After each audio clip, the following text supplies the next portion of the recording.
Sorry, y'all. Thank you for saying no sound, because I'm sure just talking and bumping. So I should say again, I'm gonna start over. Hey y'all. Welcome back to Sky Life. Okay. I'm gonna say Happy New Year because I do think this is my first time going live this year. So I'm gonna have to turn the camera off so I can eat real quick. But I just wanted to say hello to you all. Miss Lady T, who got it? And Nell Taylor, how are you? Okay, so y'all, I'm gonna turn the camera off for a minute, then I'm gonna come back. I wanna I'm gonna try and set up the little Facebook thing so I can go live on here too.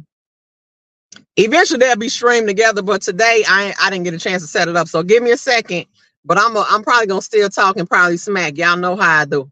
Okay, let me turn the camera on. Let me see. I wonder why I don't keep my icon up at all. Do I need to add a picture? Let me see. So it's still up there when I'm not there. Okay, well, y'all look at that eagle, okay, while I'm talking. And give me a second. Matter of fact, I need to see if it'll let me put it in subscriber only mode. We don't want nobody coming in here trying to mess up my good spirits. I missed you too. Neil Taylor. Look, I don't want nobody messing up my good spirits. I'm trying to be in good spirits this year, you guys, okay? So let me put this on subscriber only mode. Not that that helps, because, you know, these weirdos will come in, they'll subscribe and come in and try and work your nerves early. Oh, shoot. I don't even see the thing on here. Is it set up backwards? Hold up. I don't even see the thing. Let me go back. Let me come out. Y'all know this other phone, the stupid iPhone. Stupid. But what's going on, y'all? Is y'all New Year's good? Did y'all celebrate? I hope all is well with everybody. I have been going around, so hopefully we got some new people coming in. I do got some new subs. I want to say thank you for everybody who made purchases, everybody who support my channel and support my businesses. I do appreciate you. I guess I could talk about that. It said you can now upload directly from studio. Oh, okay. They added a little thing on here. I guess let me see. Oh, excuse me. So inappropriate. Okay. They lucky I can't push the doggone button from here. But for everybody that knows, he said I've never done that. I do sell professional beauty products on my website, shopthepolishedlook.com. I believe when you go to my page, it is in like the details at the top to get to the website. I also make thumbnails, do intros and stuff like that for social media pages. So if you're interested, you can contact me via email.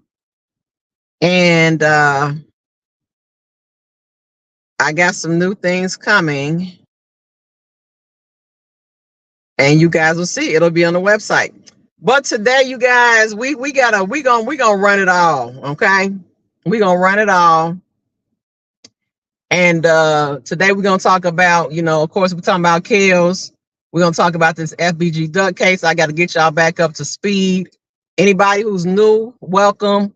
I'm giving you a little breakdown on me and how my YouTube channel goes. Okay, so I'm about to also add the I'm going live on Facebook too, you guys. So we might get some new people.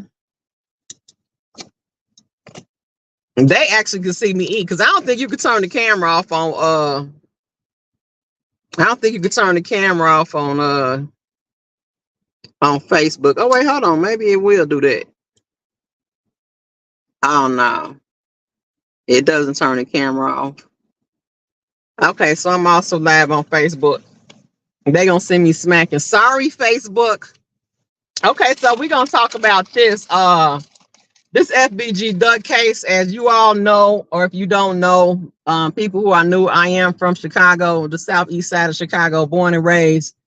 And a couple of years ago, there was a young man who was a drill rapper, and he was basically assassinated in the Gold Coast of downtown Chicago.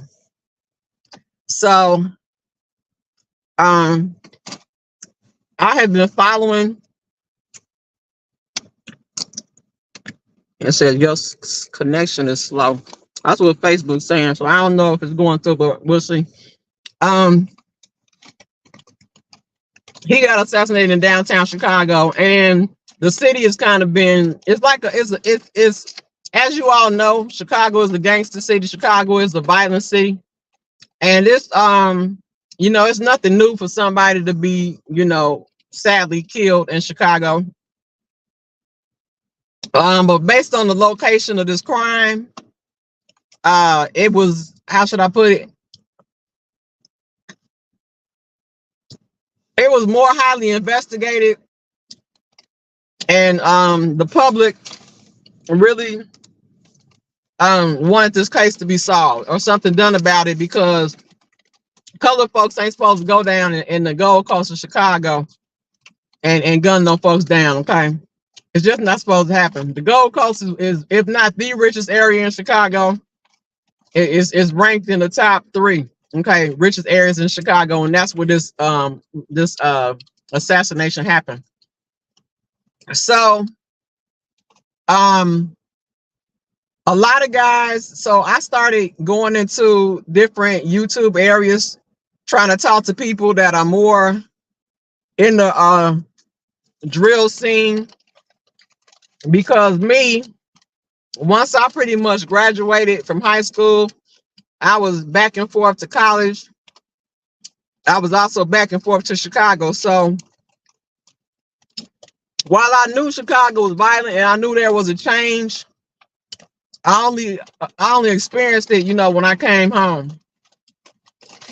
So, hey, Facebook, I'm also going live on my YouTube. If y'all want to come over there, you can. YouTube is Skylife, SKYYELYFE. That's my YouTube page.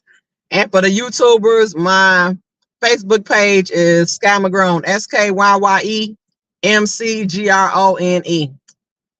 Okay, so and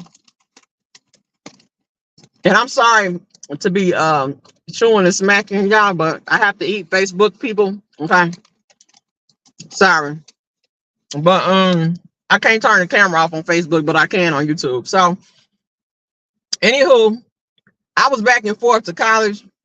I was back and forth. So I was saying I experienced the violence because the violence never stopped. Since I was born, Chicago always been violent. But I knew that there was a change occurring. Oh my God! Why is somebody calling me now?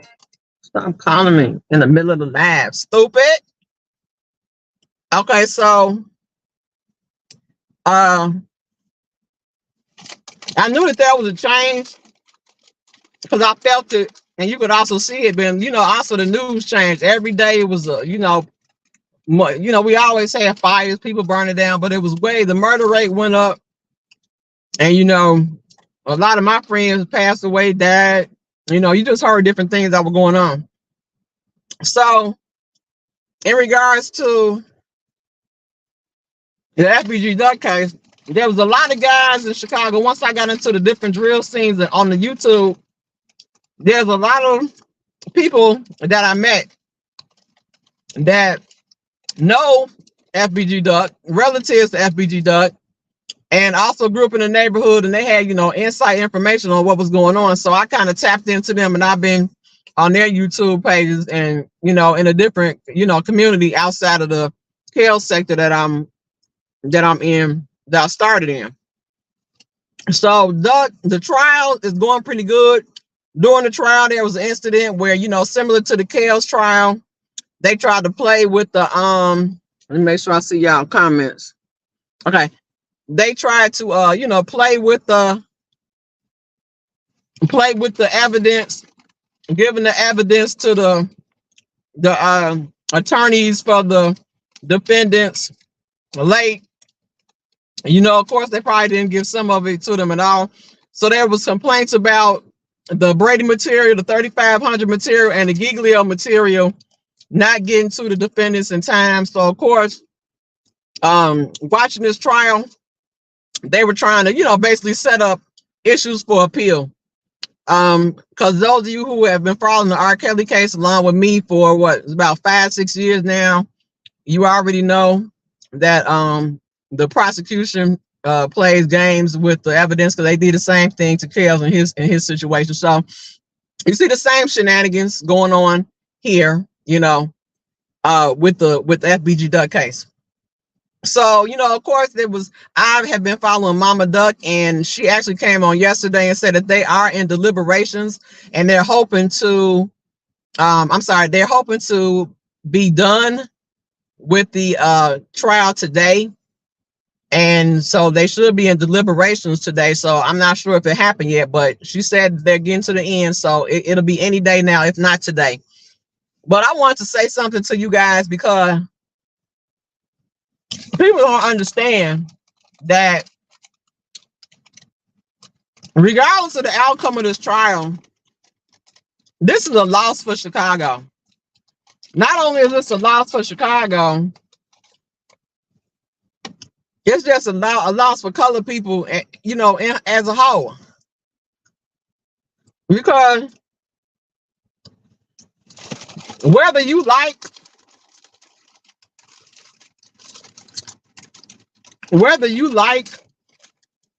FBG Duck, don't like them, whether you a GD or a BD, because that's basically these guys. I'm sorry, let me explain that too. The quote unquote gang that assassinated Duck were black disciples and affiliated, and FBG Duck was affiliated with the gangster disciples, which is the old name. The new name is Growth and Development. But and we can go on and on about that, but just to get y'all to understand it. But real talk, anybody who understands excuse me, anybody who understands the gang culture, the GDs and the BDs are the same people. So it's really insane when you think about the war between them, because they flying under the same flag, and they both from Six Flags Great America. Okay, same flag.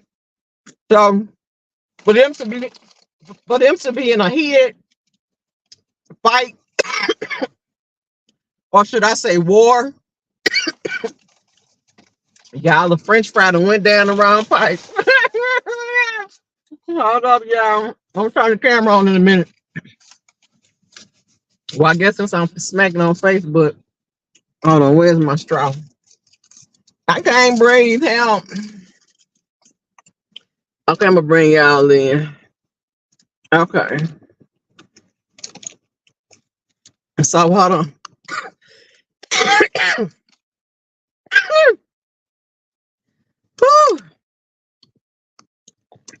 I almost died. Okay, so anybody who understands the gang culture, you guys understand the GDs and the BDs, both from Six Flags Great America.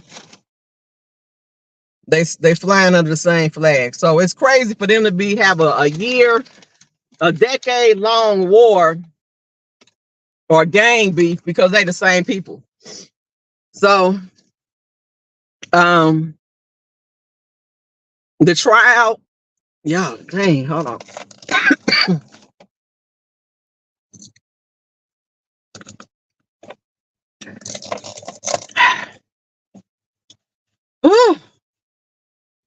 I'm trying to breathe, y'all.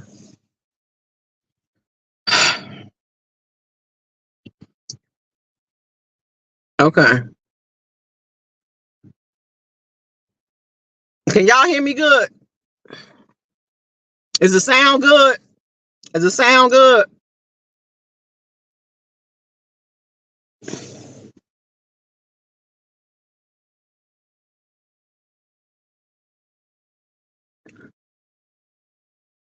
Hello, is it sound good? I'm gonna keep talking because I'm gonna assume the sound is good. So this is a loss for color folks because whether you like Duck or not, these are young black guys that are going to prison. Okay, to my understanding, and I haven't caught up with all the paperwork. They offered these guys 55 years. Okay, a deal for 55 years. So that lets you know if they get found guilty, they about to slam them. Okay, 55 plus I think the youngest guy was around what 19 or something like that. That's a life sentence. Same for the Kale situation. They gave him a 30 pleas and Kales was 53 at the time. That's a life sentence. Okay, so the same thing is probably gonna happen to these young men. And in Chicago, we have a tendency to be hardened. We have a tendency to we're able to separate our feelings from humans. Okay, I guess we can call it being inhumane. We could basically have a situation where we don't even see you as humans. That's how cold people in Chicago can be. But it's through trauma because we've been traumatized. When you grow up in a violent city, you become immune to caring, and then when you have somebody do something to your family or a friend, our natural recourse is retaliation. You see what I'm saying? And unless you have attended a higher institution, or you have you grew up in a family where you have morals and ethics and a good environment, you never lose that thought or that feeling. You never learn that there's another way to handle traumatic situations, and you never learn that violence is not the only way. So it's really sad when I see the situation because yes, they assassinated Duck. They said Duck was like shot with an assault rifle over, I want to say 20 something times in broad daylight downtown Chicago. And you got to be a cold individual to leave from O Block. Okay, these were O Block gas from it's really Parkway Gardens in Chicago. It's a low income housing area, but it was deemed O Block after a young man over there was killed named Odie Perry. Then they started naming it O Block. Okay, it used to be Wick City also. But as you all might not know, Michelle Obama actually grew up in Parkway Gardens way back. You see what I'm saying? Before it was any of these names. So it's currently O Block. They call it that. So if you hear me say O Block, that's what I'm referring to. So some of these guys actually were from O Block. They're saying some of the defendants weren't actually from there, but you know how you group up and you click up with people. They from different, sets and stuff. So,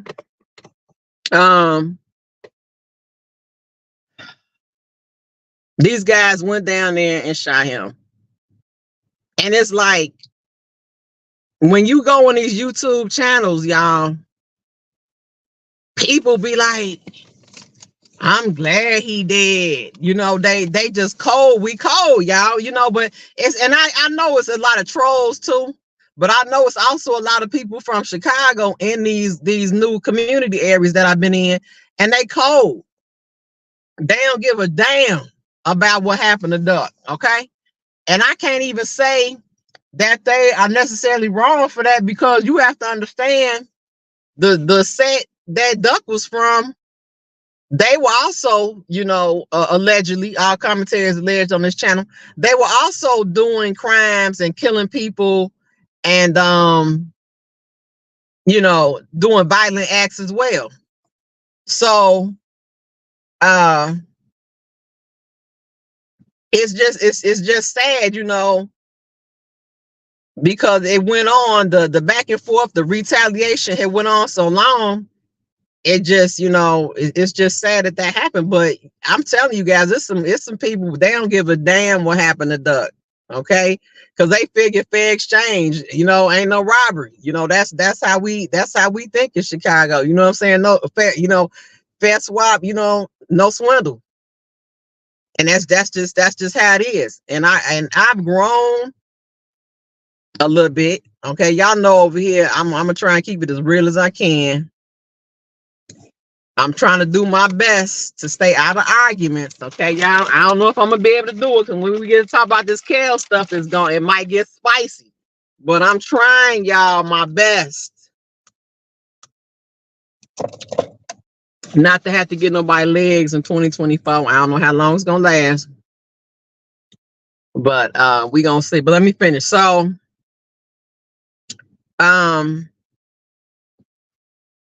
and y'all see I'm all over the place. Y'all know I got a lot of my man, but I want to get this story out to you guys. So basically, Duck went downtown shopping for his son. They saying he was buying his son some clothes.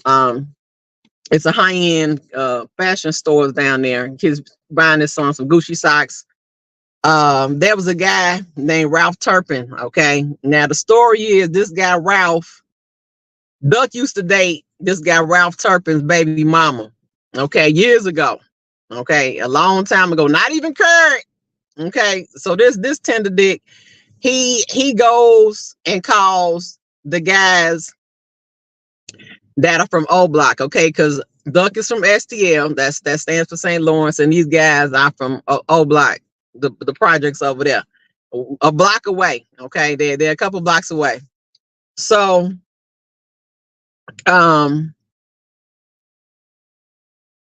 they go down there. They got footage of them leaving O Block, driving downtown, and going and assassinating him. These guys were crazy enough. They took their own car, y'all, to assassinate Duck. Got it all on camera. The guy had bought a car, took the car back to the dealership. That's a whole nother story in regards to how they got caught on camera at the dealership. When they dropped the car off, the dude calls his baby mama. The baby mama was brought in to testify. I'm telling y'all, it was just like the Kales trial. It was wild, hunnids. It was wild, y'all. So, long story short, they got all type of evidence. Okay, they got them getting out the car. They left a bullet inside of the car. Okay, when they returned the car in, took your own car. They got them on license plate readers. They got them leaving O Block.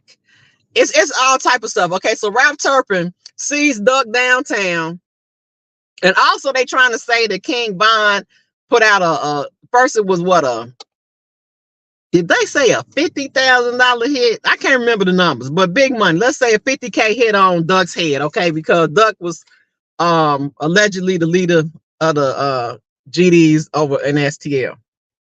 And so what I'm understanding, King Von was calling it over there with the BDs and O Block. Okay, my understanding, don't know, not affiliated. This is how I'm seeing it. So, they said he put down a $50K hit on Duck.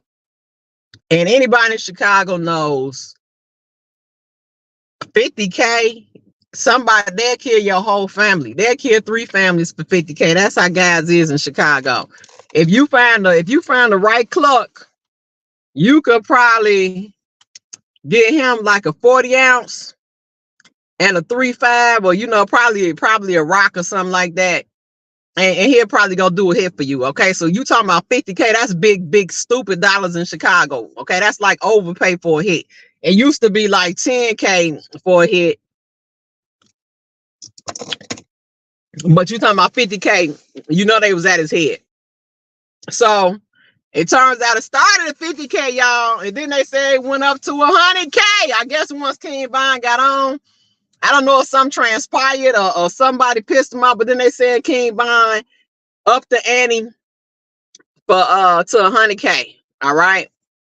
Now, of course, this is all this all speculation, and y'all from the Kale sector, y'all know what happens in the paperwork is different than what happens in real life. I don't know if I don't know anybody else if y'all have been following trials or high profile trials for celebrities, but that's just how it is. So back to where I was at. They go down there, assassinate Duck. Supposedly it was a hit, but also Ralph Turpin. See, this is the crazy part. I believe that was a hit. Ralph Turpin, Tender Dick, was mad because Duck had dated his baby mama back in the day. And I don't know if they had some sweat or not. I can't remember, but the word is that Ralph Turpin was always upset about that with his baby mama, because they were saying like the baby mama had on like a chain or something for Duck or something like that. So he was always, you know what I'm saying, he was whiny about it. So he sees Duck, y'all. They saying that he just happens to be down there. I don't believe it, because I mean that's just like that's a great coincidence to see your arch enemy downtown or wherever. How do you just run and happen to that's just the sickest coincidence in the world. You see what I'm saying? That's crazy to me for him to be down there and run into him. Sees Duck. All right, y'all. Starts calling guys from O Block. Okay. Starts calling people from the BD gang facet, okay, trying to say I see Duck. So basically they get on the phone and he's talking to these guys and he's telling them I see Duck. I got an eye on Duck. And so they saying that the guys was like, well, you can't wait until he goes somewhere else. He was like, nah, he right here. Then he lied and said his guys just jumped me, they beat me up. Okay, so come, I need help. I can't get out of here. Basically, he lied like he was trapped. Turns out wasn't none of that true, y'all. This dude, not only that, he had to move on him, okay, because they was like, you ain't got the thing, and he was like, nah, I ain't got it on me. You know what I'm saying? So he really acted like he trapped, he out bad, he can't get out of there. You know what I'm saying? But all the time, the security guard got him on tape, and the security guard's taping him, but it's cameras down there. Mama Duck said there's cameras in the bushes down there, in the trees down there, in the sidewalk, people. I ain't never heard of no camera being in the sidewalk. Woo, Chicago wild, y'all. But hey, it's big money down there. We talking about people riding around in Lambos, Lamborghinis, and all type of stuff. And down there, that's where Oprah, Big Oprah used to live down there. So you know what I'm saying? They not playing. They got everything on surveillance. So this guy's on the phone. I got Duck. They like, can we wait and follow him somewhere? He's like, nah, I'm trapped. I can't get out of here. So to my understanding, they also came to get Duck, but they also came to get this guy, Ralph Turpin. They trying to help him too. Okay. So they ride down to help Ralph and also get Duck at the same time. Because he lies and tells them he got jumped. They're saying that he called D-Thing, who is Lil Durk's brother. Okay. And they're trying to allege that he also green lighted the situation, y'all. It's a lot of moving parts, okay? And trust me, when the paperwork come out, we gonna go back and read and kind of figure out what they saying. But I always know the streets are saying one thing and the paperwork is saying something else. Okay, so long story short, they leave in O Block, 2 cars. They hop in the cars, get their weapons, go down there, pull up. And I believe they said that they waited or something for Duck to come out. And then they hop out the car and shoot. Now, Mama Duck explained exactly who shot, but there was also a young guy named Zell Money, you guys, that went on this hit. And they saying that after this, he committed suicide. Okay, he unlived himself. I shouldn't have said that. He unlived himself. Now, you unlive yourself. I mean, that's probably what they say, but I believe he was a young guy. He was a teenager. He was somebody's brother. I can't remember who brother he was, but I believe they probably, you know what I'm saying? They took him out, But the word on the street is he committed suicide. And I believe this was a time, when the feds came basically saying, hey, start questioning them. But long story short, there was another guy named Zell Muna who committed suicide. I mean, he's gone. Okay, let me just put it like that. The streets say he committed suicide. Whether that happened or not, we don't know. So, they were sloppy. Stuff was left in the cars, like I said. Then you have a guy named Trenches News. Okay, he testified in court. This guy is a BD from Newtown. That's down there on the low end from way back. Okay, not way back further than me, but way back to some of you guys, some of the new people. So he said he left Newtown and moved in O Block because remember they tore the projects down in Chicago. So once they tore the projects down, they gave a lot of them people Section 8 vouchers and allowed them to basically go all over Illinois. A lot of the people stayed in Chicago, and he's saying that he was one of the guys that went to O Block. So he actually testified in court. The whole city is mad. It's a whole bunch of guys that know him, was friends with him, grew up with him. He knew Duck and he knew the O Block people because he was over there on 63rd and King Drive. He grew up over there. So everybody mad at him, but the guy testified in court and basically establishes that, O Block is a criminal enterprise, which is, that's all they need to, it's the gang, I'm sorry, and that's all they need to secure the RICO. So they basically, the O Block is, those guys are charged with RICO, racketeering, okay? Just like they did Kills. So there was some other drill rappers that testified, the city is mad about it, but it is what it is. And that's something else I want to talk about. Is it really wrong, y'all? Because we want the violence to stop. Okay. So in wanting the violence to stop, how foul is it for, I mean, how was it gonna stop unless people, people say, oh, the dude, they were trying to say he was snitching, he was ratting, he was telling, whatever. But the police can't solve crimes by themselves, y'all. That's just what it is. Okay? And we know it. We seen it on the first 48. They tell us and they tell everybody they need help. They need witnesses to stop these crimes. So everybody out here that's talking about, oh, the gang violence is too much.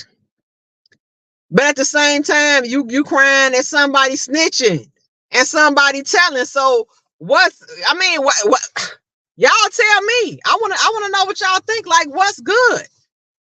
What's good? Like, where does it stop at?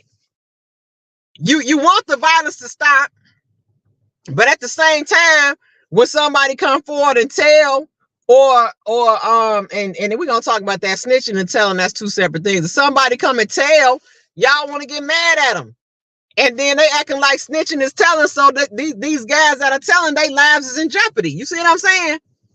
Their lives in jeopardy. They're not safe. So, with that being said, I don't know. That's something I want to talk about later, but let me keep on going with the story. I'm going to tell y'all one thing. 2023, I fared pretty good. I learned a lot of stuff in 2023, but this Duck trial has enlightened me on what I just told you guys. This snitching situation. And, and the Chicago violence, because this stuff is, I be real tender, y'all, when people say, say stuff about Chicago, be like, Chicago is safe and all this. No, it's not. It's not even funny. It's not even comfortable. I'm uncomfortable being in Chicago. Okay, I am. So back to what I was saying. But that really pisses me off, because we need, the violence has to stop, y'all. It's insane. It's too much. So hold on, I can see y'all putting comments up here. Let me see who this is. J Rock, who got it? Diane Lett. Hey, love. Let's see who that is. Ashley Davis. Hey, girl. Dang, was he still with his mother when he got shot? No, he was actually with his girlfriend. And let me start right there. He was with his girlfriend. Hey, Gemini. Don. I'm well. I'm well. I'm maintaining. I agree that they have to do a different thing. Yes, this is a difference between snitching and telling. Snitching, people, let's go right there. Snitching is when you do a crime with somebody else, and when the feds come or the police come, that person takes a deal or tells what happened, not only with them, but also with you. That's what snitching is. I don't even think snitching is when they tell the crime, but they don't tell on you. You see what I'm saying? I think snitches is when they throw you under the bus. Why they telling and they telling on themselves? They throw you in there too. That's snitching. Okay, telling is when you might, just like the guy did.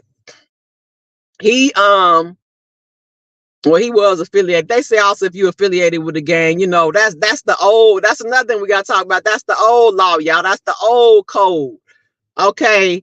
Silence and secrecy, remain silent. You ain't supposed to say nothing. The police pick you up. You know what I'm saying? You give them your name, or you don't give them your name, or you don't say nothing. Okay, whatever. The new code and the new day, okay, because the streets is dead. Real is dead. The streets is up. And ain't, I'm telling y'all, you do a crime today and somebody telling y'all, do not be surprised. Okay. Streets is the code and the streets is dead. So telling is when you might have seen something or heard something and you go to the rooms and tell. You telling what you saw. That's telling. You see what I'm saying? It's the difference between snitching and telling. Okay, and then what was okay? So Duck was downtown with, I'm gonna say, quote unquote, it was a female. So when they waited, Duck came out. They saw him. 4 guys hopped out. Wait. Was it 4? I want to say 4 guys hopped out with assault rifles, gunned him down. They said he was shot over 20 some times. They hopped in the car and leave. While they were shooting, the female grabbed his gun. Duck, from what we saw, he had a Glock with the extended clip. But the girl, they saying he did not fire back. Okay, Duck did not have the gun. He didn't have the opportunity to fire back. Okay, his girlfriend, I was in the car, and I'm calling the girlfriend just for lack of a better term, was in the car, and she fired back when they was firing shots. They also shot at her, and they say she got hit too, like in the wrist and somewhere else. Okay. So needless to say, they pull off. Duck is on the ground fighting for his life.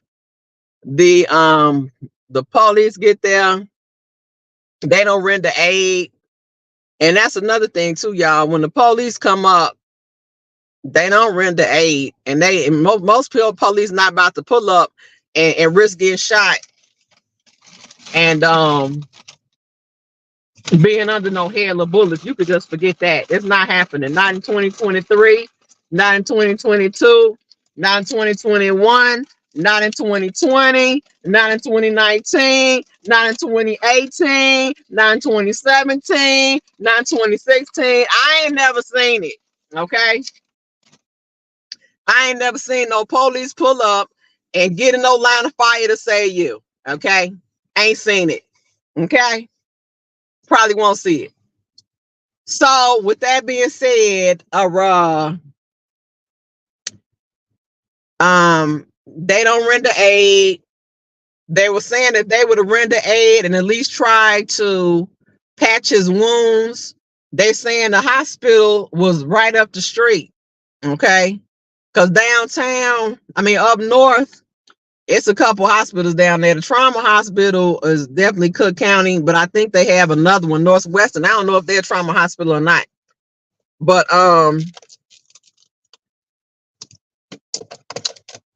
they ain't render aid. He passes away. So the feds come. The feds been in Chicago from what I can remember. They told me the feds was there like 15 years ago, and they clearly haven't left. You know what I'm saying? Because they came and they've been grabbing everybody. But these guys, they created they're saying that they're about to do a separate RICO against the BD O Blocks facet and the BD organization. And 9 times out of 10, you know, the way the feds play, they gonna come in, knock the BDs down, and they probably gonna go for the GDs. That's just how it is. But with that being said, Mama Duck has been reporting on what's been happening in the case, and she's saying that in Greenberg, you guys is, for those you haven't heard, Greenberg is also one of the defendant's attorneys. To my understanding, these attorneys, they appear to be working pro bono, because I don't know if you're able to my understanding, you have to work for the government or work for the state to be an assistant attorney. But I don't know. But I do not believe that these guys are paying for these attorneys. Like Muwap had an attorney. They were saying, quote unquote, that Lil Durk was paying for Muwap's attorney. And then when I was looking at the paperwork, there was a couple of changes of attorneys with all of these guys, though. But now they're saying Muwap doesn't even have a paid attorney, and that they all have like what we would call public defenders. But we already know Greenberg is a real attorney, so I don't know if he's taking it pro bono, if they're paying him under some type of public defender clause. Don't know, but he is one of the defenders. I mean, one of the attorneys, and he in there with his shenanigans. Even though I don't like how he played Kels, he in there trying to set up his appeal. He's the one that trying to call for the mistrial. It's been bloggers, y'all, YouTube bloggers, just like in the Kels case, YouTube bloggers acting wild, interfering with the trial, okay, and doing stuff outside the court, doing videos outside the court, causing trouble with the actual case. Same with the Kels, y'all. Y'all will not believe. That's why I said, Lord, am I gonna find some peace somewhere? Am I gonna find some peace? Because y'all crazy, just like the Kels case, craziness.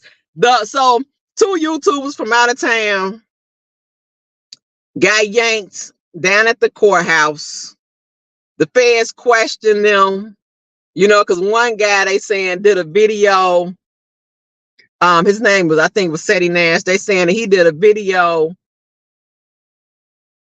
saying that somebody should KTS Dre one of the government witnesses. Okay, from Chicago, you all understand that KTS Dre was a young man he was also assassinated coming out of he was released from Cook County Jail, and they gunned him down right outside the jail. Okay, him and I believe it was his grandma and his sister, but they killed him.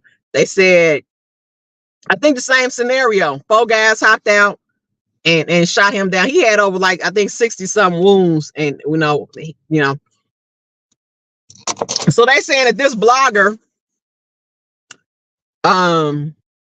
made a statement that somebody needs to go KTS Dre this witness. Remember, I told you this witness is a guy who grew up in the neighborhood.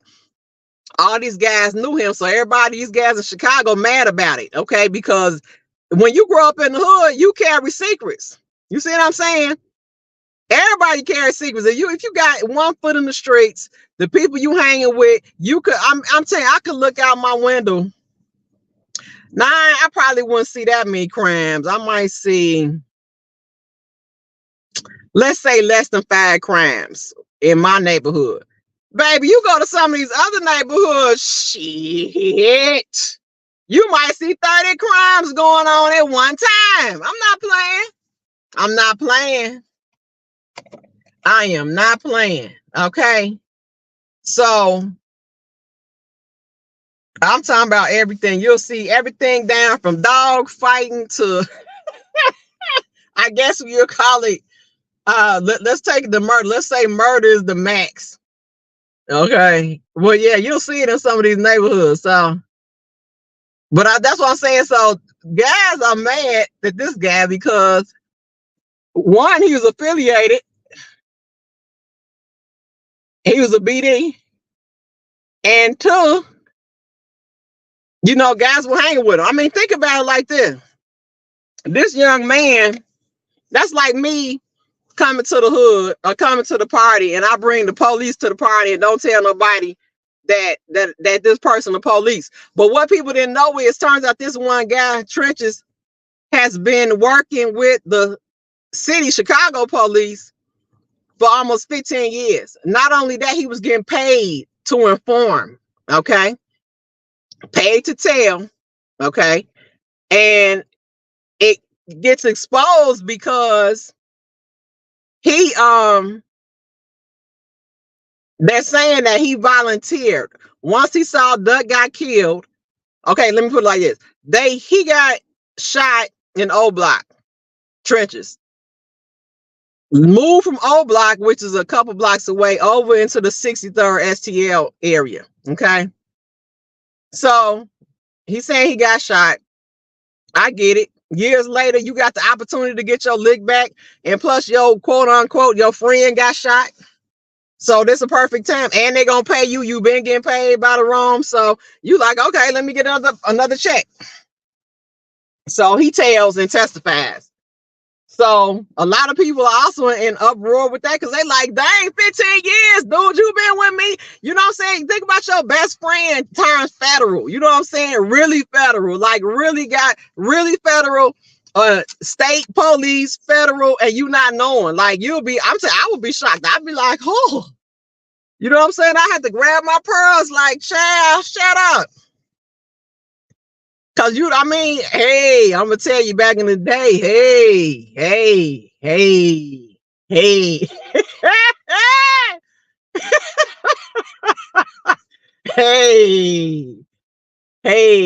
thank you, Lord, thank you, praying grandma. Okay, I swear to God, I don't want no smoke, but thank you, God, I'm here. You see what I'm saying? So, yeah. Thank God there wasn't none of these cameras, this damn internet. It wasn't none of that growing up. Thank you, Jesus. You see what I'm saying? Thank you, Lord. Thank you. Because, Father, that's all I can say. So, but this guy, that's what he was doing. He testified.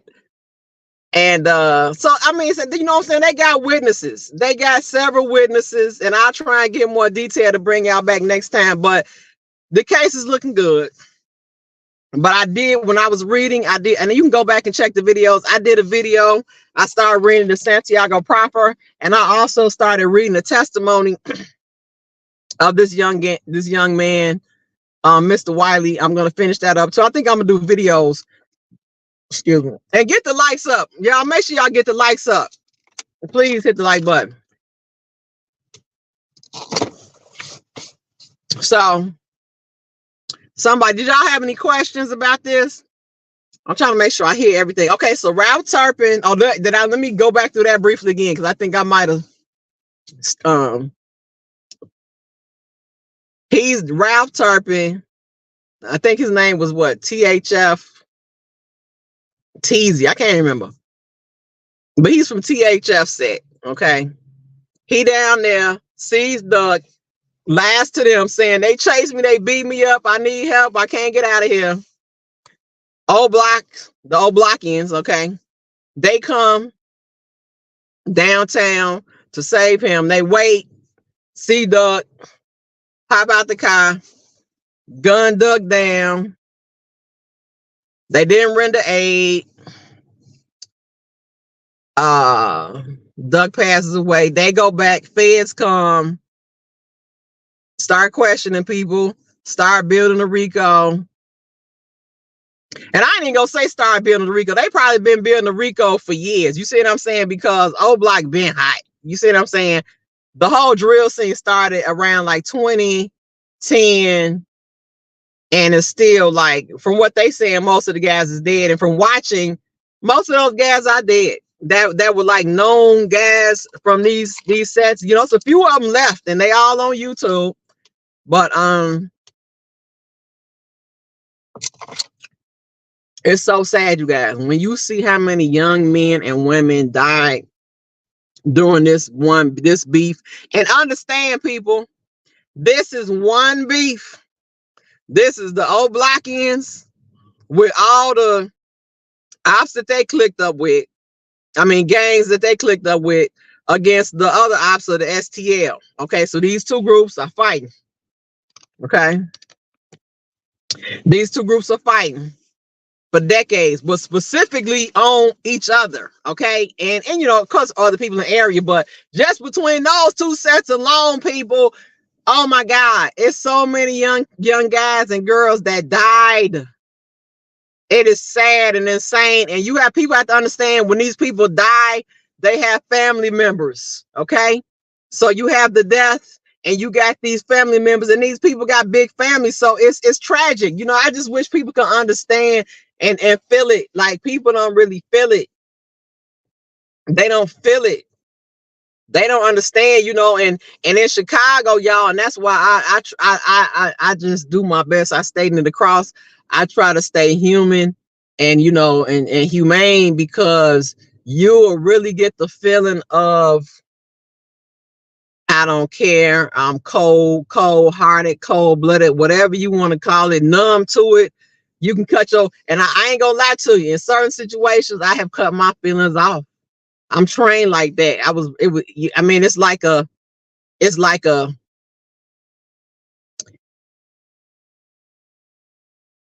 I don't even know how to put it, y'all. It's just something that occurs, okay, indirectly. But growing up in that environment, and you almost have to be like that, because think about it. You know, a lot of times I laugh and stuff instead of, you know, crying or being mad about it. Because if I were to, me and everybody else that grew up in Chicago, if I were to really get down to my feelings of this, and to feel the losses, accept the losses, you have to turn it off, or you'll be insane. You know what I'm saying? If you lose your mental, it's over with. Mental abuse is worse than any physical abuse. Okay, that's just how I feel. Matter of fact, that's what I know. Okay, that's what I know. We can cut our emotions off, all that, and you got to understand, though, these are two groups, one small set 2 blocks away. Do you understand? In this area, it's about 3-4 other sets just in that area, and this is just around 63rd, y'all, in Chicago on the east side.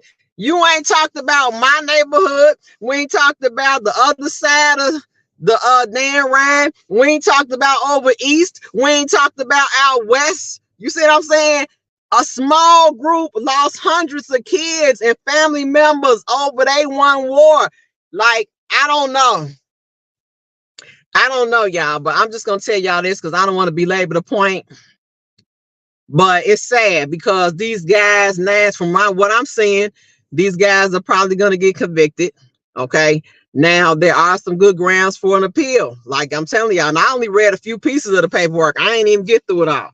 They got some good grounds for an appeal. I think Greenberg did good. I think Greenberg was Kenny Mack's attorney. Greenberg did good. You know, but at the same time, and Mama Duck explained, like, they throwing out frivolous defenses. But what else you gonna do? What defense do you have? I mean, you gotta come up with some mess. You know what I'm saying? She was saying that something about, I'm gonna watch it again, but something about the Kenny Mack didn't want to be by this guy because the guy had burnt the girlfriend. Something crazy, y'all. Something real wild that just was way off the, you know what I'm saying? Ain't had nothing to do with the trial. But what they gonna do? You supposed to defend your client, but if you know, I mean, what can they do? They said that they had one defense witness. One. Okay, same with the chaos trial, ain't it? We ain't hardly had no witnesses. Okay, so but with this one was one, and she said this person was like some type of therapist or something like that that came in and tried to give some type of psychological breakdown, probably in regards to how these guys acted in this situation. Okay, but because well, I'm sorry, they got the CCTV footage.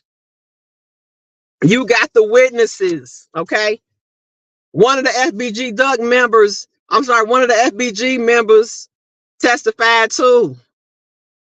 Okay, about different stuff.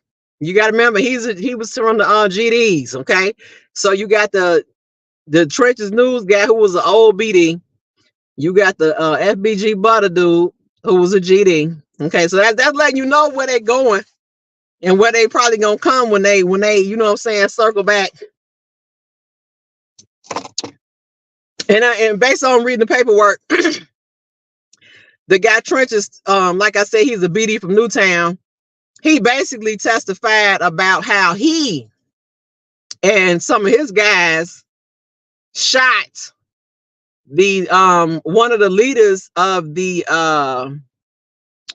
hobos, okay, back in the day.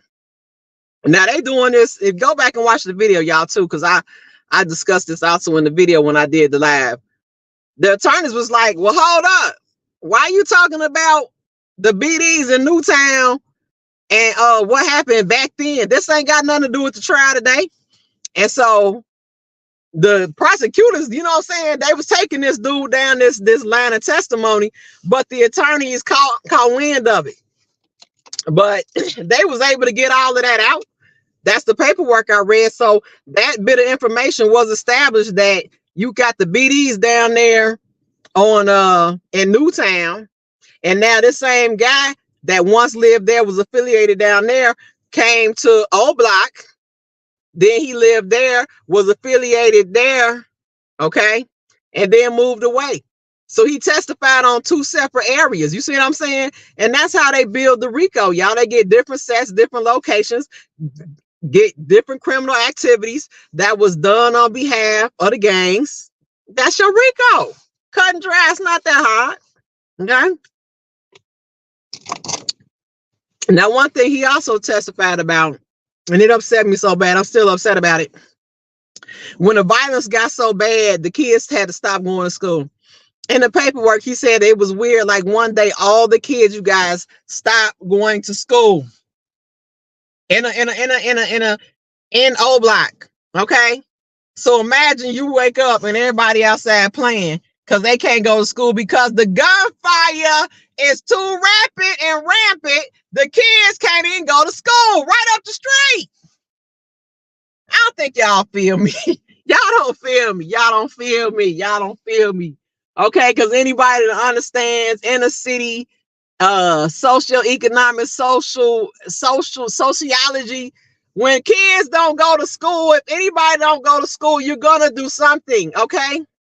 And 9 times out of 10, what they do is they enter a lifestyle, a criminal activity, criminal behavior, okay? And which is the pipeline of prison. You understand me? And you can't tell me that school wasn't calling like, well, hold up, where are the kids from O Block at? Okay, back then it was Wick City, but y'all feel me? Where are the kids from O Block at? Why ain't nobody from O Block at school? And you can't tell me if the gunfire was affecting O Block, it wasn't affecting St. Lawrence, Eberhard, King Drive, all them schools around there. You can't tell me that. So you have a whole area of kids not going to school. But I'm gonna move forward.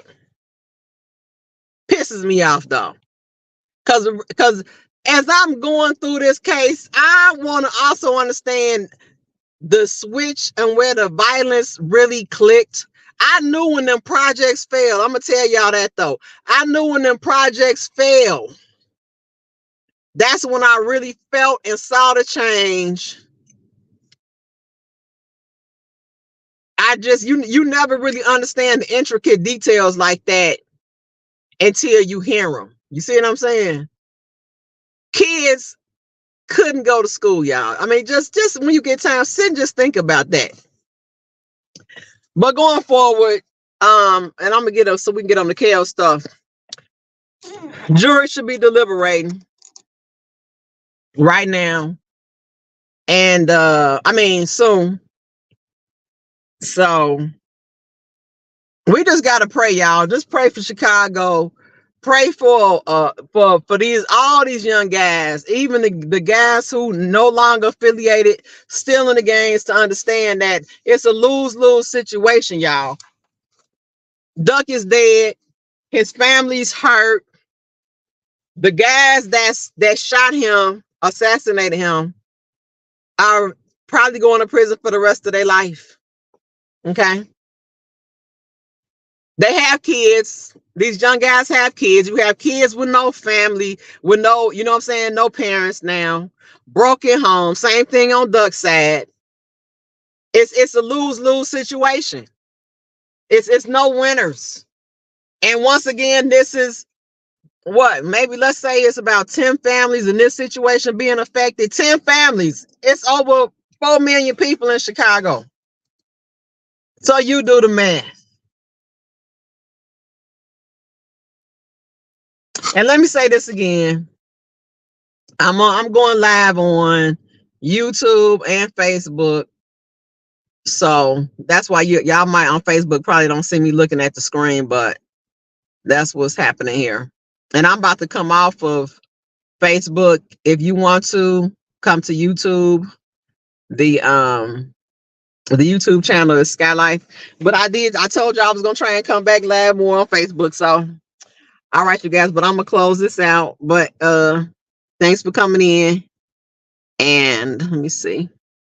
Oh, I didn't even know some probably came in here. Sorry, y'all. Hey, Big Spoon. Dang. Nice one, dear. Where are you linking from? Oh, he said, I'm in Ghana. Oh, okay. Dirty was on here. It says bring them to the video. Does that mean people are sending requests, or does that just give me the option to bring? Well, no, because it don't give me the option to bring everybody. I don't know. I'm learning Facebook. Okay, well, by Facebook, you can come to the YouTube. All right. Okay, so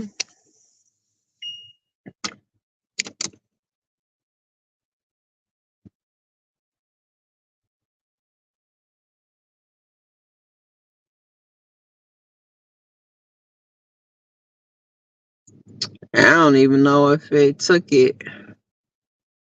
Do I need to hit next?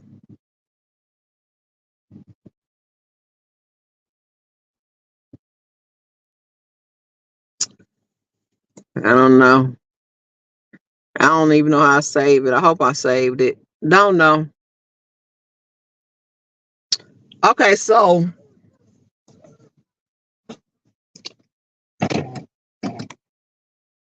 matter of fact, I probably need to turn my car.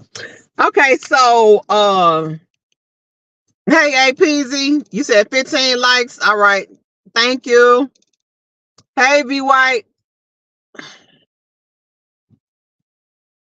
J Rock. Hey, I don't know if I said hey to y'all. Okay, so that's where we at. But pray for Chicago, y'all. Pray for our city, because it's no way, and I'm gonna close it with this. It's no way, y'all, that we're gonna be able to stop the violence and not tolerate somebody telling. Okay, I have to go along with the snitch law, because I do kind of feel like that's wrong. I ain't gonna say I do kind of feel like that is wrong. That's wrong. You shouldn't be You shouldn't be snitching, because it comes down to this. You already know what time it is. When people get to snitching, do the crime by yourself. Okay. And if you can't do it by yourself, if you get caught and your Cody is a rat, you gotta take the time. That's how I feel. I do kind of feel like that, y'all. I do. But at the same time, I gotta throw me into the pot. Because with that being said, how's the violence gonna stop if we gonna support the no snitch code? Y'all, it's crazy. It's crazy. It's crazy. I don't know. I don't know. But I'm about to move forward to the Kel stuff. But did y'all feel me? Do y'all see how crazy that is? The violence has to stop. The police can't solve the crimes without somebody telling or snitching. So we got to come up with a solution. Okay? Because understand this, the old street laws dead. People telling anyway. They supported snitching, and it's over with. If you go out there and do a crime and somebody tell on you, come on now, it's almost like understood. Quit playing with yourself. Okay, so I'm closing that out, but praying for Duck's family, praying for all the old Blockians families. And yeah, these guys, y'all probably going away for life. And it's sad to see these guys 20 years old. Think about it. Take time to think about what you was doing when you was 20 to 25. 25. You still wet behind the ears. You ain't did nothing. You ain't did nothing. 20? You ain't did nothing. You probably dated some people, I mean, but you ain't really went nowhere. You ain't really soaked in, made no really big accomplishments at 20 and 25. It just didn't happen then. It's sad, y'all. These guys about to be gone. Okay? Now, at the same time, while they are being charged with, and the evidence is looking like they did go down there and unlive this boy, they do have to go away for it. But it's just sad when knowing, coming from Chicago or urban city, you understand the backlash and the full effect, the domino effect of what's about to happen to the family members and these kids. Kids about to be shifted away. Some of them about to be going into foster care. They 9 times out of 10 ain't gonna get the best care. You know, the odds of somebody grabbing somebody's kids up and taking good care of them is slim to none. Kids are expensive. People in Chicago it's a struggle. You understand me? Because I understand this. People from Chicago, and I understand it. We feel like we can go anywhere and survive, and most from what we've seen, we can. You see what I'm saying? We've been through so many situations where you can drop us somewhere and put us in a hard time. We're gonna be like, hey, hard time. You see what I'm saying? We've been there, done that, survived it, got the t-shirt with our name on the back. It ain't no sweat to us, okay? Mentally and physically. All right, so let's move on to the Kel stuff. Any questions about the Duck case? Let me know. I'm gonna follow up with it. Still got some reading to do. All right, so y'all Kel's people. Moment of silence for the Kels.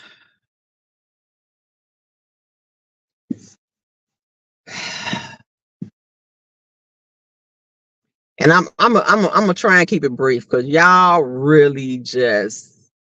I said I'm trying to stay near the cross in 2024.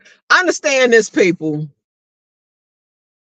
Y'all be thinking I'm gone. I'm not gone. Okay, I'll be there. I'm watching. Okay, I'm watching. Understand this. 9 times out of 10, I'm gonna be in Dana's in Dana's chat, or I'm gonna catch it on the replay. There's some people whose stuff I'm gonna watch. Chi-Town, I'm gonna watch certain people. So if you ever trying to send a subliminal message to me, you better send it through their channel, because those are channels I'm gonna watch. Okay, you know, faithfully, I'm gonna catch them. Okay, but I'm gonna tell you this, because it's a bunch of fake, phony, been fake and phony, I can't stand it, but I'm trying to not even trying, Lord, because y'all know Sky Life like to keep it real, okay? And I want to try and keep it as real as I can while staying out the mess. I don't want to have to get nobody legs, y'all. It's some fake and phoniness going on. I'm gonna tell you that though. It's a bunch of fake and phoniness going on, and I'm sick of it. It's just like, y'all, to my, you know, from what I'm hearing, Kels is still doing good, but who's doing good in prison? You know, and some of these blogs, I catch things, and just the stupidity, some of the rationalization for some of this stuff is stupid. The same old stuff, but people trying to grasp for straws, trying to find, and this is what pisses me off. You all know, a lot of you bloggers know the facts of this Kels case, and you still trying to sit up there and manipulate it to make it fit a scenario that you want it to be. And it makes me sick, it makes me angry, and it makes me disgusted and sad. And I don't want to tell these people how I feel about them. That's why, y'all, I'm trying to stay in my own little box over here with y'all, okay? But I promise you, I was cussing so much yesterday. I was just swinging in the wind, just so upset, because you know these thoughts, you know they was lying. And, you know, coming up trying to act like these charges that he got were bigger than what they are. Anybody who knows in this Kels case, the goddamn, and that's GOT damn, the goddamn RICO is why he got so much time.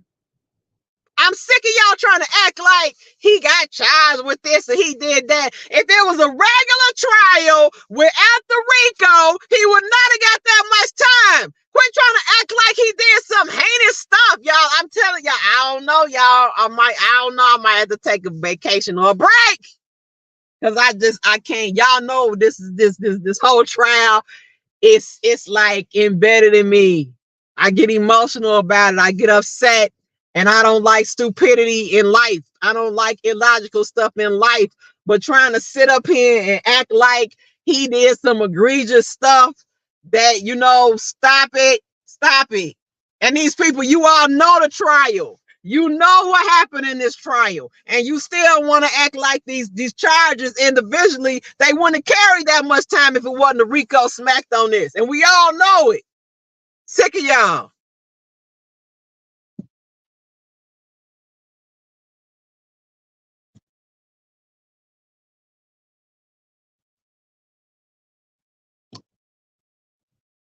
Speaking of counts, a boss Andrea is confusing.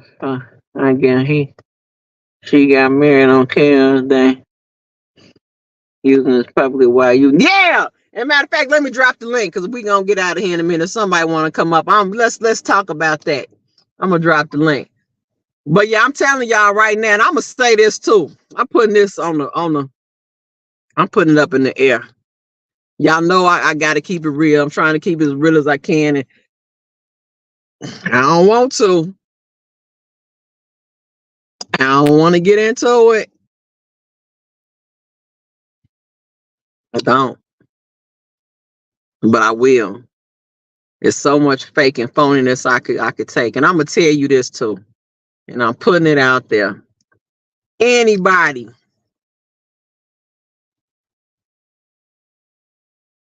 Link is in the chat. And anybody, y'all too will find out if anybody know where Deem is. I saw he been popping in my head. Is Deem okay? Deem was a subscriber that went to jail in New York. He's from Big Buy's channel. Shout out to Big Buy. The link is in the chat. I'm gonna get on that thought in a second. Gemini Don, give me a second. I think that's all I had to say. Oh, I'm gonna say this. Anybody talking about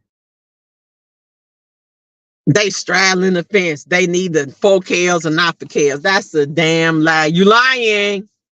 You lying. There's no such a thing as you straddling the fence. You not for them or against them. Okay. Stop it. Okay. Understand this, and this is what's real. You see what I'm saying? That's why they don't like me, y'all, because I'm coming as real as I can on this here internet stream, federale internet stream as I can. And to try and keep the smoke down, I have to act and be a certain way, but I'm coming as real as I can. Okay. This is the Kel sector. All right. When you talk about this R.Kelly stuff and you've been talking about it for over 2 years, damn it, you in the Kel sector. Okay, it's small, it's little, you don't have a lot of subscribers, it is what it is. But understand this, when it comes to Kels and you talking about some you ain't on neither side, it's a goddamn lie. You know that being in the Kel sector, that you have to say you straddling the fence because you really don't like them. Okay, if you say you're not for them or against them, you don't like them. All right. You don't like them, and you know that if you say you don't like them, the people who are have more people in this sector as a pro chaos people. So you don't want to say you don't like them because then you're gonna have all them subscribers. They gonna watch you, you know what I'm saying, but they gonna kind of shun away with you, and we ain't really gonna click up with you. That's just how that go. Okay, so anybody sitting up there talking about some, oh, they straddling the fence, it's a goddamn lie. You're lying. You don't like them. And you don't want to support them because you don't want to take the heat that we get supporting them, okay? Because it's not easy, y'all. And you even on your own life, it's not even easy being a Kel supporter. Like I told y'all before, my family members were like, please don't, you know, because they believe the media hype. But one thing about me, I'm not about to take nobody's word and let nobody tell me nothing. I got in this case. And I started looking to see what I need to find out. And I found out the stuff I need to find out. But I'm going to tell you this, though. Okay? It's a lot of people that should have clicked up in this Kel sector that didn't. I don't know if y'all saw. It's key people that got pieces to this here puzzle. And I'm so sick of people on YouTube trying to act like they know everything and they got all the damn answers and they gonna be the one to free Kels. Understand this, it's gonna be a group effort, y'all. Y'all need to understand it's gonna be a group effort to get Kels out. Of course, we know the attorney is his attorney, Jennifer Bonjean. For y'all that don't know, that's Bill Cosby's attorney. And I'm seeing that Tim Norman has hired her too for his appeal as well. But it's gonna come down to that. It's gonna come down to everybody, because everybody got pieces to what really happened in this Kels thing, y'all. That's what it pisses me off, because we got so many people trying to have a pissing contest, or I got the most subscribers contest, or you know what I'm saying? It's crazy, y'all. I'm getting mad. I'm getting mad because it's so, I'm telling y'all, it's stupid to me. Because we would have so much more information if we all were able to put our egos aside and communicate. That's it.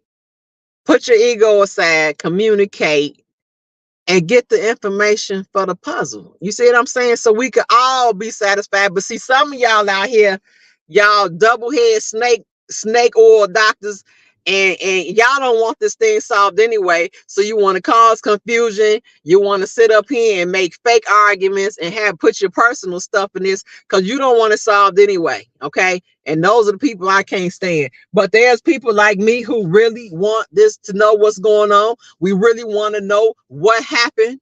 Okay. But we'll never get to the end of it because we got people that's they got egos on the line, everything on the line. Drop your flags, man. Everybody need to drop their flag and wave the white flag. Okay? Wave the white flag.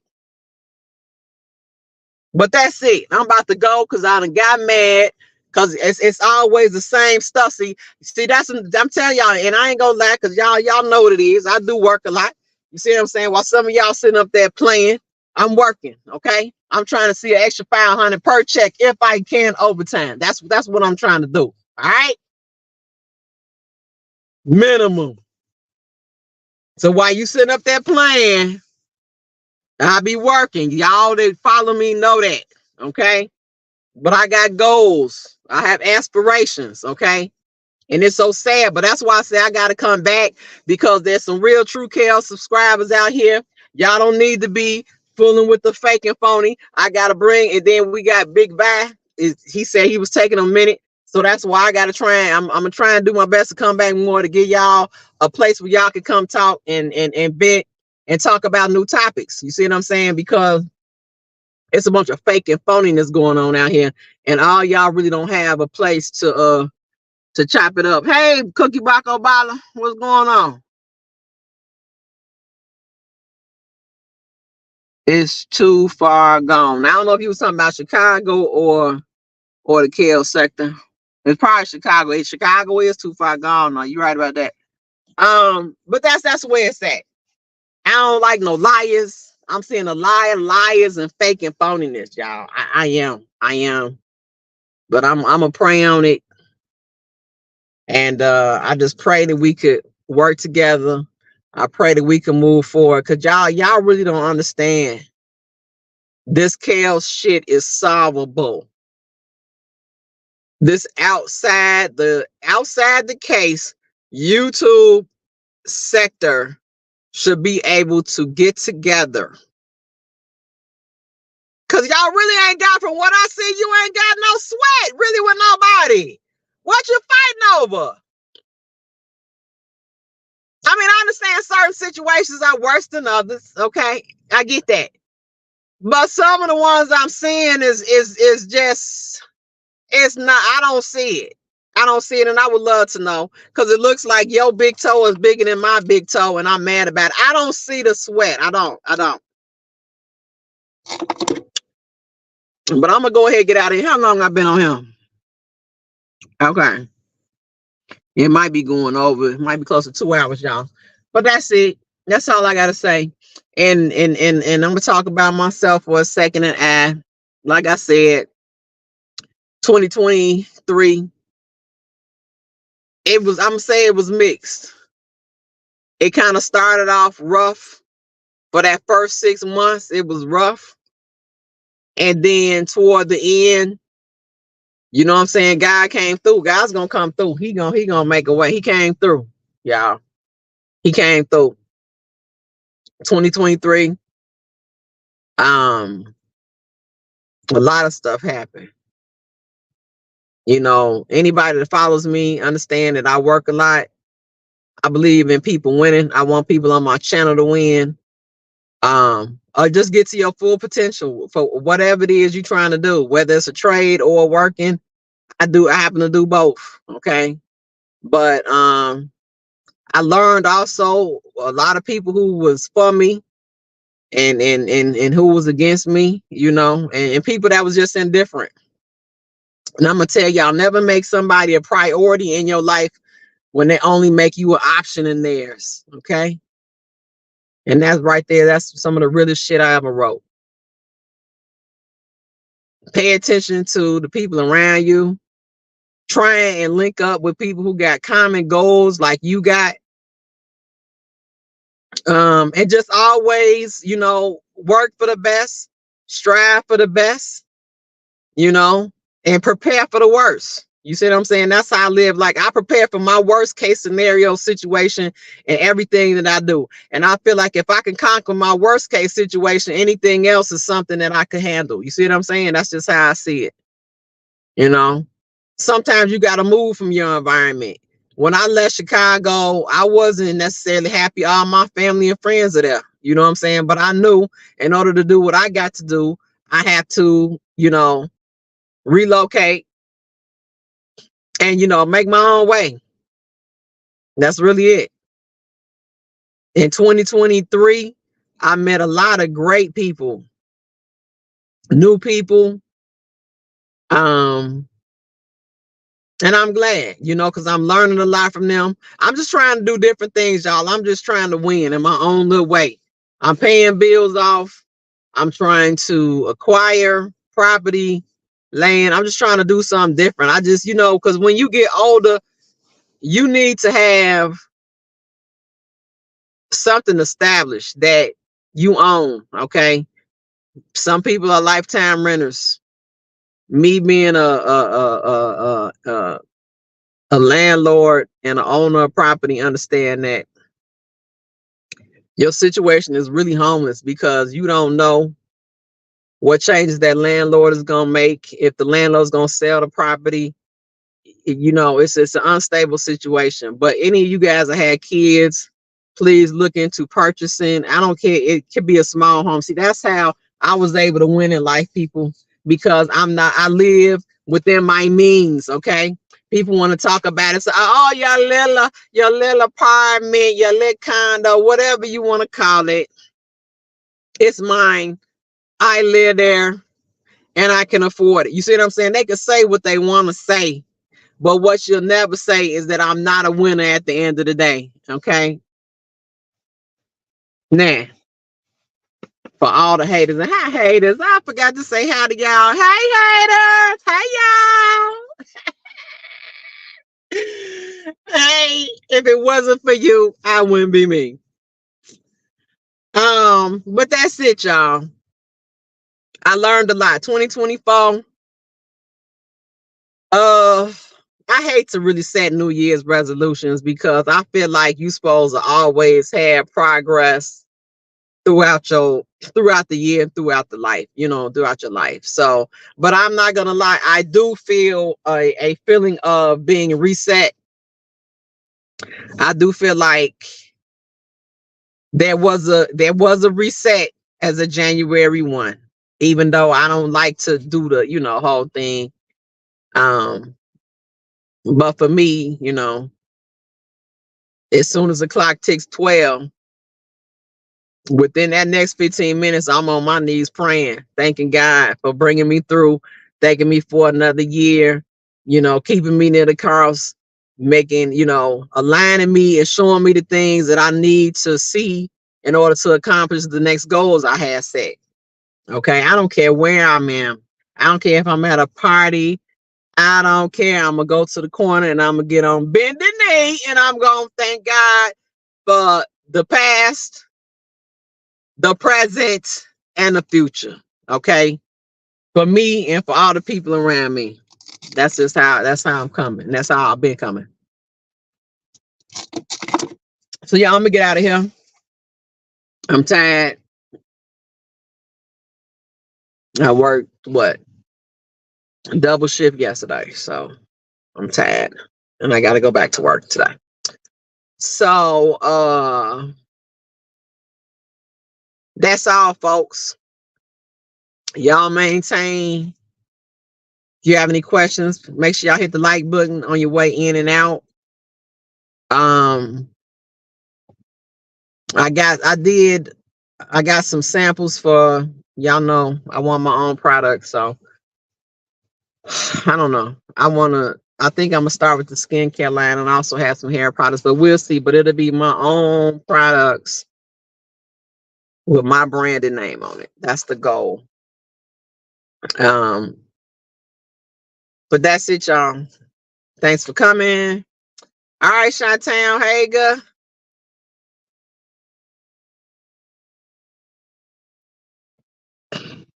Okay. I think I said enough before I go too far. But that's it. That's it, y'all. So I'm gonna get out of here. I don't think there's no more to say, but I got plans. The plans will go on. The show must go on. You know, we're gonna come back and we're gonna talk about the assault rifle ban in Chicago. Oh, I'm mad about it, but and the thing is with politics, y'all, I don't even like politics because it never seems to affect the people that it needs to affect. You know, a lot of these laws, they only change the behavior of law-abiding citizens, not the people who they want to, um, not the people that they want to, that they are trying to affect in the long run. But all right, you guys, thank you for coming. As always, where's my banner? Do everything in God's divine order. Well, first of all, thank you for subscribing. Thanks for the moderators and the new subs. Welcome to Sky Life. As you all can see, I come straight and I come direct. I'm not for everybody. It's also another. Oh Lord, have mercy. We got somebody coming in. Oh Lord, do we got to run? Matter of fact, let's hold on. Let me see. I got some sweat for you anyway. I got some sweat. What the fuck? Is my camera on? Yeah, can you hear me? Yeah, I can hear you. I think I clicked the button with hold on. How do I? Hold on. You can go ahead. Can you go ahead and talk? Let me see. Can I fix it? Because I know it was something I clicked in the settings. Hold on. It say something like automatically. Oh wait, let me see. There we go. Oh, it was audio avatar. Are you up there? Word up. Yep, I'm here. Okay. All right, we got Levi for Kelly. I said, yeah, hell you no. come on here so we can argue. Do I need to argue? Yes, I need to argue with Levi. Let's go. Hey, yo. Hey, Scott, you know how our parents, our mama or grandmama, when we thought we then got away with something at the store, we get home and it's like, hopefully she forgot. And hey, Scott, she'd have told you at the store now when you get home and tear your ass up. Right, I'll tear your ass up. We get home, we acted all nice. You want some water, Ma? And they don't forget that. Like, y'all want some water? Come to the back. Come on to the back. That's right. So I'll wait till she's almost about to get out of here. Oh, I was about to go. Yeah. I promise you. So what's good? How was New Year treating you? Oh, just beautiful, beautiful. But I wanted to say this real quick. I know you have to go, so I'm not going to be long. No, but you can be lucky because let's get it out. I want to get it on the table. What's going on? Yes, ma'am. There are very few people in this whole R.Kelly. Wait, let me turn it. And I'm gonna eat too, so I'll turn the camera back on. But go ahead. Okay. Yes, ma'am. You know I talk long anyway, so take your time and eat. Listen, there are very few people in this R.Kelly YouTube sector that I truly, truly respect and hold in high regard. However, I understand that it's a very weird environment where sometimes the one thing that I have found is that it's it kind of plays out like an elementary school at times where there are some people who feel if you're friends with this person or that person, you can't sit at my table or I don't want you over here. You feel me? You know how that goes. Very elementary and childish. However, those few people that I truly respect, if I feel that there are certain misplaced ideas or sentiments towards me, now the ones that I don't care about, they can say whatever they want about Levi. But the very few, you being one of them, and I feel that which I'm not perfect, but if Skylife feels that I'm out of pocket or if she's heard something from me, I'm not talking about from other people, that has caused her to kind of look at Levi sideways, I'm going to come directly to that person. I've been that way all my life, where I drive across town and say, "What's up? What's the deal? We good?" Personally, I heard you say something earlier about egos, and I don't. I'm not the kind of person that jumps to a conclusion. Well, she talking about me, or she. No, I don't do that. But I do know that in my last few lives, and I understand you're working late hours, I haven't seen you. And I'm like, dang, Scott, did I do something, or have I said something that offended her? Or basically, speak it. Like, I'm a transparent person. Whatever Right. it is, yeah, I'm very transparent with those that I care about, those that I mess with. Like I said, other people, I can care less. But the fact that I would come to you like, yo, what's going on? Because I'm gonna tell you something, Sky. Ain't nothing about Levi, nothing about Levi that anyone, you could put any question on the table, you can call me out on whatever, and you'll never find me lacking where I can't answer it, or I cannot satisfy your curiosity, or if there is a misunderstanding that I cannot make it straight and get some understanding and some straightening. You feel me? So tell me what you think, and by God, Okay. trust me, listen to me. I will not dodge. I will not duck. I'm gonna answer it straight up because I don't have anything to hide, nor do I have anything, no reason to duck, no wreck to duck, no nothing. I am who I say I am. And I'm gonna say this. A lot of people will say, well, Levi wants flowers, or Levi wants accolades, or he wants praises, or he tries to flaunt the fact that he speaks with his cousin often, this, that, and the third. No, no, no, no, no. Whenever I make that known, it is because of those who lie on Levi, those who promote the propaganda, the slander, and the lies. So, just like anyone, when someone's lying on you, when someone is promoting these false things about you, it may come across to fools as well. He just wants the credit. No, it ain't about no credit. As you know, I'm not even on YouTube like that. As you know, I'm working diligently to assist my cousin. But when you say everyone has pieces to the puzzle and everyone is going to take a group effort, that is in part true, but is in part not true, because if when you talk about team, when you talk about us assisting R.Kelly, Robert Kelly, anyone that's on a team that's only concerned about themselves, self-aggrandizement, that wants to be the one. I'm the one. Look at me. Look at me. I'm talking about anybody. Those who say that about Levi, you got to be out your mind. You got to be out your mind. I don't sit up here. I did not mention anything about the Whack 100 Birdman R. Kelly thing until Whack mentioned it.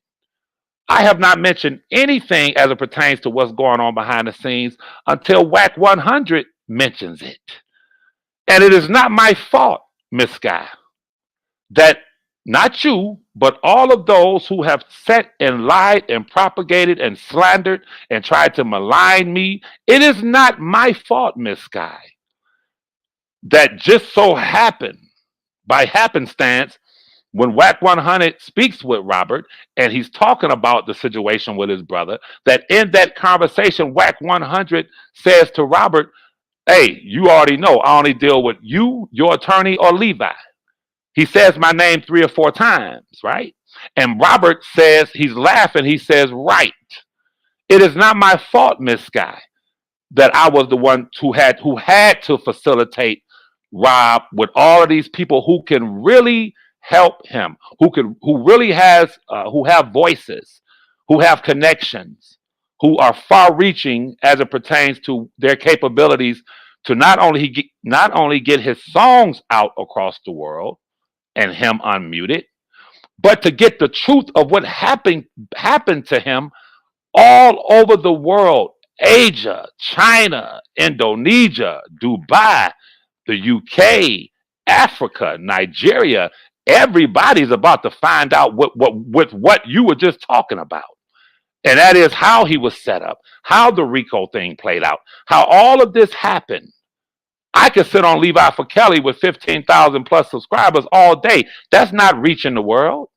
But Whack 100, No Jumper, Vlad TV, all of these people are far reaching. They reach all over the world. So it is not my fault. If the people can embrace and applaud the lies and the liars who can sit and lie on Levi, I have a problem with you or anyone else that has a problem with not promoting, or if this, like Cat Williams said, if they can come on here and lie about me, I should be able to come on here and tell the truth about them.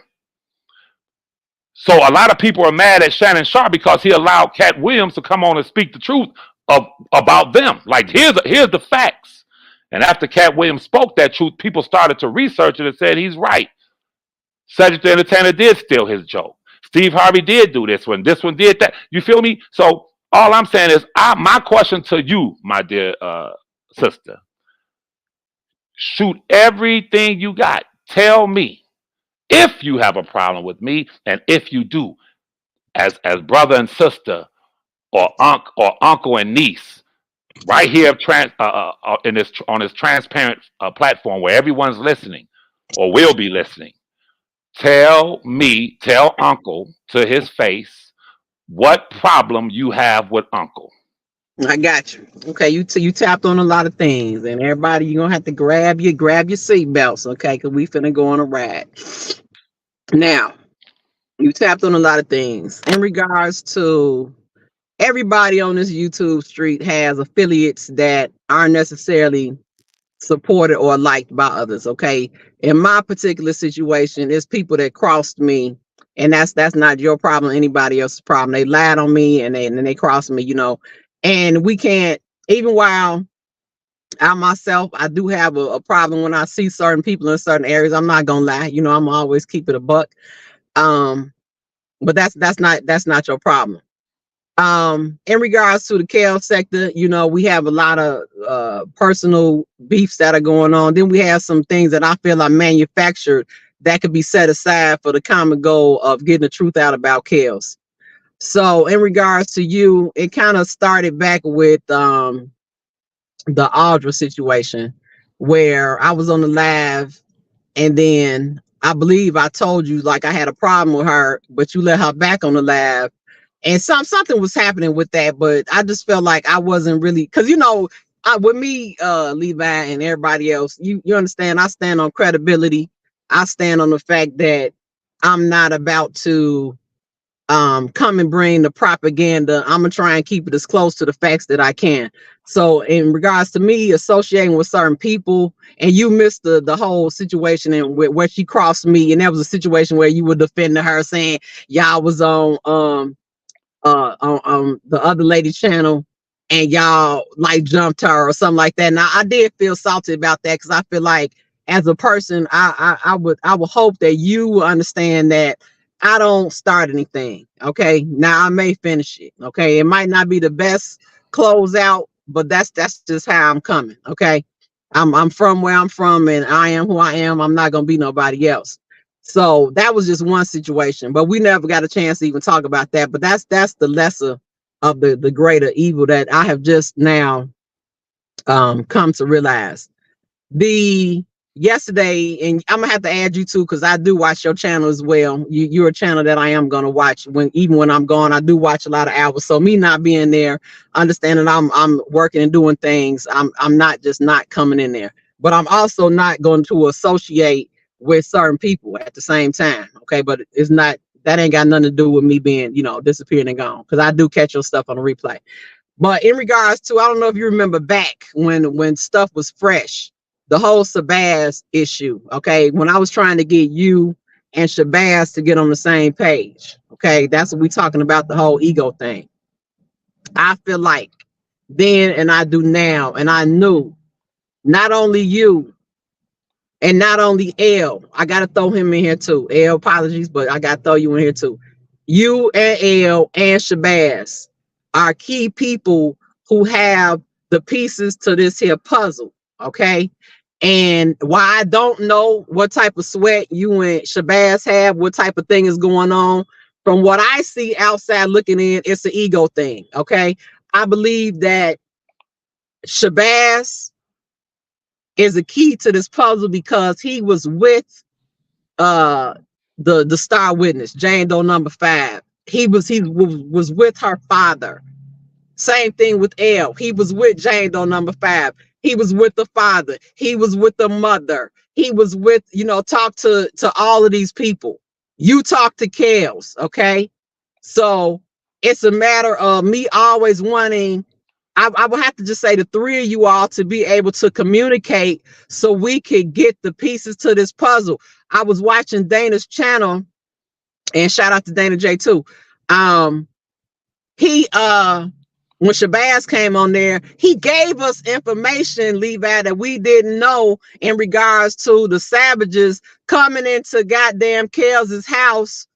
What was it, the day before the fight? You see what I'm saying? It's little pieces like that that we are losing because we aren't able to talk and just discuss it. I'm not saying like nobody and get along, but it's pieces like that that I feel that we're losing. And we need to know what Shabazz has said or what he's experienced in regards to being right there by Jane Doe number 5's father and mother. Do you feel me? You feel me on that? If you want to stop there and allow me to say this. No, Okay. if you want, let me know, because I want to take this into parts. Yeah, go ahead. Go ahead. I'll Yes, let you ma'am. know. Yes, ma'am. For one, Hey, Boardman Clicks, how you doing? for one, Okay, go ahead. my opposition has a tendency to come in to lives when I'm on here to go back and forth and fight for clout and all. I don't do that. So just so you know, you have me here. But anyone that's my opposition, with all due respect to your channel, with all due respect, you do what you want to do. I will leave. What's up, Sky? What Oh up, yeah, I'm not Sky? about What that. up? Yeah, Hey, okay. L, what's good? No, What's I going got on? you. I'm not gonna do you like you do me. Okay, Yes, go that's ahead. we'll get to we'll get to that. We'll get to Okay, that. Okay. okay. But the reason why I say it is because we're having a very intellectual discussion, I and got you. what I found is some people want to come in and disturb and distort, like, so we won't be doing what we're doing now, having a real discussion. Now, Right. here's the deal. I want you to understand something. When you look at Levi, and you have observed me for years, the one thing about me is that I move a certain way. And the one way that I move, and I love you, I have a lot of respect for you, Sky, but the one thing that I must say to you is that whenever you're talking about people coming together, you must first consider, are those people, everyone has their different opinions. I'm gonna have to come back. I'm gonna have to come back. Okay, okay. Yes, sir. Yes, sir. Come back, Listen, L, because listen.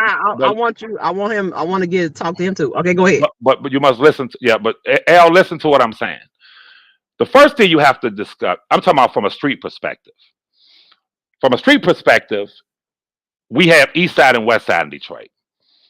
West Side cats are West Side cats, East Side cats are East Side cats. But whenever we moved in the streets when I was younger, if someone who is just from the West Side, because you from the West Side, that don't qualify that you are with us.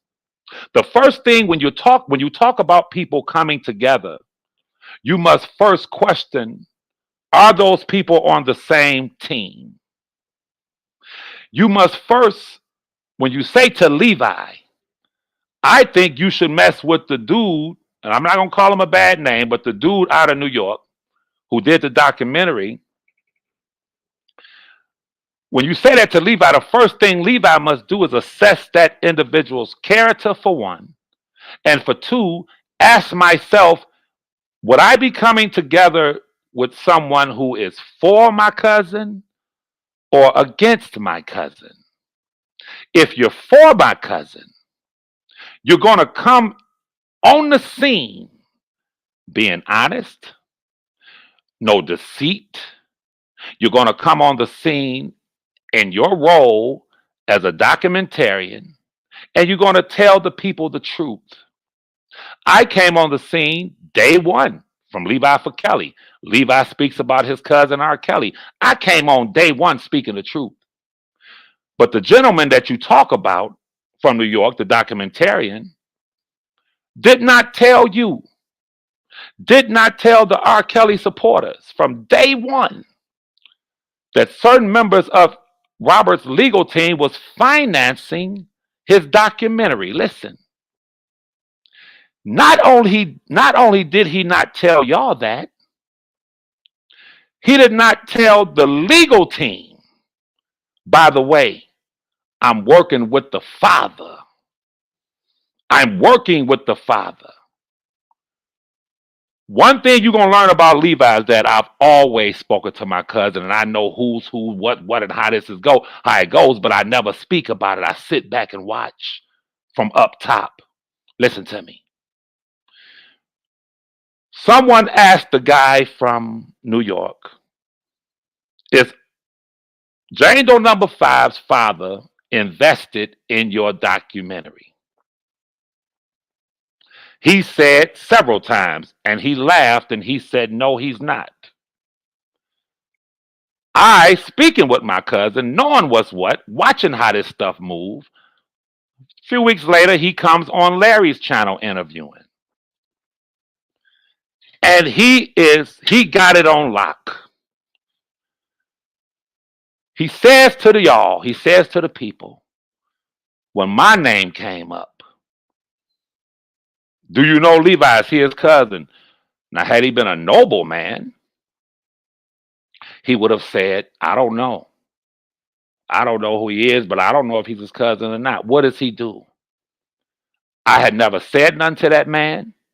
I had never spoken that man's name.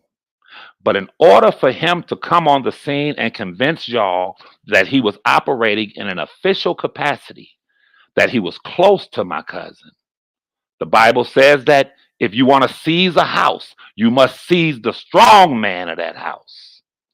He comes straight in, and I got the video, I got the tapes, and he says, well, no, he's not his cousin. Because if he's R. Kelly's cousin, I would know him. And anybody that's with R. Kelly, I know who they are. So he's lying to y'all. And I heard that nigga say that and said, what? And I knew right then that he was fugazi. Listen to me. He could have said, I don't know. I don't know that guy. I'm not going to speak down on that guy and leave it at that. But he came on and into the R. Kelly YouTube sector, lying and deceiving all of y'all. That's a fact. I'm speaking facts, Sky. Listen. Only to find out 3 or 4 years later that a man like Whack 100 says to my cousin, I only speak with you, Levi, your attorney. And when he hears that the other day, he surfaces back on YouTube, calling Levi every name in the book, bitches, excuse me for swearing, bees, and F that mother effer, and this, that, and the third. He does it. R. Kelly's not his cut. He comes back with the same stuff. So I'm going to say it to you very clearly, because this may save your life. When you ask a person to be with a person or deal with a person, even in relationships, if you deal with a man that's not right in the beginning, he's not going to be right in the middle. He's not going to be right in the end. I'm going to make it clear to you. That man did not disclose to you or anyone else that Robert's attorneys was the one financing that documentary, gave him a couple of credit cards. He was going around paying for people's dinners, paying for hotels on their dime. But he's coming to the people as if he's this big documentarian with all this money and he's doing it on his own. I knew better, but I didn't say nothing, for one. For two, how in the hell could you be producing a body of work that is pro R. Kelly or even neutral, but you're unwilling to come to the people and say, yes, the father of Jane Doe number 5 and I are in partnership with this. So when he went on at Larry's show, and I saw this slick talking New Yorker trick y'all, I said, let me ask you a question in a different way. Is the father of Jane Doe number 5, does he have a vested interest in your documentary? He paused for about 2 seconds, 3 seconds, and he said yes. Okay. So if the father of Jane Doe number 5, who we know through the text messages and the testimony, we don't have to wonder, we don't have to pontificate or speculate that man set R.Kelly up, sent his daughter into that Dolphin Hotel after they were corresponding and communicating with Robert, told his daughter to say she was 18, put your driver's license in the car. The daughter testified is in the paperwork that the plan was to call the police once she got in there for a half an hour, which they did. It was all a setup. He called the police so he would have a paper trail. So if this man in New York is partners with this man, do you think that man is for R. Kelly? Listen to me. If the man who did the documentary, and I want y'all to think, was for R. Kelly, and he put that young lady up there who was a supporter, and in the documentary he says that R. Kelly received fellatio or was having sexual relations with the young lady that showed up to the thing. The father is with the man from New York. The father is trying to get his daughter away from R. Kelly to flip and to basically turn states against R. Kelly. Are you trying to tell me that the father and the man did not tell the young lady, when he was down there at the basketball court playing a basketball and told y'all that he was playing basketball, he was sleeping with this young lady. He has always been a double agent. He has always been a lying, deceiving, dangerous man. Let me explain this to you, Sister Sky. But Levi don't play checkers. Levi don't play chess because Levi don't play no games. When it comes to Robert, if you have broken the law, if you have violated federal laws, which this man, I allegedly say he's violated several federal laws by joining on with the father in secret, playing the 50 and as a double agent with the attorneys. Then when the attorneys cut him off, he comes and starts telling everybody about the attorneys. When he falls out with the father, he then starts attacking the father. He's an unscrupulous so-called man. He's a dangerous man. He's a deceitful man. And the very documentary that they played during the trial,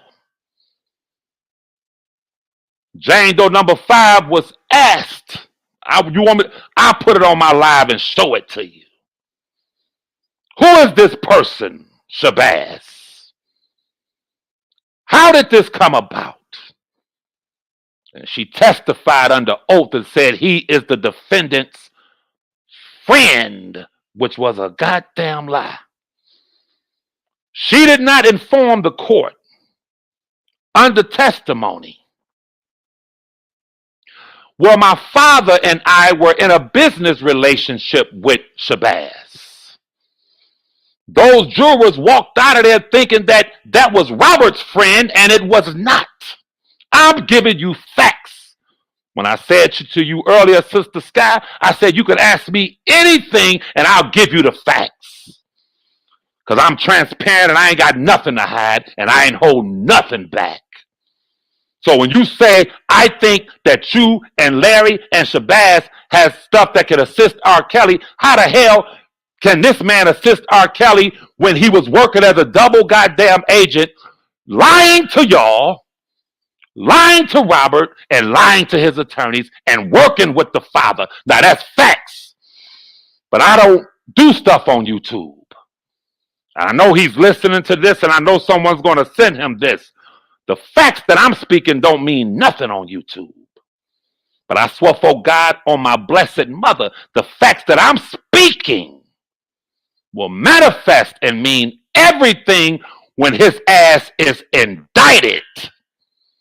That's on my mama. You want to play YouTube games? I ain't playing no YouTube games. I say that you have violated at least 7 federal laws as it pertains to witness tampering and manipulation and other laws. So you're going to be made to answer for that. You're not going to skate through. They play that makeshift cheap documentary in court, and the young lady stand there, sit on the witness stand and say, well, they say, who is Shabazz? He was the defendant's friend. Hell no. You and her daddy and her had a deal going on behind the scenes. You tricked these people and you had them running after you. Running and lusting and lapdogging after you.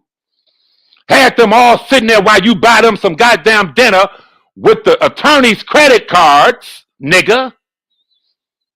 And you paint a picture that you're close to my cousin. You put a goddamn audio tape out from years ago when it was COVID.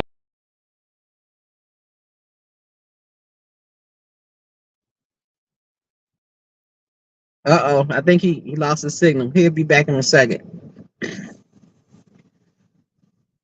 I hope he could hear me.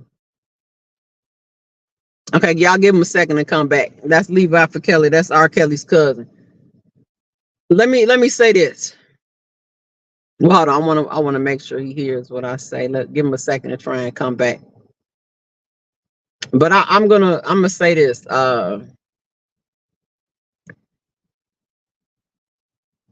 Dang, I really don't want to talk without him being here. I'm gonna just start and say this. Hopefully he can still hear me. I understand his point of view in regards to how his entry in regards to Shabazz and how it all played out. And he's stating that there was some name calling and some disrespect when he came in. You all know I don't dwell or dabble in disrespect. I myself, I'm gonna shut it down. Okay. And it might not be in the best light, but y'all know how I'm coming. Y'all seen how I'm coming. I'm gonna say this. Okay, wait, here you go. Okay, did you hear? I just 10 more seconds. That's all I need. Can you hear me? Yeah, go ahead. When you say that this man and so-called man in New York has something to bring to the table, he has nothing to bring to the table until he sits with the right people, these investigators, and they question him about his federal crimes of deceiving R.Kelly, deceiving R.Kelly's attorneys, and going into this with the design plan double agent, with the objective of influencing a federal star witness. His hands are filthy. His hands are filthy. But I don't do YouTube stuff.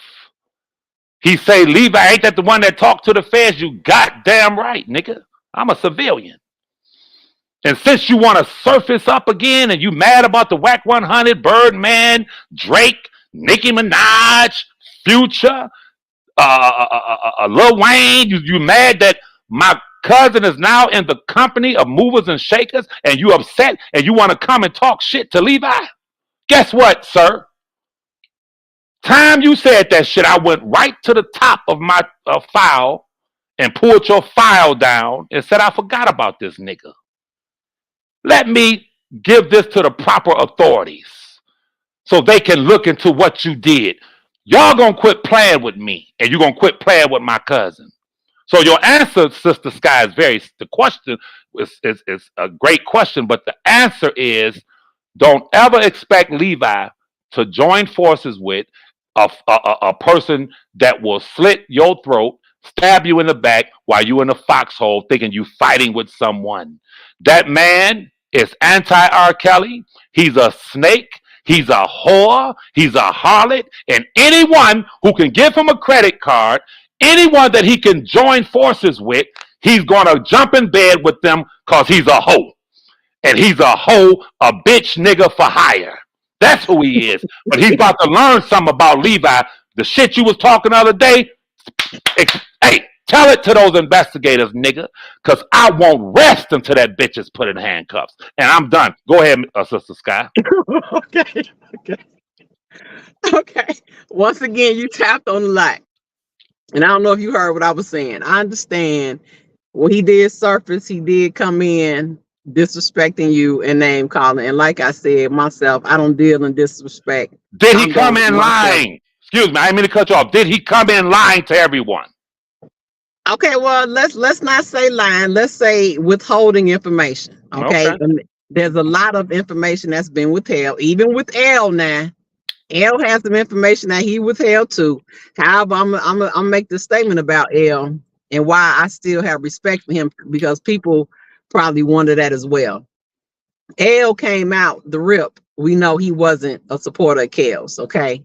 Now, once he got information and got clarity on what actually happened in this trial, I should say outside of the trial and within the trial, he respectfully came and said, I miscalculated this, people. Okay. What I once thought was not true. However, I'm still not a Kel supporter, but I'm going to speak my truth in this situation. That's why I have respect for L. Okay. And always have. Because I knew how he was coming. And when he saw the light in regards to what really happened in this trial, in and outside the trial, he came clean and is, to my understanding, is working towards getting the truth out. Okay. There's nothing that I can't respect with that. Now, you speak and say, I understand with your issue now with Shabazz. Okay. When he came in, he was also withholding information. I never understand this, and people sometimes misunderstand this. I listen to everybody and I cipher what I want to out of situations. Okay. And I see clearly, I can see within 5 seconds who people are. Okay. Now he came in withholding information. He too tried to straddle the fence and say that he was on neither side. However, at the time he did enter, I didn't feel he was a Kel supporter. And like I said earlier, anybody that straddles the fence, I believe they're anti-Kels anyway, and that's what he came to be.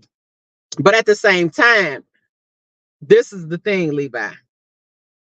From what he has just now brought more information in that we didn't have, to me, were pieces to this puzzle. Okay.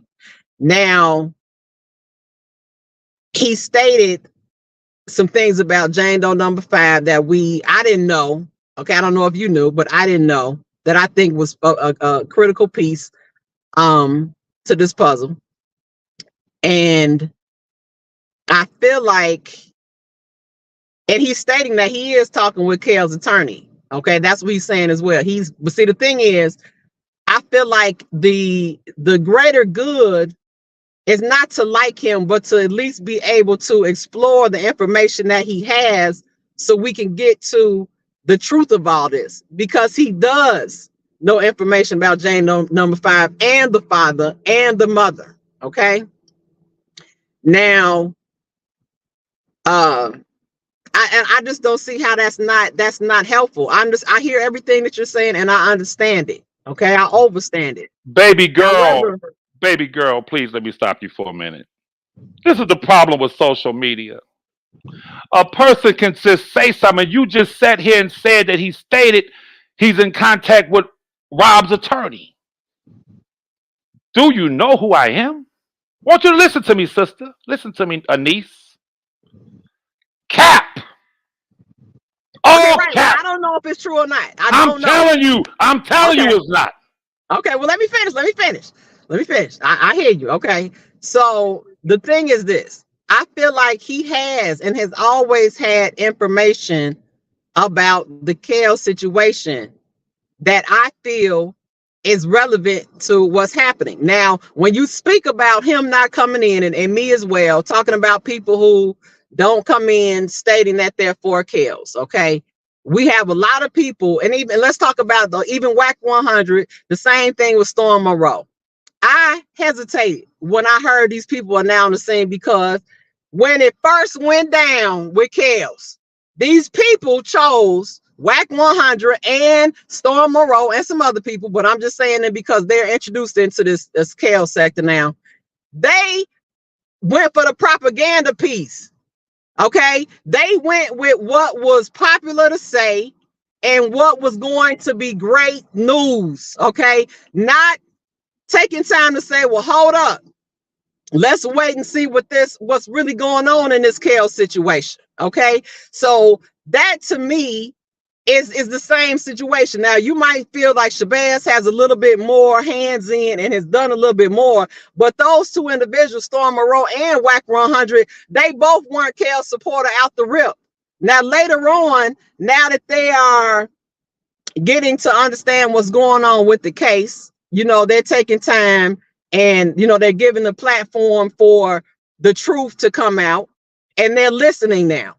So I can't, that's why I'm kind of hesitant to say that Shabazz can't be in that same category, because he as well came in, he knew the part that he knew, and he didn't know everything else. I don't know, and he's stating now that he's straddling the fence, but he wants to help Kales. Okay. And I feel like he should have the opportunity to do that. Now I understand you don't want to link with him. I understand you all I better understand the situation, how you feel about him, but I cannot sit here, Levi, and state that this man does not have critical information that would help piece this puzzle together. Do you feel me? Oh wait, somebody's in the bed. Let me see who this is. Let me see. Okay, L's back. Okay, let me explain this. He does have vital information that can help him. Let me explain to you why. And I want you to hear me clear. The man put a documentary together and had his lawyers in a quarter mile, turn left on Real Park Place. So the narrative that he didn't have a conversation with him back then, and he wasn't involved with him back then, is true. He did. He probably would have had access to him back then. This and that, yada yada yada. But as he said out of his own mouth, is that entire project was funded by his first attorneys, right? So that was never announced, and I've ran him off the internet discussing this before because he don't want it discussed. So you can't go and do a documentary, right? You can't go and do a whole motherfucking documentary, right? Pay for by the attorneys, and then basically entrap. You see what I'm saying? Someone to get them in a situation to where they tell you about the case, and then you present that at trial, right? Okay, so that was pretty much his involvement then. You want to know what he can do to help Kales? I put it on my community post. Just a head drop off on the left. He can contact the lawyer. He can sign an affidavit and say that he was instructed and issued American Express credit cards in his name from the attorneys to go and record a film, and when he contacted them and let them know that he had the star witness in the case and the father. You see what I'm saying? That is entrapment. That's fucking what they call it, ineffective counsel. Cause see, when people go on and they do these lives, you want to come tell us this other shit about that you want to help. So now when people come out and say that they talk to people, now I have to get on the phone and call around to see if they telling the truth or if they're lying. And in fact, they was lying. And his attorney really don't have time to be bothered with this shit. You see what I'm saying? It's a lot of real shit going on behind the scenes. I wish that I can come on my channel and tell you, okay, this is what's going on. But you can't do that because people is going to take what you're going to say and lie. They're going to take what you say and twist it up They're either going to say that they're involved. They, Is that his or mine?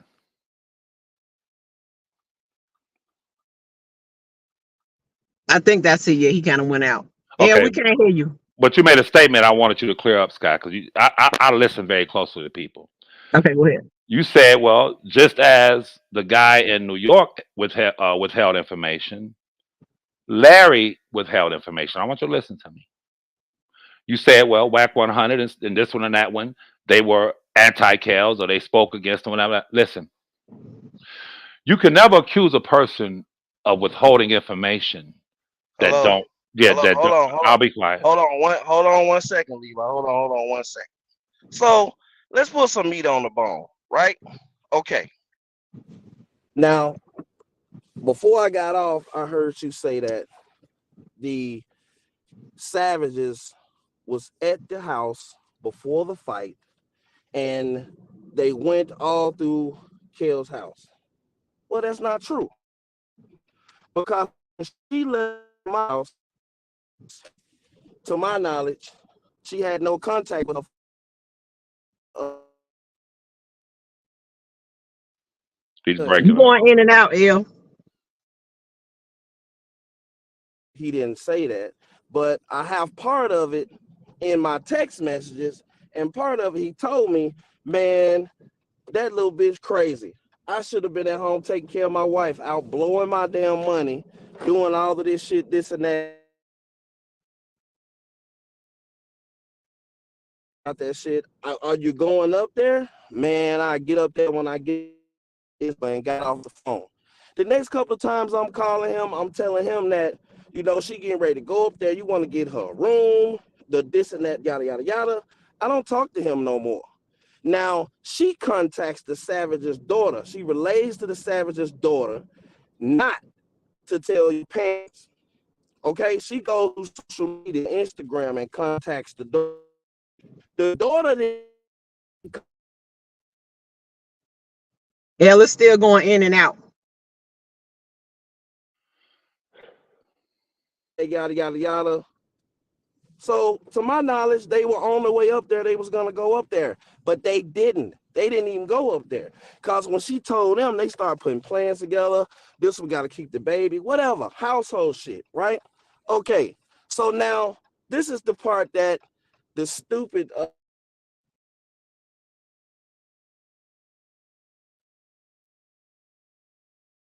We can't hear you, L. You're going in and out.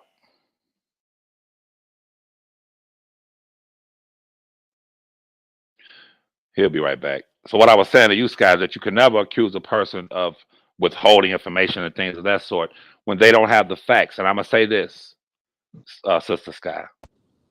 The hello. only I'll Can be y'all hear quiet. Yeah, now we can hear you. Go ahead. You Okay, were going in and out. where did I leave off? You said somebody was going, I guess the Savages were going up there and they didn't. The Savages was going up there and they didn't. They didn't leave, so they never met her up there, because the initial plan was it was a girl that used to go get the food. I won't say her name, but it starts with a T. She talked to that girl, and her, the Savage's daughter, and the girl that started the letter T that used to bring the food.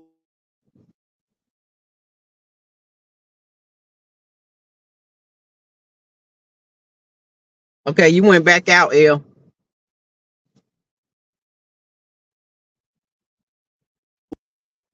Hello? Yeah, we can hear you now. Okay. All right. Okay. So now it's a situation where she's supposed to be going up here. And to my knowledge, her daddy paid for her tickets. Right? I don't know nothing about the goddamn the journalist. Okay? I don't know nothing about that. Right? So she's supposed to be going up here. She gets to the airport, her ticket is canceled. Right?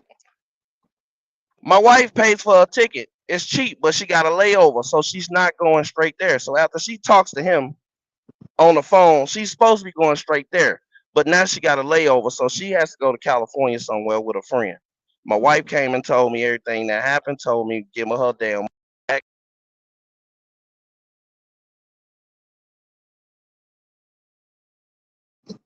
It went back out.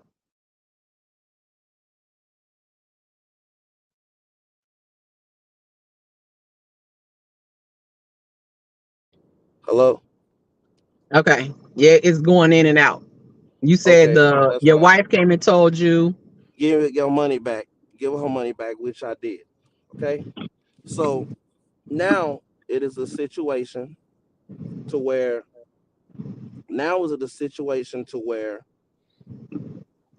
she's up there, right? But Joycelyn ain't there. So then I'm contacting the daddy again, like, hey, I know about Chicago. I know how this shit work. This shit dangerous as hell. But let me stop right there, because let me tell you what I did know. When she first left from up there, and I'm just finding this out recently, I didn't know that she cut all Joycelyn clothes up when she left.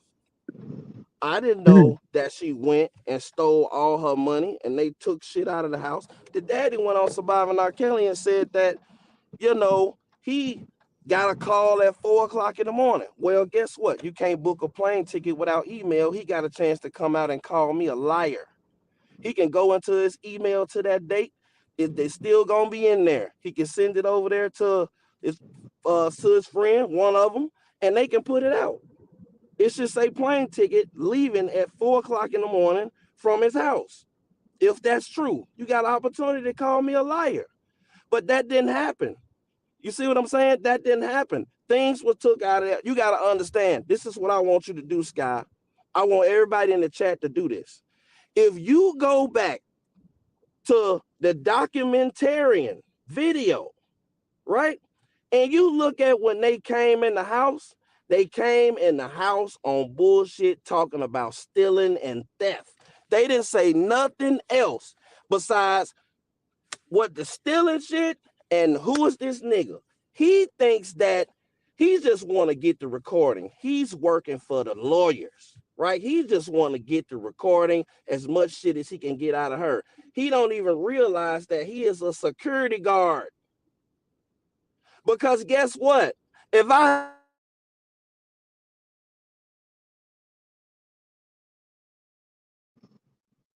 Dang, it went back out. robbery, hold Okay, on, wait. You said if I, hold on. Am I there? Can you hear me?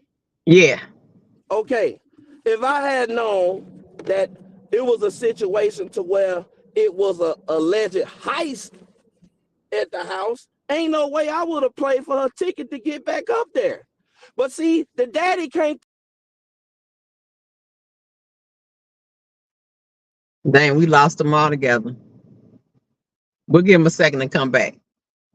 Okay, go ahead, Levi. Yeah, sorry about that. What I was saying is that, in all fairness, we can never hold anyone accountable who did not have the facts. This is no place for speculation. This whole thing, these are legal cases. There's no place for speculating and accusing people of something you don't know to have the facts to. So once those text messages hit, go ahead, I'll Now, be hold quiet. on. No, hold on. So now, while he thinking over there, he being a documentarian, really he a security guard. You see what I'm saying?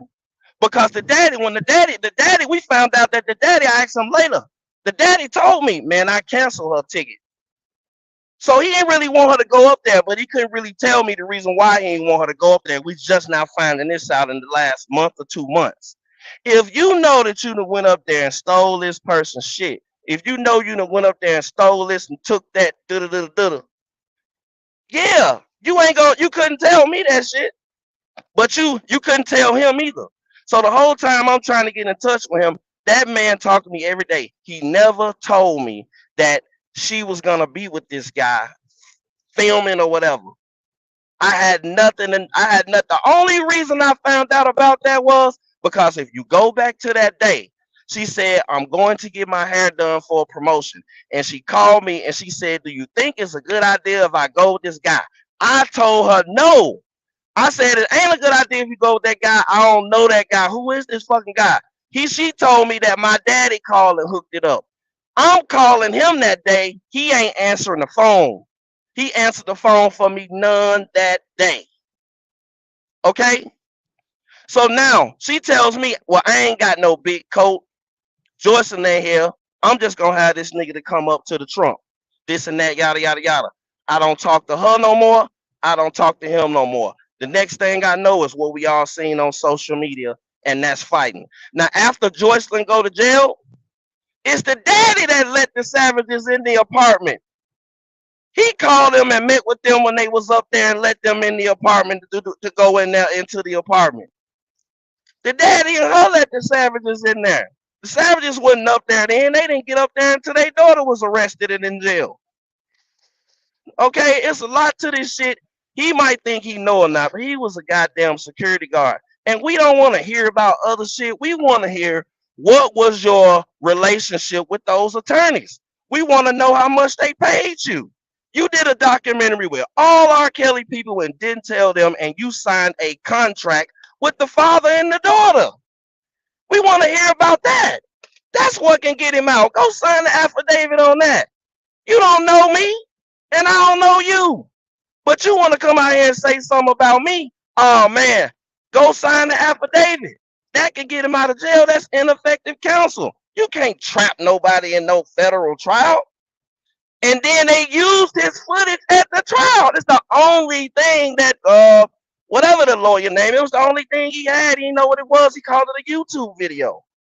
So don't nobody want to hear about, tell us about the entrapment. Tell us what the deal was with the attorneys. And it wasn't even his main attorneys. It was the civil attorneys that quit. That's why they cut his cards off.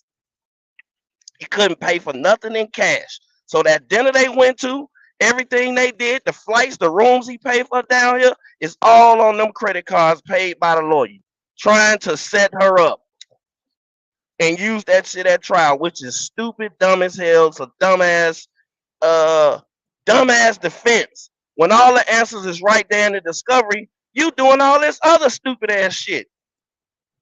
You know? So I don't know. We could talk about this shit blue in the face, what'll work, what won't work.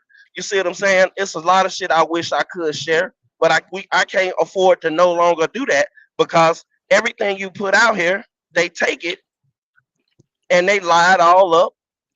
You see what I'm saying? So I'm gonna let them continue to come out here and try to, get people to go against this one and go against that one. Man, listen, the facts don't lie. If the man got a call at 4 o'clock in the morning and flew up there and got a van and went from O'Hare, you from Chicago. Ain't no flights coming from that city going up there nowhere to O'Hara until 9 o'clock on Sunday. I got the screenshot of the man at the MCC at 9:30 in the morning. What kind of fucking flight you got on? A fucking Mark 4 jet? What you talking about? You talking about renting a car from O'Hara? Come on, man. Come on now. Come on, man. That shit was calculated and planned all week. You know what I mean? That motherfucker, somebody can write R.Kelly and ask him himself, when did she say she was sick and she couldn't come down here and walk with you? Come on, man. Come on. I be want to leave this shit alone, man, but I'm telling y'all, every time somebody come on here lying on me or lying about this shit, I'm coming right back on here and straighten it out. Every single time. You get out of jail, run straight to the internet, tell me something, you want to help R.Kelly. Nigga, how the fuck you gonna help? With 20 minutes of video, and you done pretty much got your documentary fucked up, threatened to be sued, anything. The man in the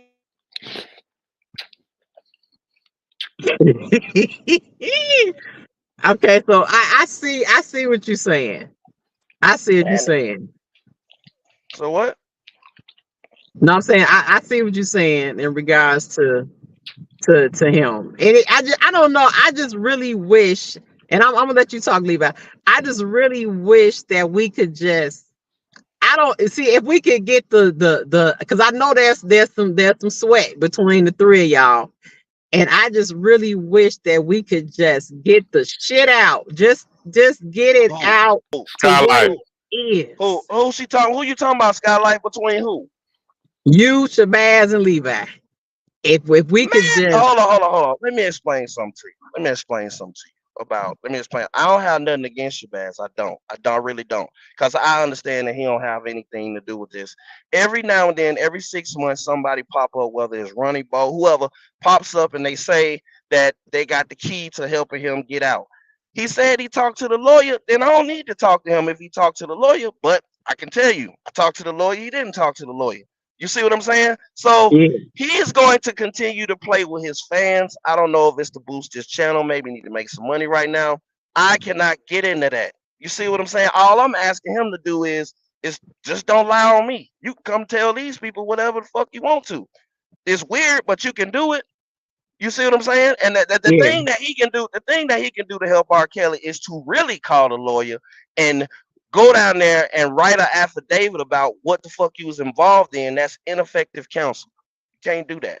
No, because Mhm. he knows he might get arrested if he does that, for one. Well, that's what he will say he want to help. Like, how much the fuck do you want to help? How much Sky, do you want to help? Skylife, open your eyes, Skylife, and open your ears. If he got something that can help Robert, he got something going on. All you got to do is listen to people.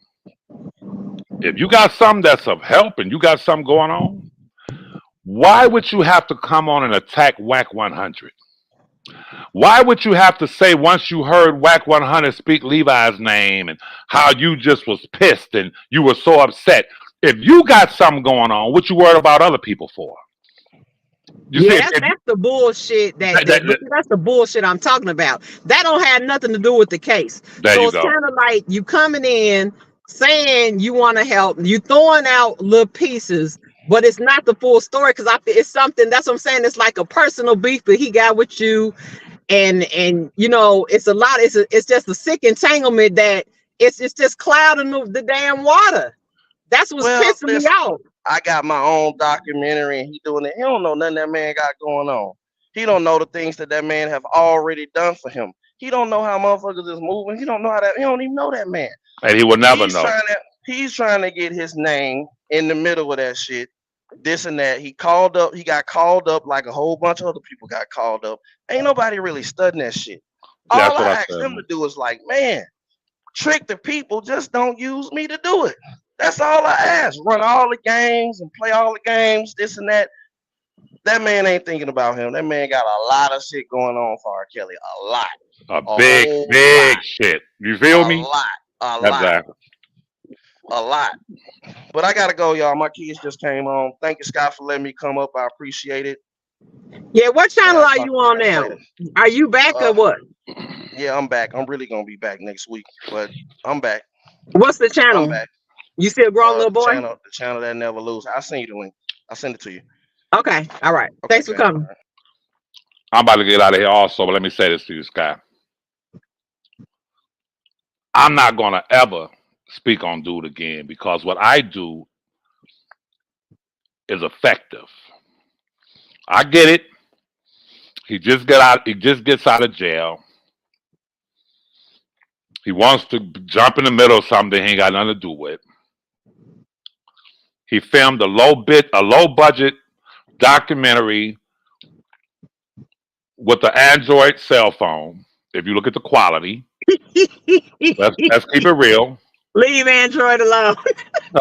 Listen, I got an Android and other thing. I got an Android also. Listen, he had a green screen behind the people. Jane Doe number 5 and her father was in some basement with a damn green screen.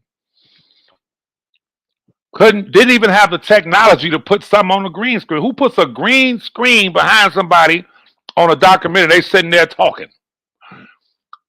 He doesn't have any money, no reach. I'm keeping it 1,000. He's a bum ass, dope head nigga.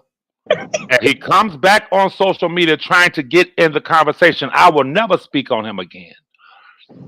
The only time I speak on him is to the proper authorities. That's it. I'm not doing no social media stuff. The truth of the matter, I'll say it again, Sky. If you got something going on, you ain't got to come out and attack Whack 100 and Birdman and Ray J. Hey, you got something going on. Do what you're doing. But he wanted me. He said it to. Okay, wait, hold on. Dana, as soon as Levi goes off, I'm bringing you up. You got a minute to wave your hand if you got a second to hold on. Okay, all right, go ahead, Levi. It's so funny. Isn't it funny what I say? Whenever me and Larry appear on any channel, people try to come on for clout and man, I ain't listening, bro. Don't do that. We ain't doing that. Now go ahead, finish what you're saying. Now go ahead. This is a situation, Miss Sky, where there are only 7 major players in this thing. Whenever someone is at the top of this thing, the top of their field, you have right now rappers like Drake and all these guys that's at the top. Anybody in their basement can make a song dissing Drake. If Drake responds to them, they're going to instantly be on. They're going to instantly be on. They're going to be now getting millions of views. If Drake responds to somebody in their basement making a diss song about him, I am not going to respond to these nobodies. I'll say it to you again. What is going on with Whack 100, Robert, his attorney, and all these things that's going on, these bums could never get me to respond to them, to try to get them in the conversation, because they're not in the conversation. But I will urge you, Miss Sky, to tune in to Levi for Kelly tomorrow. Okay. Do you drink? Yeah. Mm-hmm. Okay. Once you tune in to Levi for Kelly tomorrow, whatever you drink, you're going to say this ain't strong enough. Listen to me. Once you tune in to Levi for Kelly tomorrow, you're going to need a sedative to go to sleep. Oh, Father.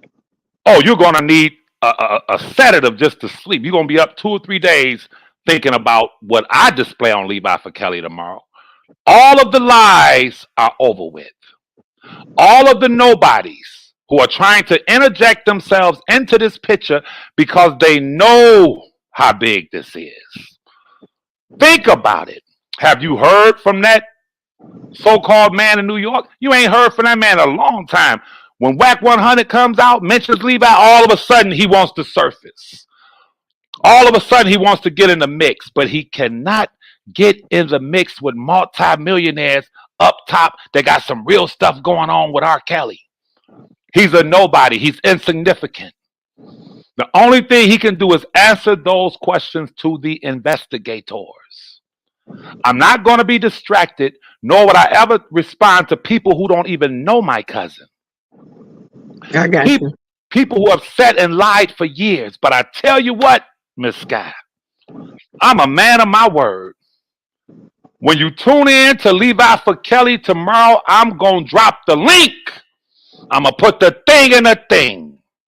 And you tell me that I lie to you today.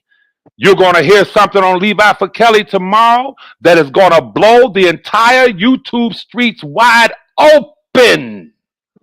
Oh, Listen to me. I'm a man from a city. And when we draw a line and we tell a person, okay, that line we just drew is grace. If you cross over that line, it's going to be that. The way I was raised, when you cross over that line, it's that. Now tune in to Levi for Kelly tomorrow, and you're not going to believe it. And you tell me, after you tune in, was it the greatest live that you've seen in over 5 years since this R.Kelly stuff started? Because guess what? Like Cat Williams said, 2024 is the year of truth. People can sit and lie all goddamn day, but I got the facts and the truth. And okay, you what tell time me are you coming on? I can't say. Hey, you know, I mean, I'm from Detroit. You know me. You gonna know, but it ain't gonna be. I'm not gonna announce it on here because I know how this plays out. You feel me? So I love you, dear sister, and we're straight now, right? Because we straight. Yeah, we straight. We don't never really had no sweat. Let me ask you one more thing. Yes, one more thing, and I don't know if this could be happen, but if I can get through the people that be and see if Carrie even wants to go see Kels, are you willing to help make that communication so he can get in contact with his brother and come see him? Let me be clear. I said to my cousin yesterday, I said, Rob, you know I don't get involved in nothing concerning your immediate family. What you express to WAC as far as your other brother, that's your business, but you know I don't comment on it. I would never bash him. It is none of my business what goes on between Robert, his two brothers, his sister, his children, his ex-wife, and those in his immediate circle, Keith, brother Will Edie. You ain't never heard me on Levi for Kelly touching on that until one incident occurred when they tried to use the brother to come against me, and I had to set the record straight. But to answer your question, I don't get involved with none of that. I don't talk. Listen, I talk to that man, sweetheart, 3-4 times a week on a minimum. And when it comes out, you're gonna know. I don't talk about none of these people. We discuss real stuff. We discuss spiritual stuff. We discuss old times. We discuss what's going on with WAC 100, Birdman, Ray J, Drake, Nicki Minaj, Future. We discuss real high-powered moves and how he was set up. But as far as that, I don't get involved in that. I'm not a YouTuber. I don't have nothing to do with that. I don't speak negatively on his brothers or none of them. I mind my business, and I expect for them to mind their business. Thank you very much, darling. All right. Thanks for coming, Levi. Yes, ma'am. Bye. Appreciate you. All right. All right. We got Dana J. What's good, Dana? What's up, Scott? Who got it? Now, I listen to all that goddamn fluff. Oh, Can I go ahead and I'm gonna say this? I don't like when niggas talk subliminal to me. I'm a straight shooter, so I'm gonna go ahead and I'm gonna say this. Play that AI recording. I want to hear Rob's voice say whatever negative he got to say about me. Because see, I'm not gonna play around with Rob's voice and his likeness and his image like that. No. But what I'm setting up, the whole YouTube is gonna be like, wow. So I'm gonna go ahead and I'm gonna say this. I'm a man of my word. I stand on principle. I stand on truth. People been lying, talking about I work for Angelo, I do this. What? None of that true.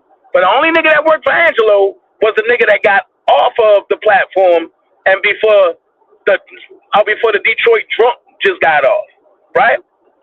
And folks was asking me like, Dana, how did it get personal? Wait. I ain't let him do that. So you just y'all, Lord have mercy. Okay, go ahead.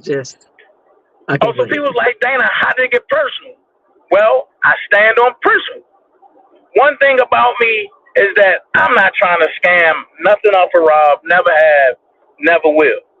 But when dude was like, yo, put the Cash App up there, I gotta record and play it on your channel.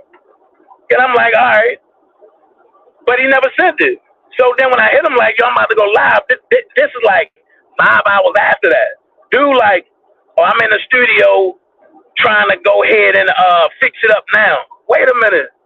If it's an authentic recording, you don't gotta be in the studio. At the end of the day, I was done with them two, Smart Dummy and the Crackhead. I was done with that shit.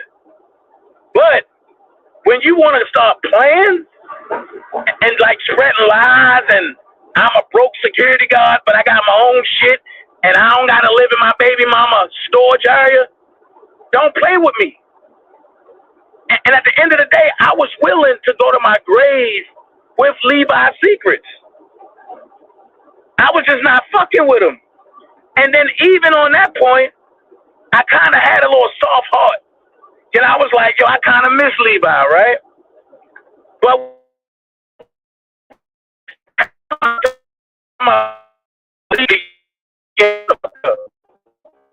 Levi, after I know Levi sending me shit to go after the Debowski through the email under another name, but his handler come out talking reckless. And I'm like, hold on, yo, I'm not even fucking with y'all. So then When Levi come on, I swear for God, I got my cousin's voice, and he don't even know my cousin. Nigga, I don't know Rob, because he's not your cousin. Now, Okay. this Well, wait. Let me go ask you this. Wait, let me ask you this. I don't even know if I could even ask that. Yeah, My thing is this. ask. Because see, I got an answer for it.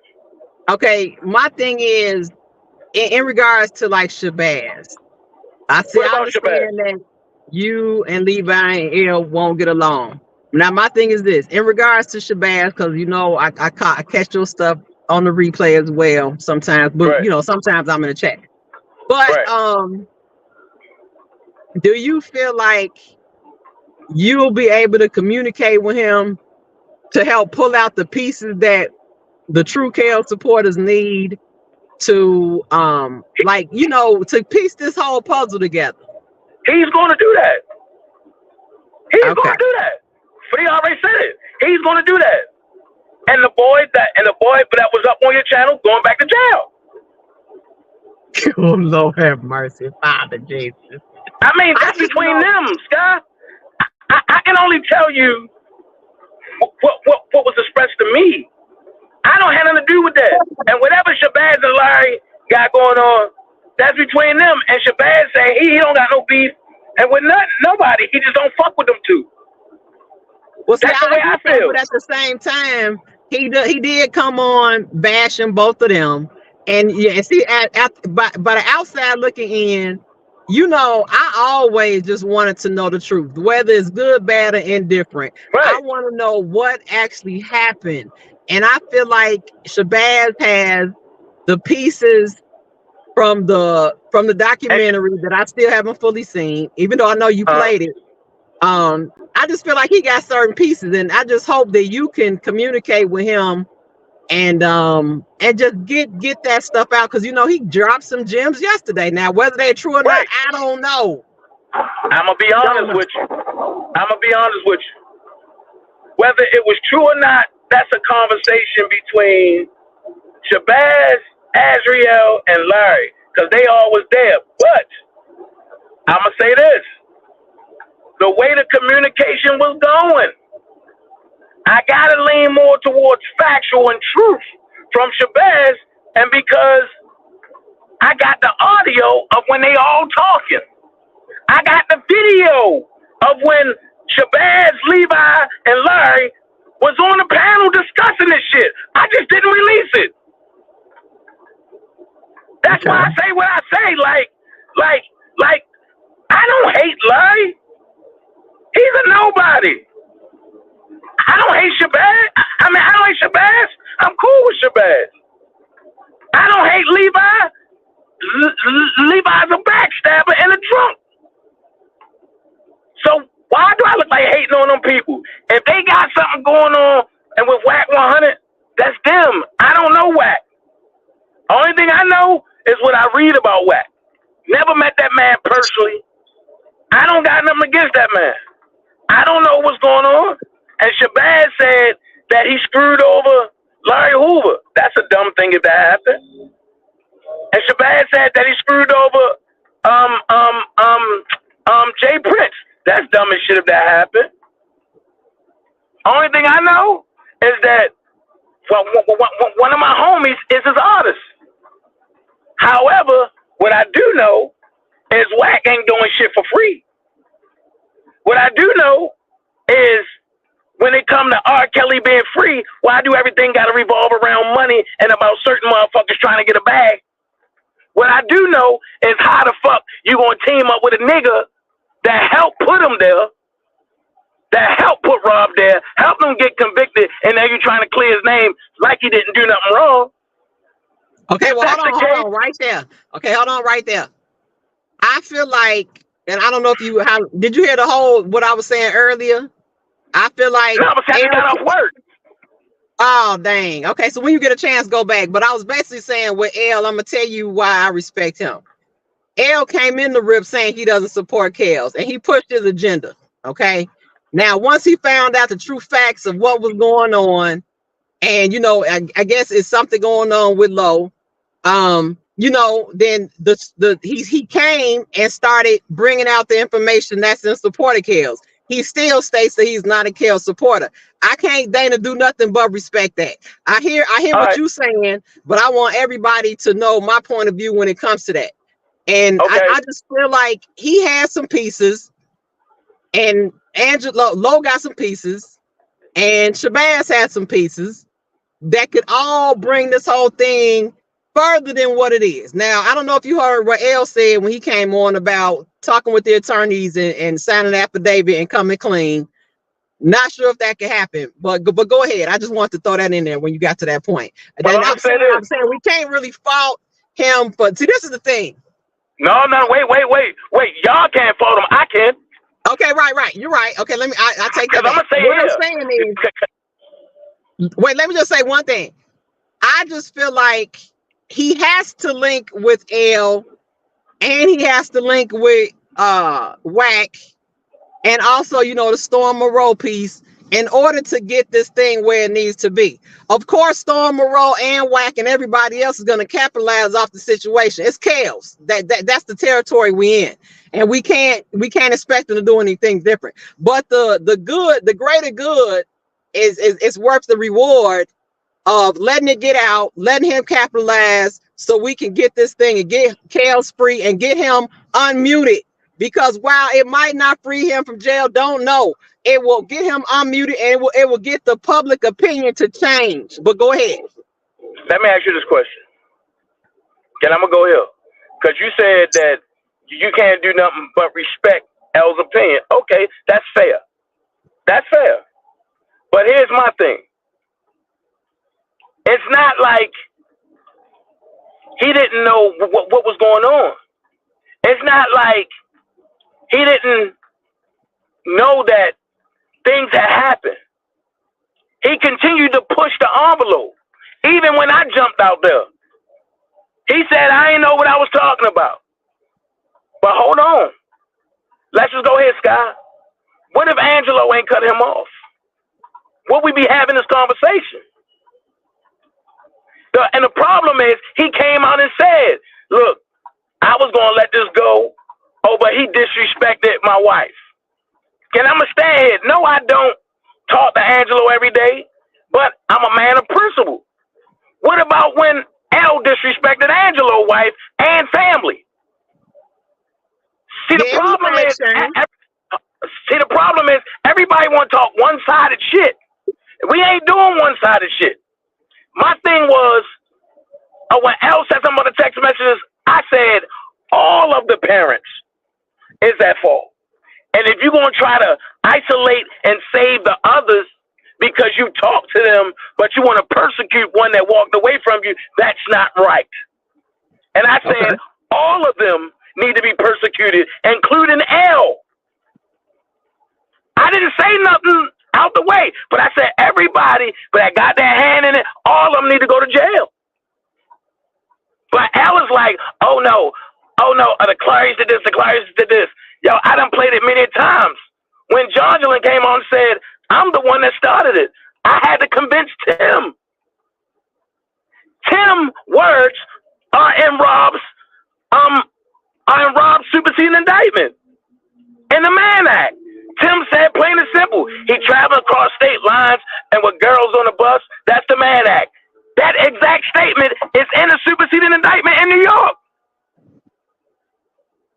But because Al and Levi is cool with Tim, Miss Rogers, and all them other ones, they don't want to say nothing. No.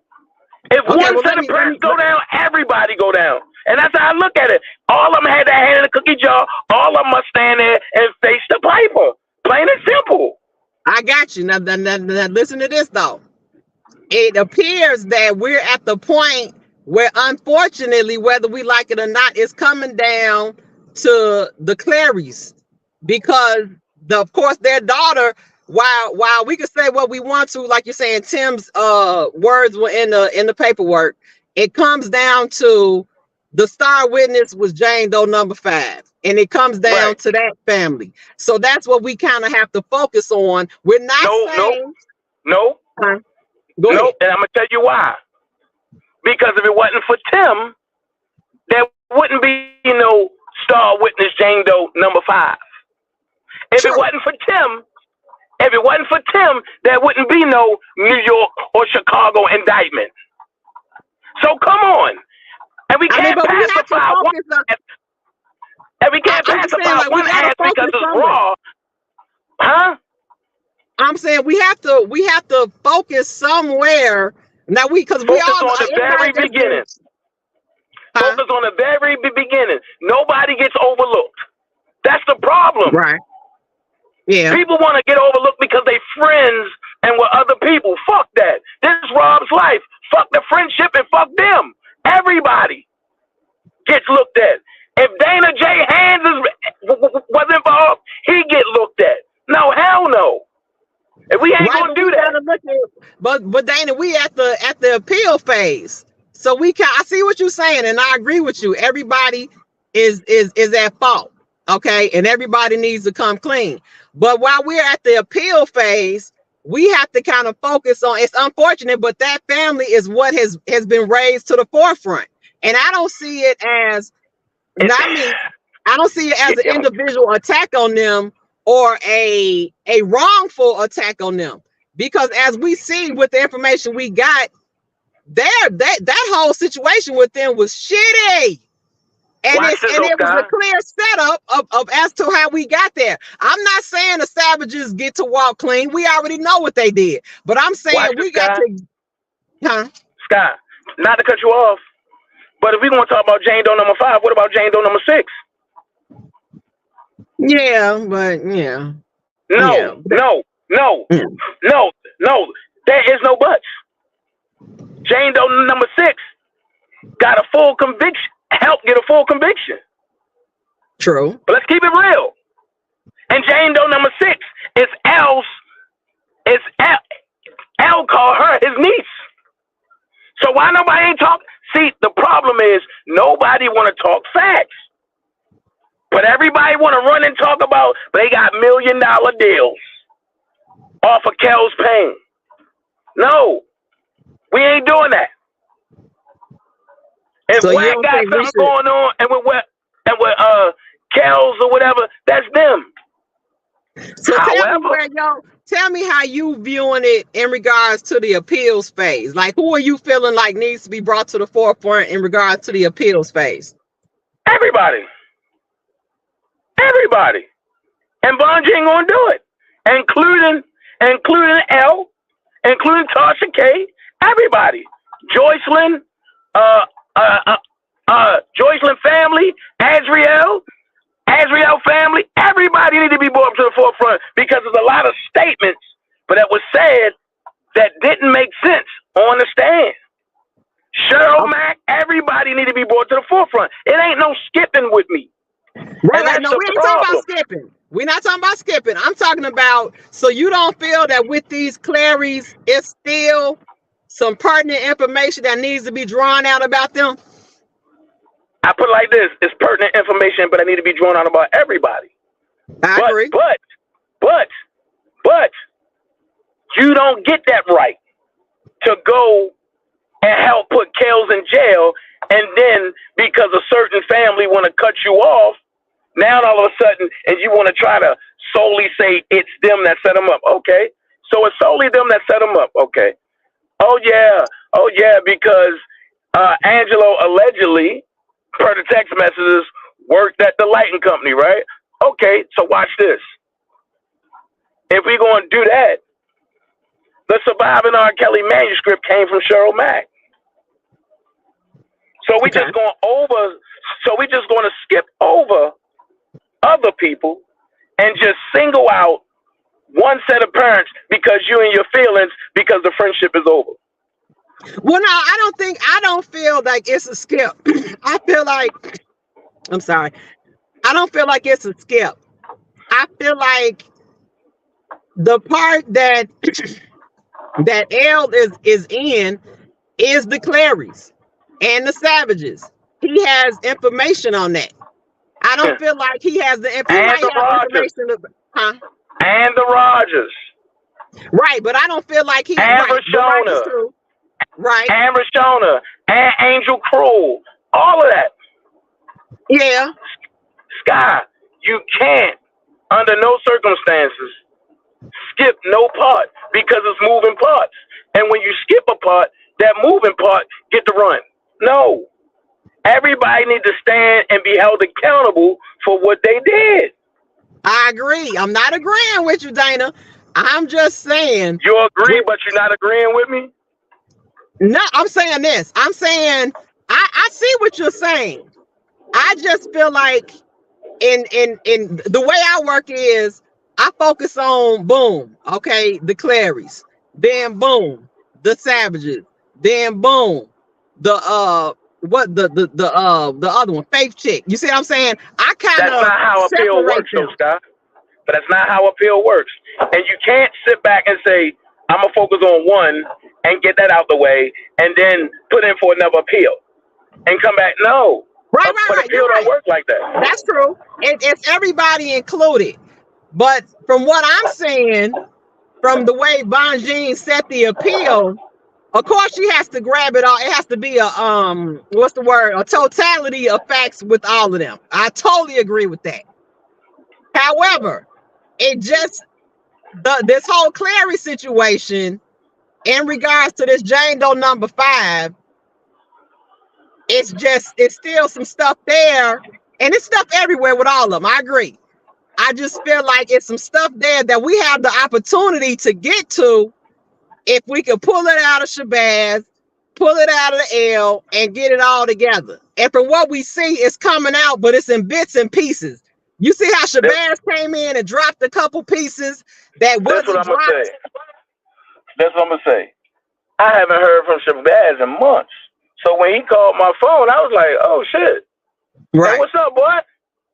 Because I haven't heard from him in months. However, when he exploded the way he exploded back-to-back nights, that's how Shabazz do. But I mean, and whatever going on is what's going on. But when people put the pieces together and start playing other shit, Al gonna try to strike your channel. And because he don't want certain shit out there. And because it make him look like what he is. However, if you are really legit, and I'm gonna say this, and I know he listening. If you really legit, then stand by everything you said from day one. From when you was Mr. Mute R.Kelly, or from when you was a pedophile assistant, from when you was pedophile enabler. No P word, Dana. No P word. But I mean, but that was his handles.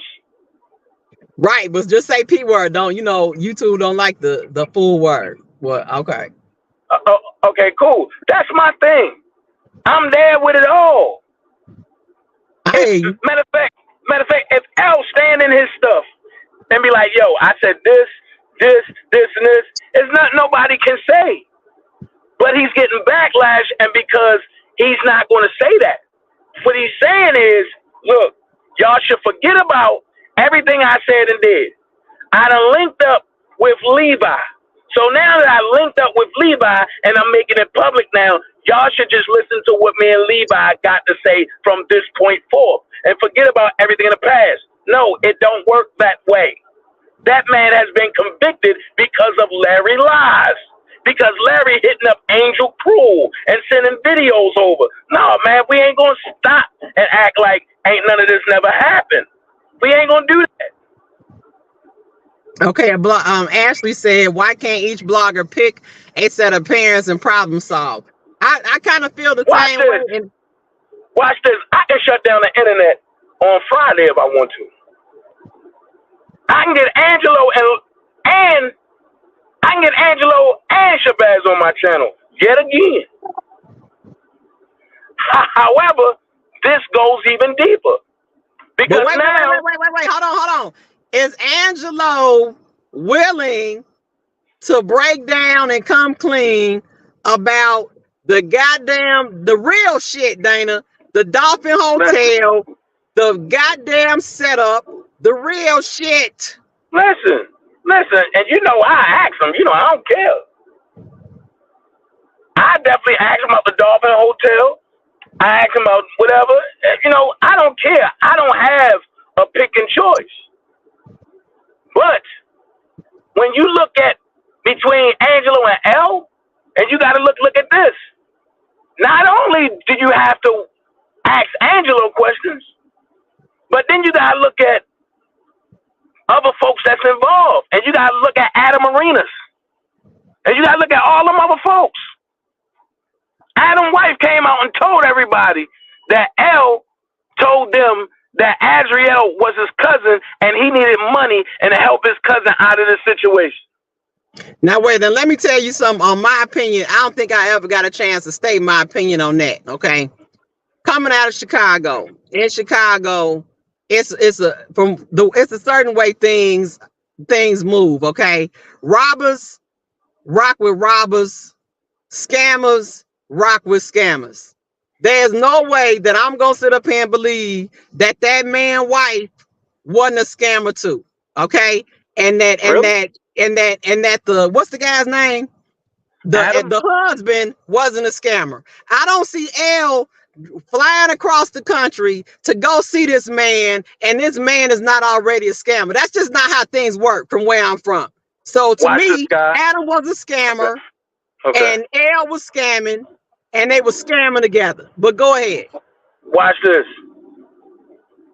If I bring you an idea, because we all know L got a hell of a mouthpiece. L can steal your underwear and sell them back to you and tell you it's brand new. I give him that. And the boy is brilliant.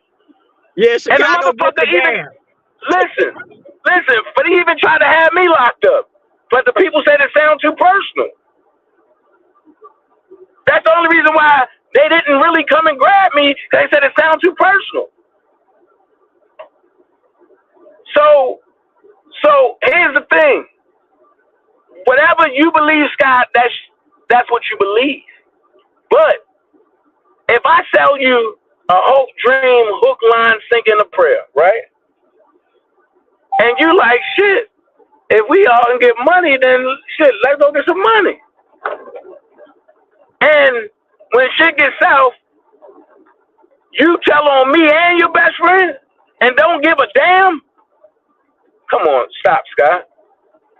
Stop. Well, I'm saying this. I'm not saying I don't know if you understand what I'm saying. I'm not saying he wasn't but scamming. I'm calling cap and bullshit on that. But I'm saying in regards to the other guy and his wife, they were scammers too. That's just how I see it. Okay. I don't feel like he lured them into a situation that they wasn't privy to. But that's neither here nor there. So let me ask you this question, Scott. From the paperwork that I read, right, on both of them, how did L only get 4 months and Adam got 9 years? Well, to my understanding, he said that he had a proffer agreement and basically told on the dude. Like snitch. I mean, but that's what happens. I mean, I can't say that. That's what happens. Yeah. So when is it okay to glorify a rat? We're not glorifying nobody. The way I look at it is looking at it the way it is. Like you missed the beginning of the live, and I discussed that. The day of old, where there was a no snitch clause and a no rat clause and a silence and secrecy law on the streets. The streets are dead, Dana. Okay, this new era, people are telling, they informing, they snitching, they doing all that. We're not saying if it's right or wrong, but people aren't moving the way they was moving when I was growing up. Okay. Now I understand that you and them have a situation. I don't got no situation. I'm just waiting to see him in person, and then we can dance. Oh, but that's all that is. But in person, and we can have whatever type of situation. On the internet, dude is irrelevant. Both of them. I hear you. I mean, if they trying to be cash money millionaires, that's them. I ain't trying to party with a whack 100 on R.Kelly Payne. I ain't trying to cash in with Birdman on R.Kelly Payne. So okay, let me ask you this. Let me ask you this. So you don't feel that WAC has the ability to change the public opinion, help change the public opinion of Kels? Ask me that question one more time. I'm saying, do you feel that WAC 100 has the ability to help change the public opinion of Kels? Have you done it so far? I will say I can't give him all the credit. However, I will say he has a different fan base that we haven't been able to tap into. And he is so have any of WAC. So okay, let me ask you from this point of view. Have any of WAC fans came out and said R.Kelly innocent? No. We're not talking about innocent. We're trying to get them to be open and hear the facts. Listen, because before... Listen, and you dancing around the question. And the question is, have any of WAC 100 fans came out and said R.Kelly is innocent, R.Kelly was set up, or whatever? You ain't heard none of that from his friends. But wait. I can't say in totality because I don't follow him. But I will say this. But I'm going to tell you. 1 second. I will say this. Before, he was the P word and wasn't nobody trying to hear him. Even with the sucker Vlad who didn't even want to release the goddamn video. All of a sudden now, it's becoming... it's popular to now hear what Kels has to say. Now, who we give that credit to, I don't know. But I have to say that the times are changing because the ops are getting upset, Dana. So we know there has been a change. Now, do we give him the credit for that? I don't know. Listen, check this out. I'm going to say no, you don't give him the credit, and you give God the credit for that. At the end of the day, let's go here. I'm going to ask again. Since WAC have been on the case,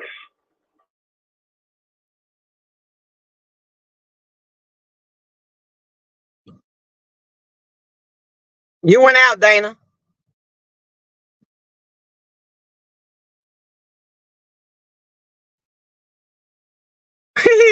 Look, Part said, hey y'all, for everybody who I missed, thank you for coming. Make sure you guys subscribe to the channel. He said, Part said, first one squeal, get the deal. Ashley said, I feel like the temper is changing. It's changing. And that's a fact. Now, and Dana, I can't hear you. It went out. I can't say who we give that credit to, you guys, because as we know, people are now, they're listening. They're not looking, just saying, calling him the P word and shutting it down. They're listening to what happened. Now, while some of these people are still not in 100% support of Kels, they're listening, and that's kind of all we can ask for, you know? I don't expect anybody that hasn't been with us this 6 years running through this case, watching what happened inside the trial, outside the trial, on the news, in all of these millions of YouTube chats that I have sat through. I don't know who to give credit to. But Dana, if you can come back if you want to, I'm gonna let you close out. But that's a fact. The public opinion has shifted.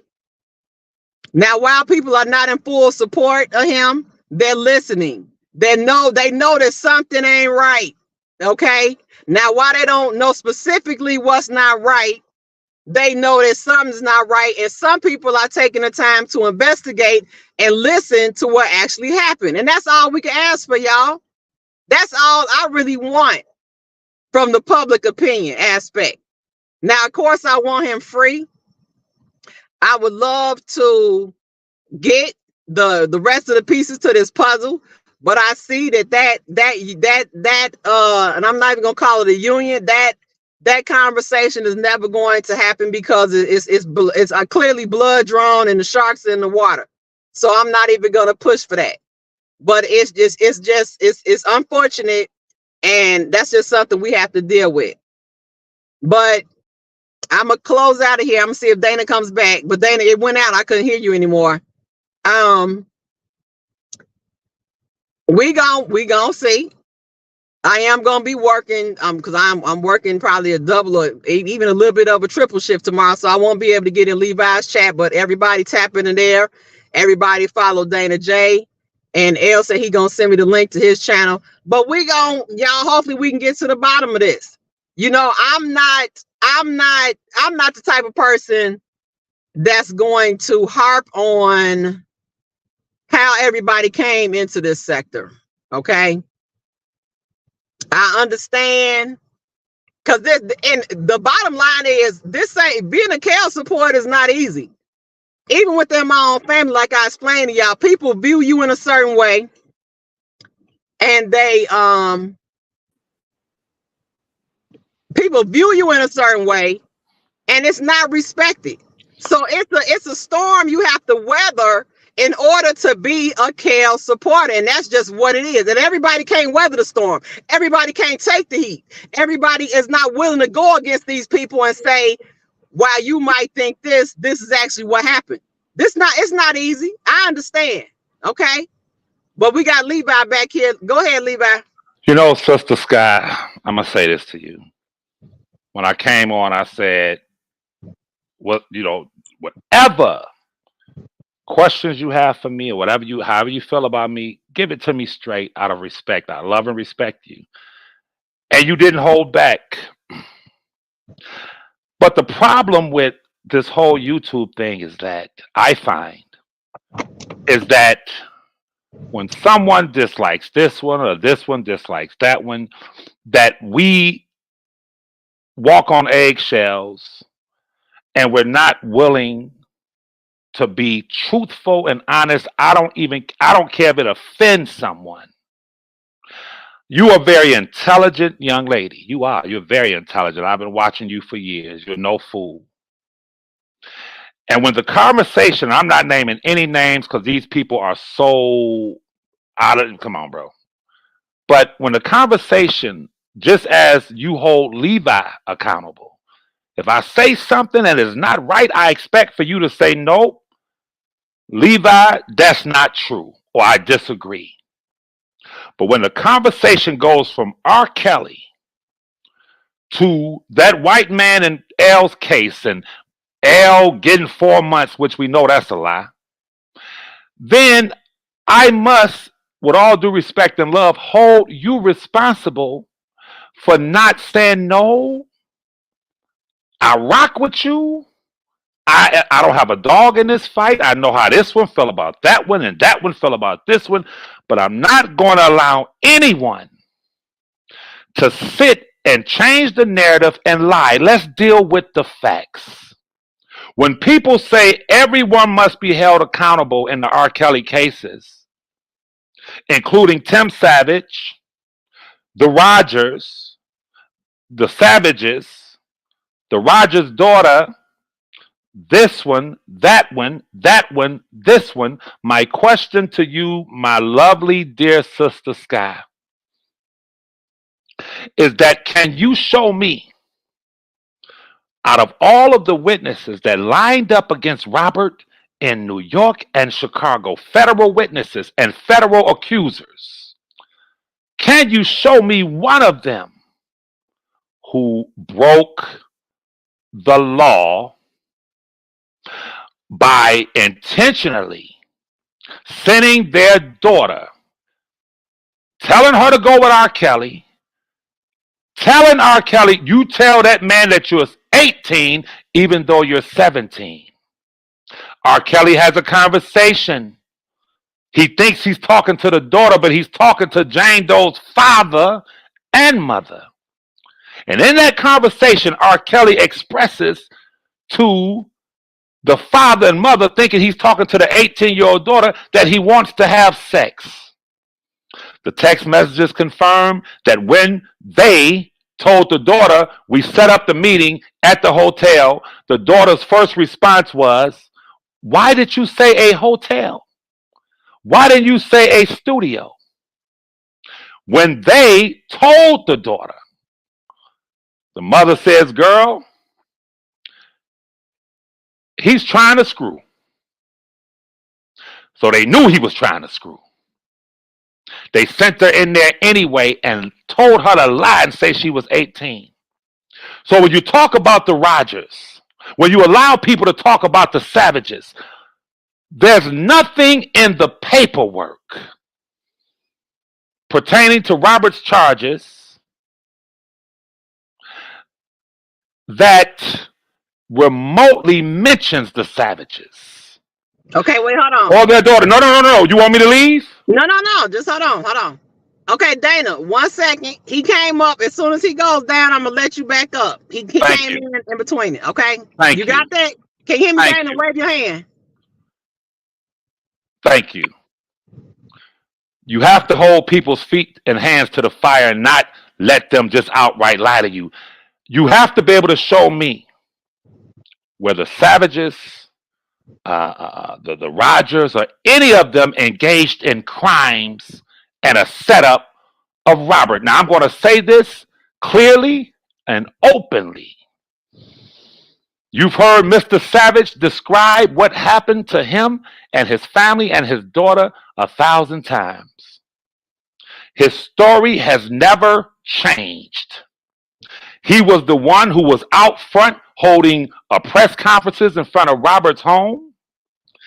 He and his wife, he specifically was the single individual who garnered public attention to what he said was going on as it pertains to his daughter. However, nothing pertaining to his daughter, according to the federal authorities or state authorities, rose to the degree of criminality. So to say that the Savages or Tim Savage needs to be held accountable, you can only hold a person accountable who commit crimes. Mr. and Mrs. Rogers committed no crimes. Miss Rogers testified, and their daughter talked about her relationship with Robert, and as a result of that, she allegedly contracted a sexually transmitted disease. If he were in fact charged with that, he would have got 6 months probation. The most he would have received was a year. But the star witness, the key center individual in all of this, was Jane Doe number 5 and her parents. When you see someone sit up here and try to make a fool out of you by bringing other people into the picture, Miss Sky, and you fall for it, it does not help Robert. There's nothing you can say about the Savages or the Rogers or anyone else that is going to cause the public to say, wait a minute, R.Kelly was set up. Tim Savage. Well, hold on that way. Hold on. Because I don't know if you heard the conversation. I did specifically say in regards to the Clarys. And I do feel like all the parents is some lying motherfuckers. I feel like that with the Savages and the Faye, the Rogers, all the rest of them. Now, whether it goes down, because I feel like all of them thoughts knew what they was getting into when they got with Kels, and then when the feds come, you want to try and get low.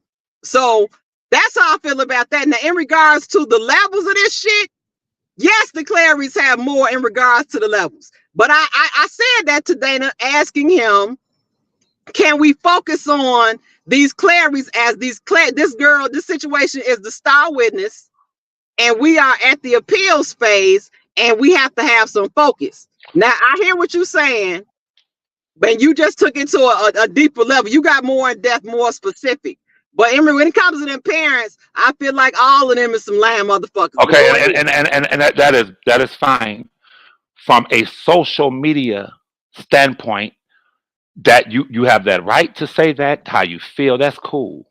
But when it comes to the law and the legalities in this, when a person says that Tasha K, Larry, and the father in them needs to be held accountable, now it's time for Sky to use her own mind.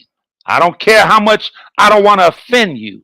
We gonna hold on. Let me say something real quick.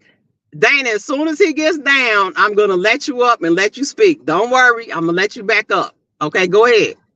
Now, I can play the audio right now. Who did Tasha K say she gave Robert stolen private communications to? Who did she say she gave it to, Sky? The father. Stop. Okay, she gave it to the father. She got it from Officer A or whatever, and she says, I gave it to the father. My question to you, Miss Sky. See, people want to convolute and distort stuff. Let's deal with the facts. If she gave it to the father, it's a simple question. How do you fit Larry into that, Sky? Tell me where Larry comes in. Okay, L comes in regards to, we have to go back to where we were with the paperwork. He was named in the paperwork as being a receiver of that. Okay. Now we're coming to the conclusion that, or based on what L is saying, he didn't receive it. And now Bonjean is focusing in on the Clarice, Tasha K, and the BOP. But go ahead. Let's back up. What happened in that paperwork when L's name was brought in it? What was the response from the government? Do you know? I don't even remember. Okay, check this out. I'm going to say it again. Tasha K herself admitted.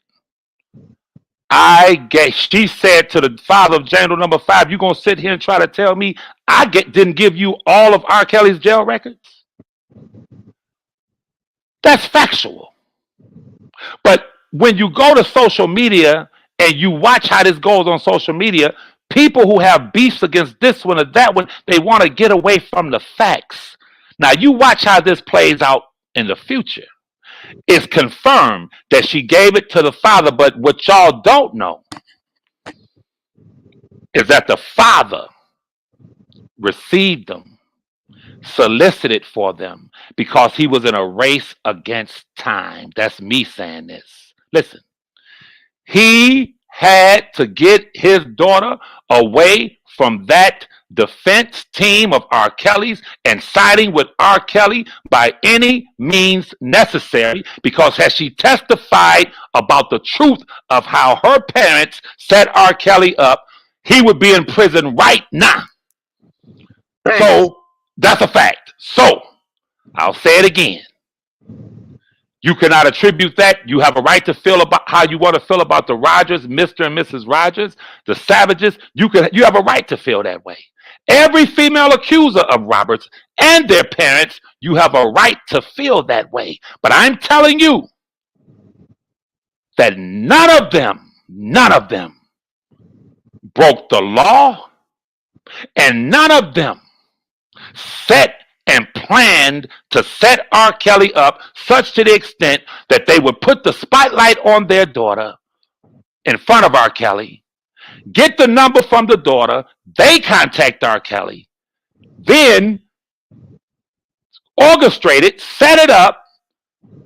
When the mother says he's trying to have sex, I'm trying to show you something, Scott, because I can't say too much. But have you ever asked yourself, if the mother says she's trying to have sex, where are the conversations between the mother and R. Kelly? Where is R. Kelly's text messages when he expressed that he wanted to have sex? See? What I'm saying to you, Miss Scott, is that I don't comment on irrelevant people that ain't got nothing to do with this, that want to put themselves in this. When Larry came on here earlier, when I was talking, certain individuals, these individuals who are trying to be a part of this, their names were not even mentioned because they're irrelevant. They're not in it. I'm in it because I'm the man's cousin. Larry is in it because Larry was right there. When you said that Shabazz spent time like Larry, Shabazz didn't spend no time compared to Larry with that father. And you know that. These people are irrelevant. But I'll say this again. When you allow people to come and make statements preying on your passion and say, well, how about the savages? All of them need to be held accountable. Well, in order to hold a person accountable, that person must have violated the law. And when you send your 17-year-old daughter across state lines with an adult and tell your 17-year-old daughter to say she's an adult, you're sex trafficking your daughter. You're violating you're violating federal and state laws. Listen to this. Mr. and Mrs. Rogers had no problem with showing up to court, Miss Guy. Is that true? I believe they were. Oh, they didn't have no problem. They were there. She testified. The mother testified. Yeah. The father stood during the impact statement and spoke directly to Robert face to face. Mr. and Mrs. Savage, or at least the father, even though his daughter didn't have nothing to do with the case, showed up to the court. He was there. Right. Now we can agree to disagree about the Savages, because I still feel like he had a lot of, at the forefront of this, he was conspiring, and I still believe he was conspiring with Lowe. But that's neither here nor there. But go ahead. Okay, so here's the question then. If you say you still believe he was conspiring with Lowe, you would have to prove that he knew Angelo the day and the 2 days before the Dolphin Hotel. Did he know him? Did he know him before the Dolphin Hotel? No. Okay, did he know him at all when they sent his daughter into the Dolphin Hotel? Did he know him? Okay, I got you. No. You feel me? Did he know him when the daughter said he wants to know, can I cross state lines and leave with him? And they said, go. No, we're not strict. Go. Did Mr. Savage know him or them? No, you're right. Thank you, ma'am. That's but all I have to say this. He was still, I can't put my finger on it, Levi. Okay. I just feel like it's something there with him. I ain't feeling sweetheart, it. But go ahead. I love you, but let me tell you something about where we are now. I got to tell you something about where we are now. I speak with my cousin 2, 3, 4, 5 times a week sometimes. We are at a point when you say I can't put my finger on something, that's cool. I ain't tripping, but that's not going to help Robert. The only thing that's going to help Robert is when you can put your finger on it. Robert tells me all the time, the truth, cuzzo. If it's not the truth, and if it's not backed up by the facts and documents, I can't use it. You're right. You feel me? So you have a right. You have a right to feel, and I respect that a certain way. You have a right to have disdain towards the Savages and the Roger. That's cool. But when it comes to this thing here, I cannot say to WAC 100 and Ray J and these big mega conglomerates and the people that they dealing with, well, the Savages, I can't put my finger on it, but I don't like. No, when you sit with these people that's putting money up, I heard somebody say it's a shame that money has to be made off R.Kelly. Miss Sky, every magazine, including Time Magazine, People Magazine, Rolling Stone Magazine, every magazine that has reported for the years and years, especially you go back 5 years, on R.Kelly, did they put R.Kelly in those magazines and on the front of those magazines for money or for free? Right. To make money, right? Did Lifetime do a hatchet job and lie on this man and do all of these things to this man and get those people, paid them $5,000 each to sit there and lie on Robert? Was Lifetime and the owners of Lifetime and the shareholders of Lifetime, were they interested in trying to solve imprison a monster, or were they in it for money? Which one? Yeah, money. Was Gayle King, when she interviewed the parents, interviewed Robert, all the things that CBS and Gayle King did, were they doing it to try to bring a light to a monster, or were they doing it for money? Money. That's right. So if WAC 100 and his people come through, paid as a motherfucker, multi-millionaires say we coming through, and they come through, and they say we about to tell the untold story. We're about to tell the world what they don't know. Why in the world would we expect for them to do it for free or do it for some philanthropic reason? Why, if they have a network and Whack 100 is a businessman, Ray J's a businessman, all of them are businessmen, Birdman's a businessman, shouldn't we expect for them to do it for money? Yeah, but this is the thing. I think you and I are saying the same thing. However, you are going more in emphasis on specifics to the case. I feel like this. Now, while you gave a time frame in regards to when they first met. Oh no, you went before they first met. I feel like I do, because that was a good comment that she said. I feel like once they met, there was a little bit conspiring going on, the Savages and the Clarys. I do feel like that. Okay. But like you're saying, the pertinent piece is this Clarys. And I think the difference is that from what you're saying and what he's saying is everybody needs to, the focus still needs to be on them all. I think it's just coming from different angles. Okay, but I have to explain this to you, Miss. You cannot, it's fine to focus on anybody you want to focus on. But those parents are the only ones that we have tangible, documented, irrefutable facts showing that they set R.Kelly up. Facts. Facts. And I want you to listen to me. Tomorrow, tune in to Leave R.Kelly. You're not going to believe it. Listen, when you see someone come and fight tooth and nail for the man that we know sat at Christie Lights and thought of a plan to set R.Kelly up, you don't have to wonder who that person is and who's sending that person. But I'm going to tell you something. Tomorrow, the YouTube streets will never be the same. Oh, fine. They will. I'm telling you, they will never be the same. People are about to go crazy tomorrow, Miss Ashley Davis, because listen to me. This is about to be the biggest shit y'all have seen in 5 years. Because I know who's who, what's what, and I got the proof. I got it all. I have it all. But I'm gonna say it again. That's fine. I can feel this way about that person or this way about that person. The fact of the matter is that Whack 100, Ray J, those who matter and those who are really behind this, they only deal with documentation, because if you don't have the irrefutable documentation, multimillionaires can lose it all. Like, that's true. You feel me? Yeah, that's facts. So they're not going to have tangible information. They got to have it all. So, yeah. so when you see these kind of people putting this money, and I'm gonna say something else too, Miss Scott.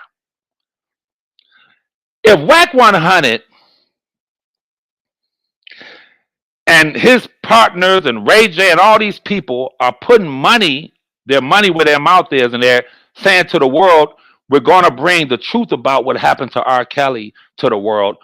Tell me, Sky, would a person who wants R. Kelly to be free, who's with R. Kelly, knows R. Kelly, loves R. Kelly, have a problem with that?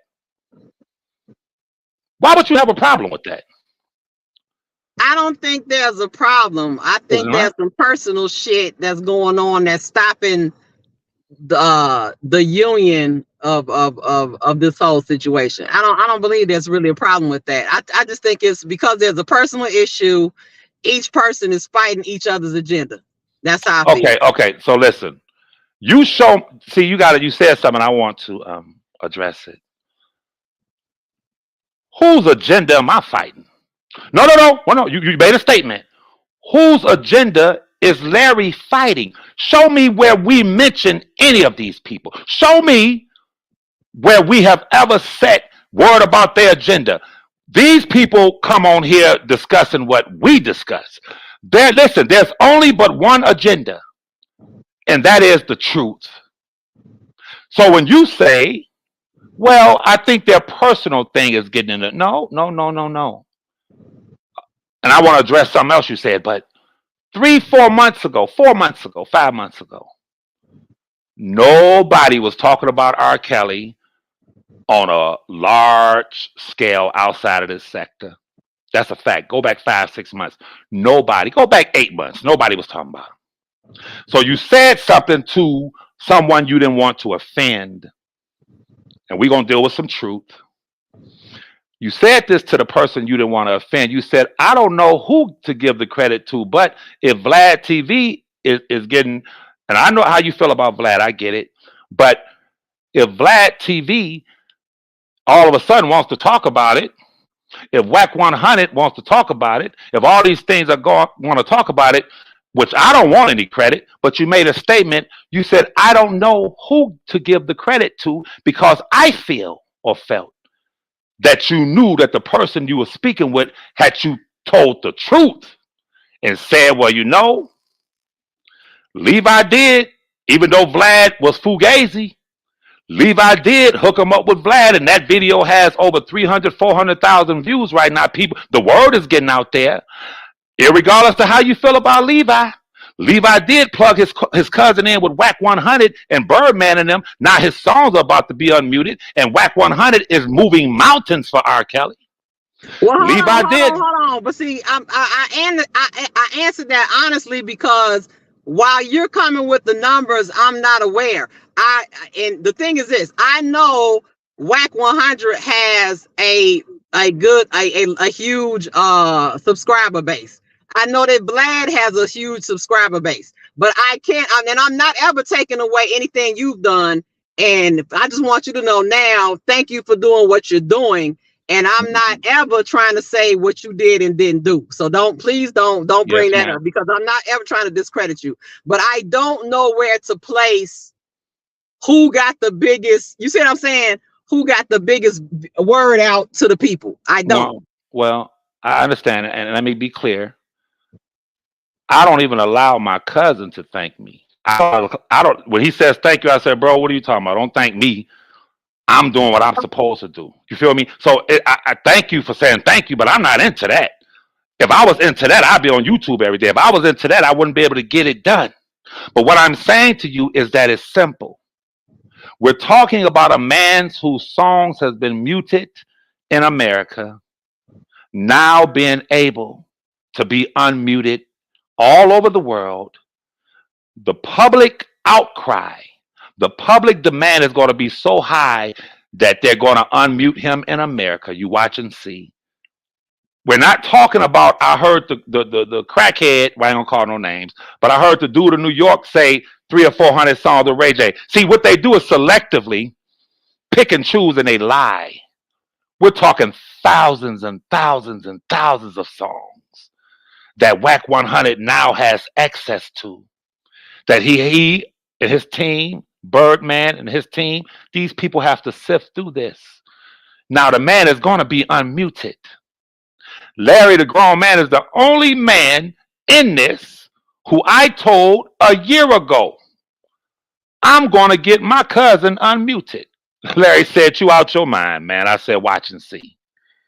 By God's grace, God had me to contact WAC. WAC and I met, talked, had a deep, deep conversation. He calls him R. Have R call me. I said, cool. Spoke to my cousin, said, look, man, call WAC. Spoke back to WAC. I said, he's going to be calling you between 3 p.m. and 5 p.m. tomorrow. Check your phone. And I sent him a screenshot of how it's going to look. This is the number. This is what's going to say. He said, bet. WAC 100 he called me. He said, I just talked to your cousin. Everything that I promised WAC, I've done. And everything that I promised Robert, I've done. And everything that WAC has promised us and Robert, he's done. Everything that Birdman has promised, he's done. Everything that Ray J has promised, he's done. And everything Robert has promised, he's done. So I would be insane to think or even want accolades, not you, but some kind of appreciation from people who are gang and people who hate Levi. I can care less. This is a small cesspool, not you. But this is a worldwide thing that's going on. And it is so big and it is so huge that no one can stop it. When you hear people say, after hearing that man say, I only deal with your attorney, you and Levi, Ain't nothing else to talk about. The people that don't know my cousin, the people who have sat here lying for over 5 years. Tomorrow is the reckoning. Tomorrow is Armageddon. Tomorrow is over. And after tomorrow, anyone who sits and joins themselves on to someone who is scamming, sitting up lying for all of these years, Robert is going to make it clear to you, you're not with me. He's going to make it clear, you're not with me. Because anyone that has to sit and lie and scam and pretend could never be a true advocate of R.Kelly. So I don't know why these people continue to play with a man who speaks to his cousin damn near every day. That's stupid to me. That's suicidal to me. You capping and lying, and this one's lying, that one's lying, and I got the man on a jack. Understand me, and I'm about to go, Miss Sky. When it's all said and done, the truth is the truth. And tomorrow, you and everyone listening to me, ye shall know the truth. And as Jesus said, and the truth is going to make you free, and the truth is going to make you bear witness to the fact that Levi ain't lied about nothing. That if Levi tell you it is, it is. Stay tuned to Levi for Kelly tomorrow. And you're not going to believe it. Thank you, darling. Well, and let me just say this to you, in all fairness now, I let him talk, I let you talk. So I don't like being accused of saying, like, you know. Listen, sweetheart, you can let people talk. I'm trying to be as fair as I can. Yeah, and I know you're fair, but listen to me. When you talk about friend R.Kelly, only the truth can free R.Kelly. Sitting up talking about Levi, sitting up talking about these are distractions. These are, oh, y'all hate him, so I'm gonna talk about him. Y'all, no, let's deal with this truth. And when you have people in front of you talking, you must be willing to say, can you show me on paper, documented, anyone else, any of those people you talking about who have set R.Kelly up where you have the proof, the documented proof, not only in the form of testimony, but whatever documents to prove they did it. If you can't show it, you're lying and you're slandering and you're assuming. No, let's deal with the facts. So all I ask you to do, sister. I'm about to ask that right now when you get off. As you ask me the real questions. Yep. Ask everyone. I don't name no names. Ask everyone the real questions, and don't let them get you off track talking about Adam Marie and the white man. No, deal with the facts. I got you. All right, sister. Love you, sister. All right. Bye-bye. Love you too. Bye-bye. All right. Dana, come on in here. And Dana, don't you be trying to play with me now. I let everybody talk. He came in here when you was down.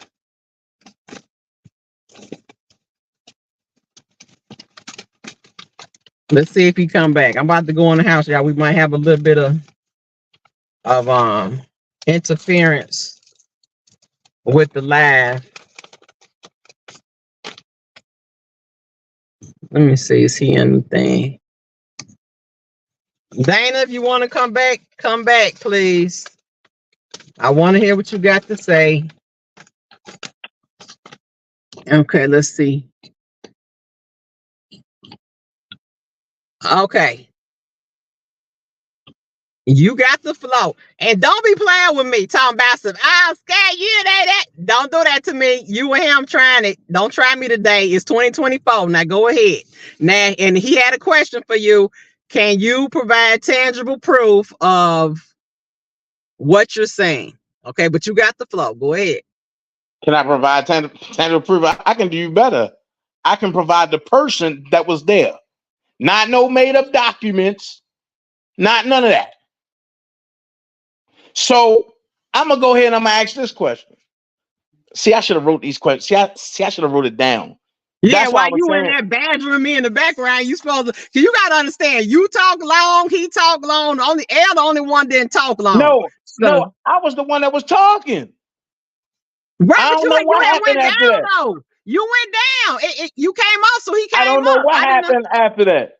But it's Huh? like but I said I don't know what happened after that. If I'm talking, all of a sudden, next thing I know, I get in the crib and then he pop up again. I'm like, yo. No way. Yeah, because you had went out. I couldn't hear you, and then the connection broke. Then he was down there. Then that's when I let him up. But okay, But but I'm gonna go say ahead. You this. got the flow now. Go ahead. But I'm gonna say this. He claimed that Jane Doe number 5 fathers I'm sick of y'all. I'm sick of both of y'all. set up R.Kelly, right? Okay, watch this. So since you want to talk about the Dolphin Hotel, let's talk about it. When they tried to get Rob locked up the first time and it didn't work in Florida. See, they don't want to talk about that.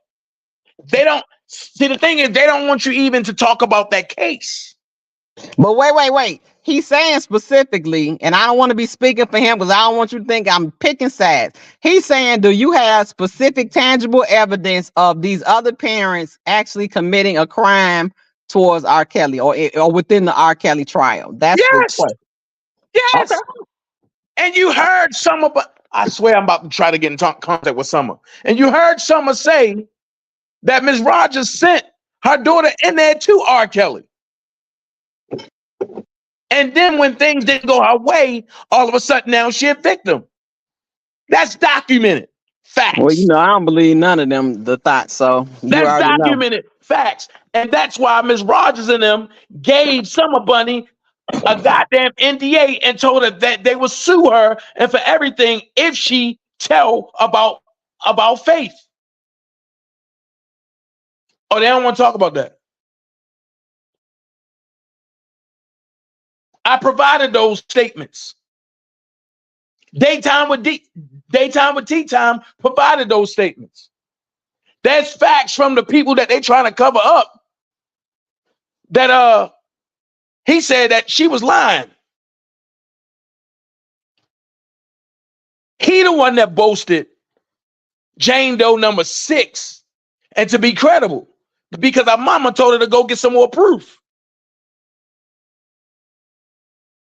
So, like I say, I'm going to answer this. Sky, he asked you, when Lifetime did their screw job, did they do it for money or was it for free? Money. Okay. So when Jim Darriagas wrote them reports, was it for money or was it for free? You bringing up that old greasy No, bag. hell no. I think If you ain't do that to Levi, don't do it to me. No, he still got some. He still was You working ain't for do the it to paper, Levi, so Sky. he got Don't money do for it to that. me. You ain't do it to Levi. Don't do it to me. Indirectly. I'm not doing that. Money indirectly. I'm Okay. saying money indirectly. Okay, cool. All of the accusers. And he could burn in hell. I don't get a lot of Jim Garrett got it. Okay, go ahead. All of the accusers that got paid, did they do this for free because they want justice or was it for money? Nah, it's money. Okay, watch this. Whack 100 doing a documentary for Kales, is it for free or is it for money? Money. Levi and Larry getting in touch with Whack and other people and to come do something for R.Kelly, is it for free or is it for money? I don't see how they get paid, but I'll let you expand. Watch this. They the ones that's delivering the story, right? To Whack and them and to go public, right? Okay. Oh, you don't think that they're gonna get something off the back end? If not off the back or the front end? I can't, but honestly, I can't do the if, Dana. Sky. I can't. Oh, shoot, somebody trying to call me.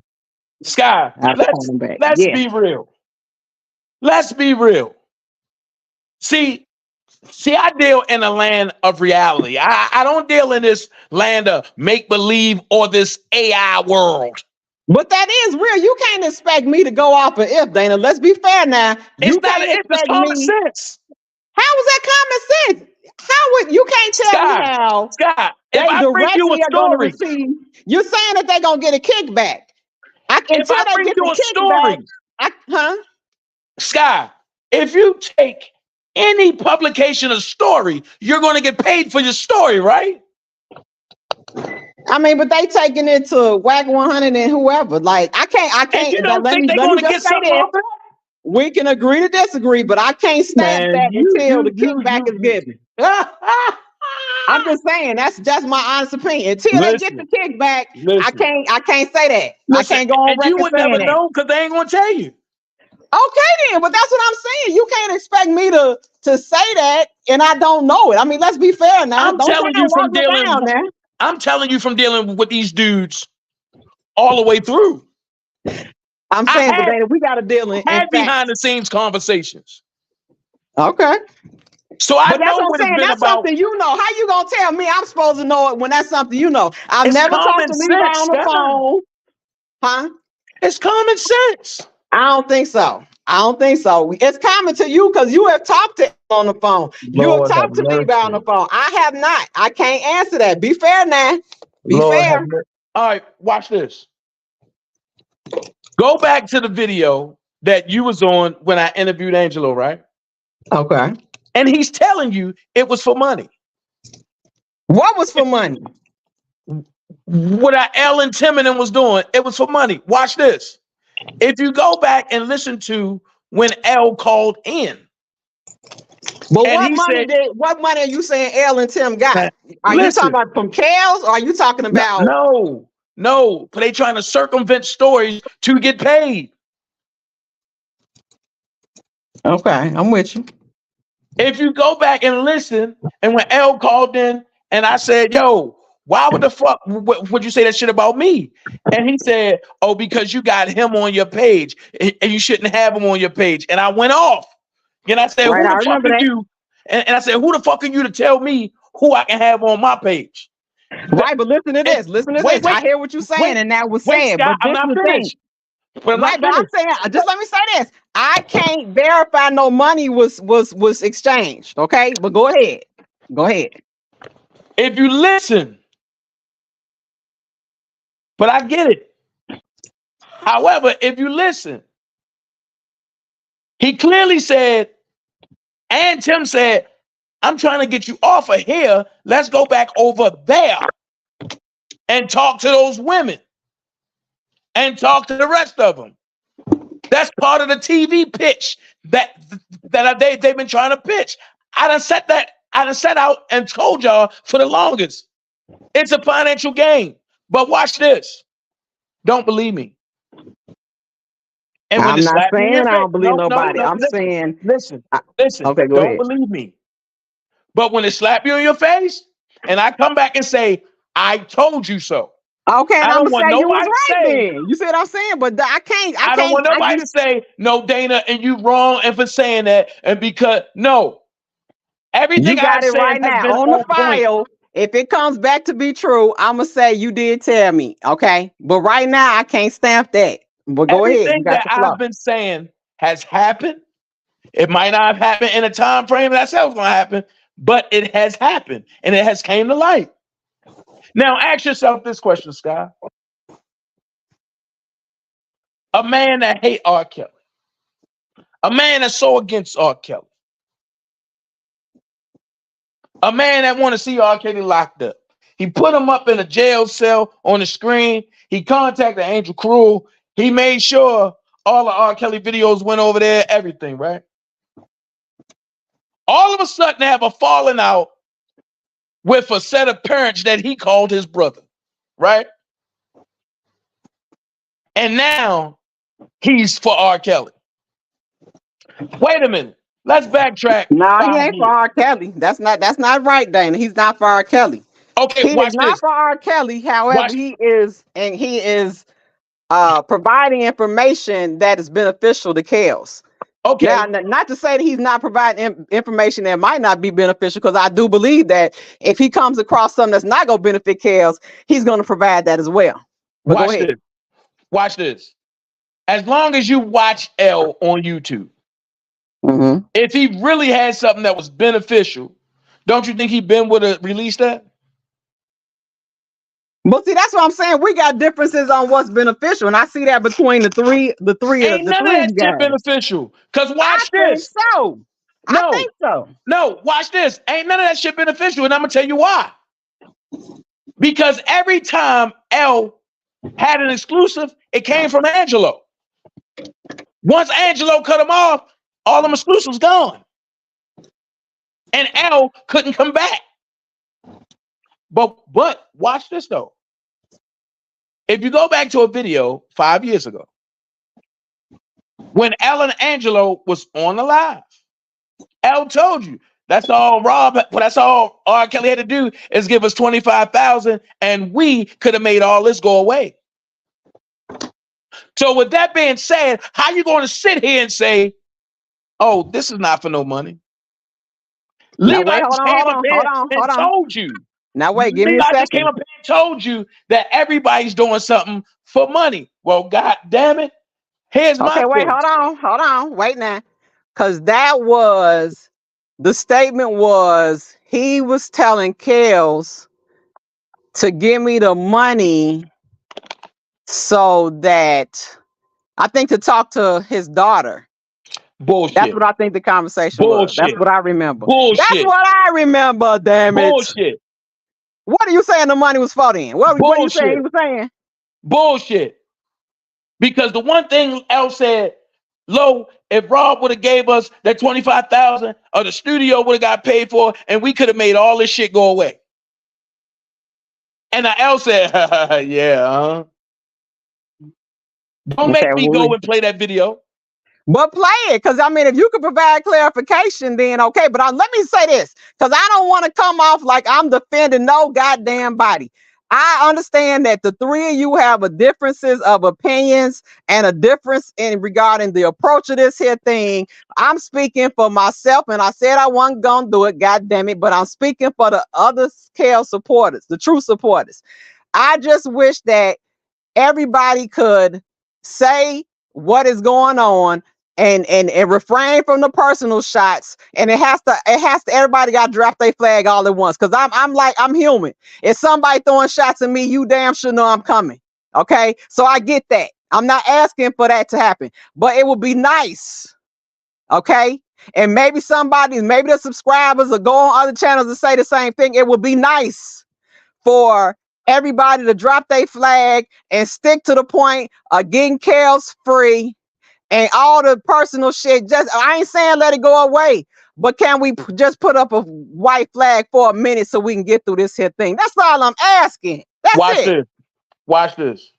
And I'm going to go ahead and I'm going to say this. And because Levi also said, oh, if you advocating for R.Kelly, don't you want him free? I do want him free. Haven't nobody advocated harder for R.Kelly than me.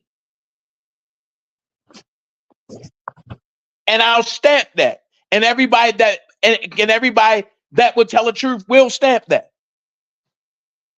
This is not a money thing for me. I can't speak for all of them, but I can speak for me. So watch this. When Moses went to Pharaoh and he gave him directives, did anybody ask Moses to wave the white flag and try to do something or pair up with Pharaoh? Boy, I don't go deep into the Bible. I'm not saying pair up. They ain't no listen to what I'm saying. Let me be clear, because I want everybody to understand. I'm not saying pair up. Scott, there is no flag to drop. There's no flag to drop. It's all facts now. Shit, listen. It's a flag. It's a personal flag. That people are yes, it is, Dana. I can't go with that. It's a personal flag. With a man. I can't walk with a man. And I'm gonna be here and I'm gonna say this. I can't walk with a man that not only stabbed me in my back, not once, not twice, but 3 times, not even 3 times, but 4 times. And probably more. Okay, that's fair, but listen to what I'm saying. Listen. No, listen. But I can't walk with a man that stabbed me in my back.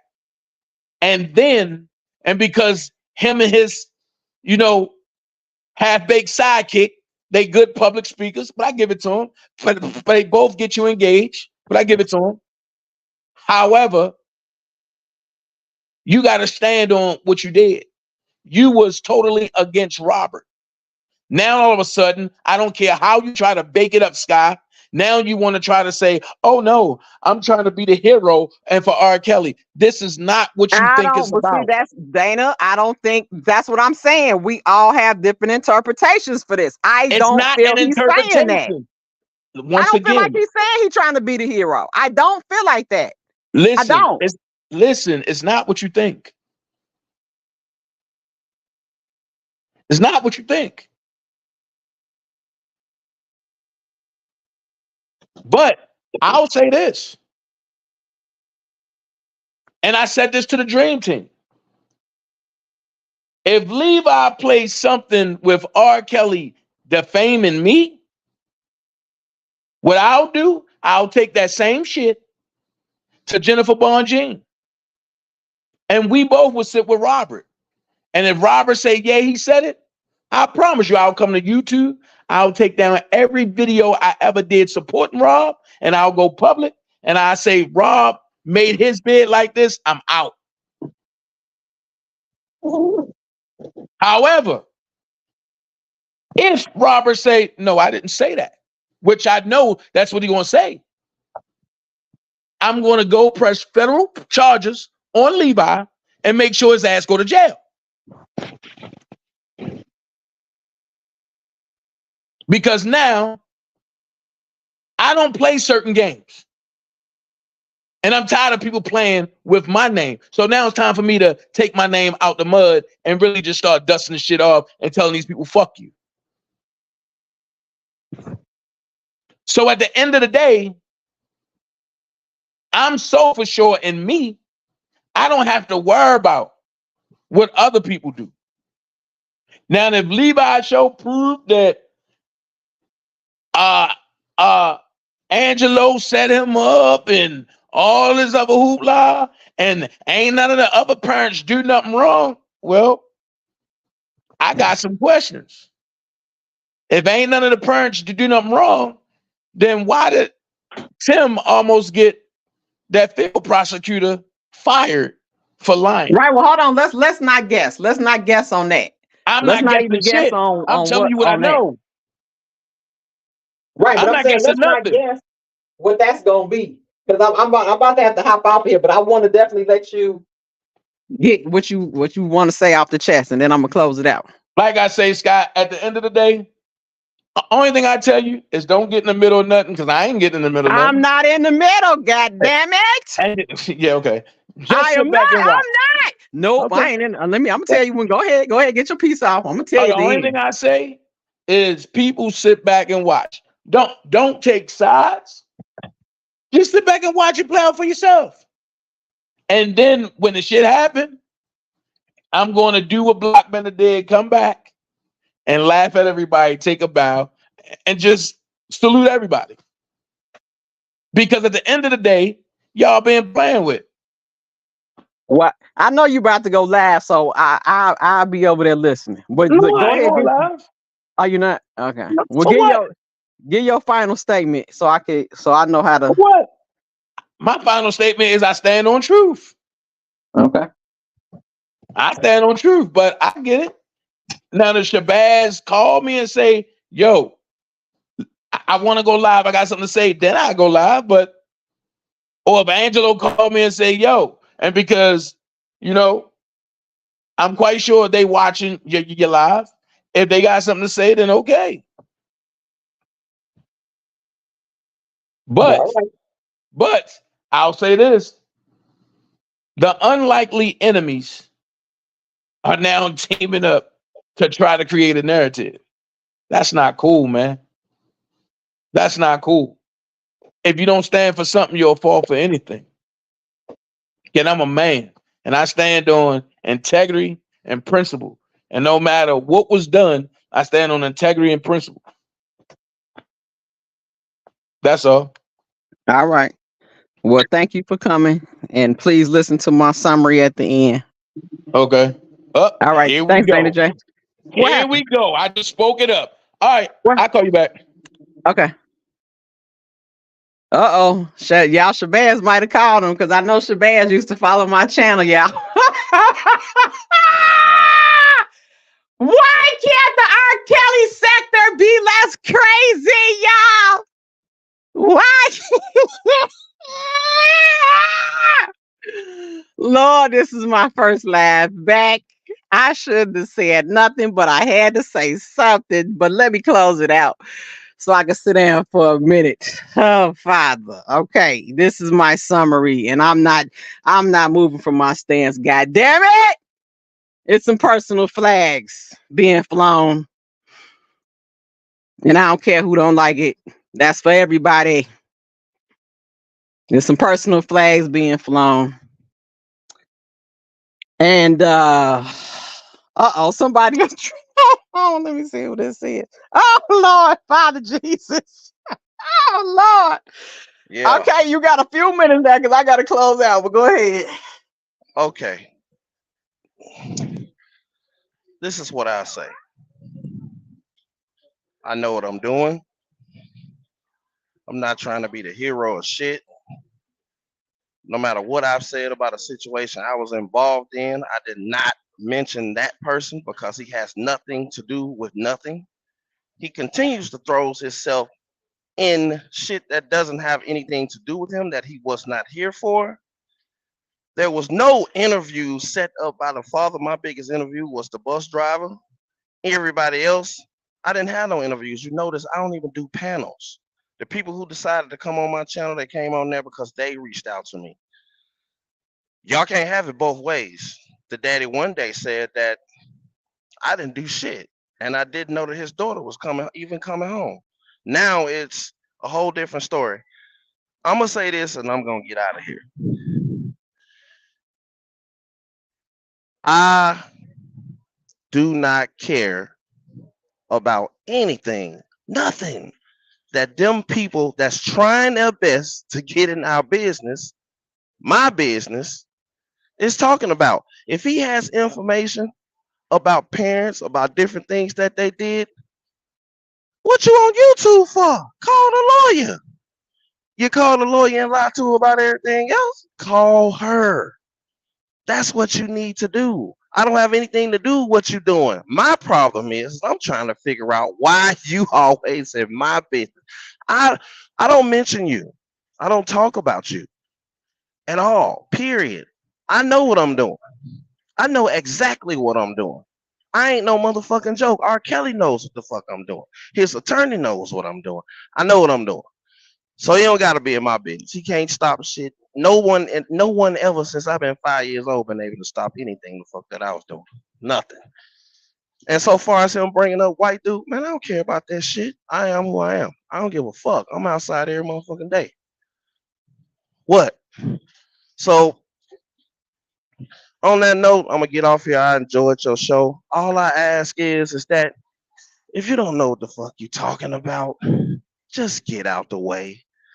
You see what I'm saying? And if you gonna get in the way, get in somebody else's way. Now let me ask you this, so it won't be me with my opinion. Are you a Kel supporter? No, I'm not a Kel supporter, but I am in support of somebody who's sitting in fucking jail for some shit that they didn't do in a situation that I was duped in. Okay. Let me ask you this, El. Okay. Dana's in the back office. Do you I don't want to talk. No. Fuck. Okay. I never want to talk. Hold on, Dana. I don't want to hear his voice. Okay, hold on. Dana, I'll give you the final word. Let him talk. Okay, go ahead, El. Right. I'm not an R.Kelly supporter. I'm not trying to be the hero. The problem is that he wants to be the hero, but he is biased towards certain shit. Okay, he the one that came out and said that man was his cousin. I met him through that man. It's things that coming out to that man. He said that man is coming on his channel. He should, because all of these thousands of people, they want to know the truth about what happened. It's not about me. I wasn't there in 2015. I wasn't there in 2016, 2017, 2019. I didn't go on a television show. I didn't tell all of them lies. I didn't come out and say these text messages ain't fake. These text messages fake. You remember that lie? They're not real. I even heard him say he got an alternate version of them. I've heard so many lies. So you see why people are making moves. They're doing things. across different networks with different people, but you can't afford to come out here and tell people what you're doing because you got the dude backstage. He's gonna come and lie your shit all up and create narratives and lies. I can't sit up here and lie to you about something. You go and check what I say. Anything I've said on my channel since I came out in this direction, you can verify it. Every single thing. Those people who got an alternate version of it, they can't speak. They can't say shit. They're silent and they're quiet. They have been ran off the goddamn road. Okay? Okay? The only they have a spokesperson. You see what I'm saying? And a spokesperson chases you around the internet. And they can't talk about that situation. So they're bringing up everything. Co-defendants, other parents, people who ain't even in the goddamn trial. No, talk about that. That's what you talk about. You say you want him out of jail. In his case, the person that in his case that got the most money lied. It's inconsistencies everywhere. Lie after lie after lie. And guess what? His biggest supporter, the one that stood stronger than everybody, can't even talk about it. He can't bring it up, can't read it, can't talk about it. He cousins of the motherfucker who is about. The dude can only come on a live lesson. He going on his cousin's channel. You see what I'm saying? You see where I'm going with this? So I understand why he's attacking me. I get it, but I'm not gonna attack him. I'm running like a mother. I don't want nothing to do with that because that's unproductive. When you're trying to get the truth. Now, if I was trying to get a YouTube check, I sit there and argue with him every day. I get my $2,500 a month. I pay my bills with it. And I sit there and I send people around in circles and collect money and tell them a car broke down, all kind of shit. But when you're trying to get to the truth, you kind of got to do it for free because you can't sit on your channel and talk about this shit every day because you got people that's going to get sent out by the daddy's cousin. You see what I'm saying? That's gonna attack you, your family, talk about your wife, lie on you, call your kids, told that man that he a pedophile, touched on kid, then one. All this shit is just crazy. You see what I'm saying? But I'm gonna let you get off here. I'm in here shopping. Okay. And you might want to listen because I think you about to have Shabazz come on, so I think it's about to get crazy. Yeah, Shabazz is with them people, and you can hear out of the daddy mouth for every bit of 45 minutes. That's the only time he spent with them is 45 minutes. Okay, that's it. You saying Shabazz only spent 45 minutes with the daddy? With the daddy and them, he only spent 45 total minutes across a period of 6 weeks, 6 months when he was attempting to set them up for the lawyers. If he wants to help, this is what I'm saying. If he wants to help R.Kelly, call the lawyer, go sign an affidavit and tell her everything that you and those lawyers conspired to do. And she can bring that up in his appeal or attach it on to the appeal because they talked about his video at the trial. Simple if you're trying to help him, but if you're trying to make some money, then you get with the daddy's cousin and you come out here and you do something else. That's why I don't be engaged no more. Because if you really around here trying to figure out the truth, or you trying to stop the truth from coming out. Everybody in the chat and everybody that watched this video, answer for yourself. Are these people trying to subvert the truth, or do they want the truth to come out? You see what I'm saying? Talking about people that's not in his New York case and his appeal is coming up, that's not helping him. That's not helping him at all. It's not helping him. You see what I'm saying? And I want the truth of this shit. I didn't spend 4 years talking about this shit day in, day out, arguing, motherfuckers coming to my house and all kind of old bullshit. You know what I mean? So just go to sleep at night and just I want the truth to come out. Well, was somebody trying to direct you? Okay, I'm finna go. Well, thanks for coming up here. Just listen in. No, all right. No problem. Dana. Right. Okay, thanks. Y'all, that was I don't know, because we got some new subscribers. Y'all might not know. L was originally, and he's still in opposition to Kels. But he was I will say friends. He was friends with Jane Doe number 5's father and family And then there was a falling out. It's a long story. We'll have to get to it later on. But Dana, you say somebody who coming. Are you about to bring Shabazz up here, Dana? I'm gonna let you get the final word, but come on, because I gotta get off here. Y'all ain't gonna let me eat, do nothing.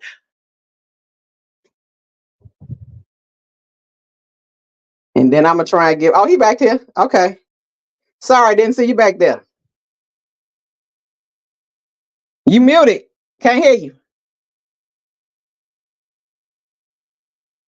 Can't hear you. You muted. Take yourself off mute. What is your number? Why? Why they can't come on the live? Oh, you know what? Hold on. That's what I'm gonna do. Okay, I'm gonna say this. I like the way he tried to slide that line there, talking about, oh, the other person's cousin. Check this out. This how that went down. We all made a bet because Larry was trying to get me to join Team Truth. And I said, yo, I'm gonna say that Angelo, my cousin, and watch people go crazy. Larry was like, no, they won't. No, they won't. So I said that shit. Me, L, and Larry, and Levi, and was on the phone when that shit went down like that. So try I never lie. So who you trying to? They can't come to the live? Hold on, because I don't know what type of setup they got going on. Hold on. This is what I'm gonna do. Hold on.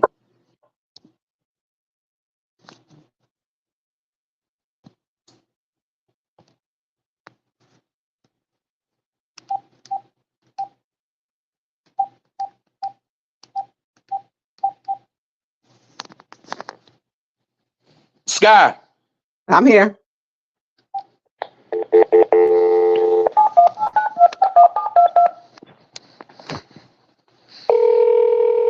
You better be calling R.Kelly.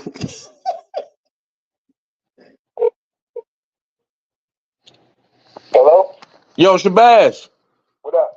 Yo, I got you on a three-way because of Sky Life. All right, so they can hear me? Yeah. Let me immediately attack Larry. First and foremost, you don't know what you're talking about. And I'm going to tell you why you don't know what you're talking about. You try to play like you Inspector Gadget, and then you just a fucking crumb snatching little bitch. There's no American Express card. Now, what I'm going to say to you, and I'm going to say to everybody I've said before, it's very true that the lawyers did finance that project. But street people financed that project as well. Streets came to me, not the lawyers. The same way, let me tell you something how this goes. During that time, they were trying to find any information they can. And I'm going to tell you a couple of names. I'll give you one just because we talked about them already. How they found Dr. Rice is because one of the assistants to one of the attorneys would watch the YouTube channel and listen to what everybody was saying. The one who sounded the most intelligent to R.Kelly's team was Dr. Rice.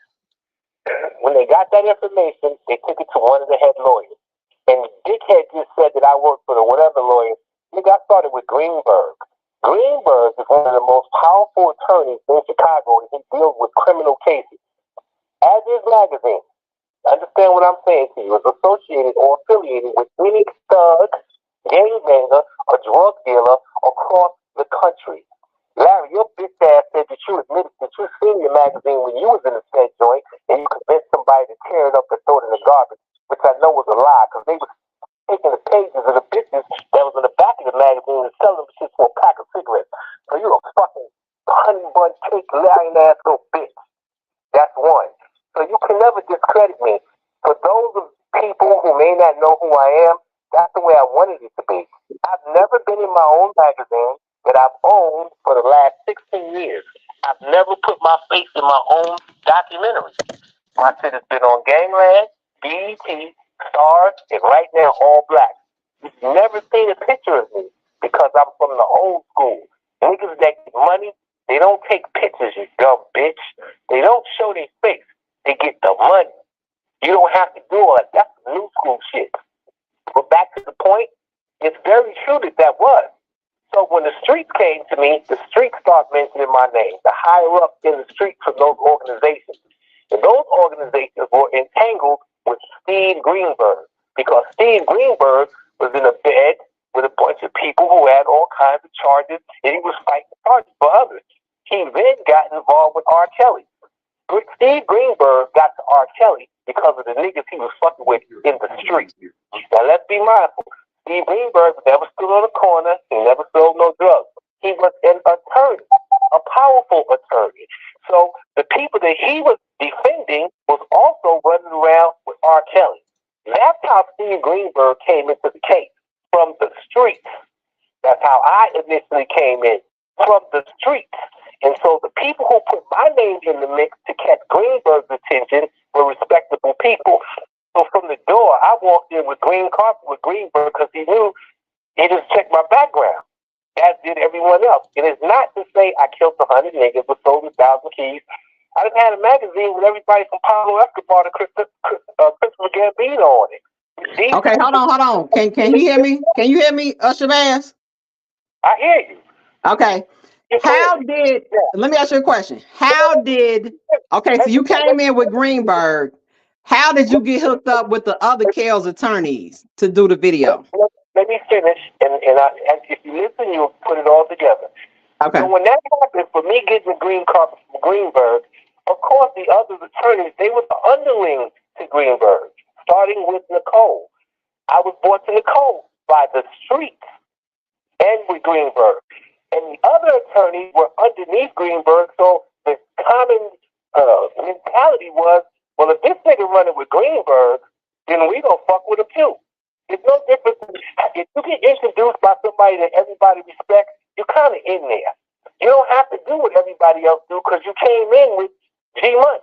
If you go to a party with G Money and don't nobody know you, before you leave that party, everybody gonna know you because you was running with G Money. Well, I was running with Steve Greenberg because of the streets. Everybody else attached along to it. So now, what started to happen within that camp, because of R.Kelly's disposition and because of how R.Kelly spoke to people at times, they started to turn on him.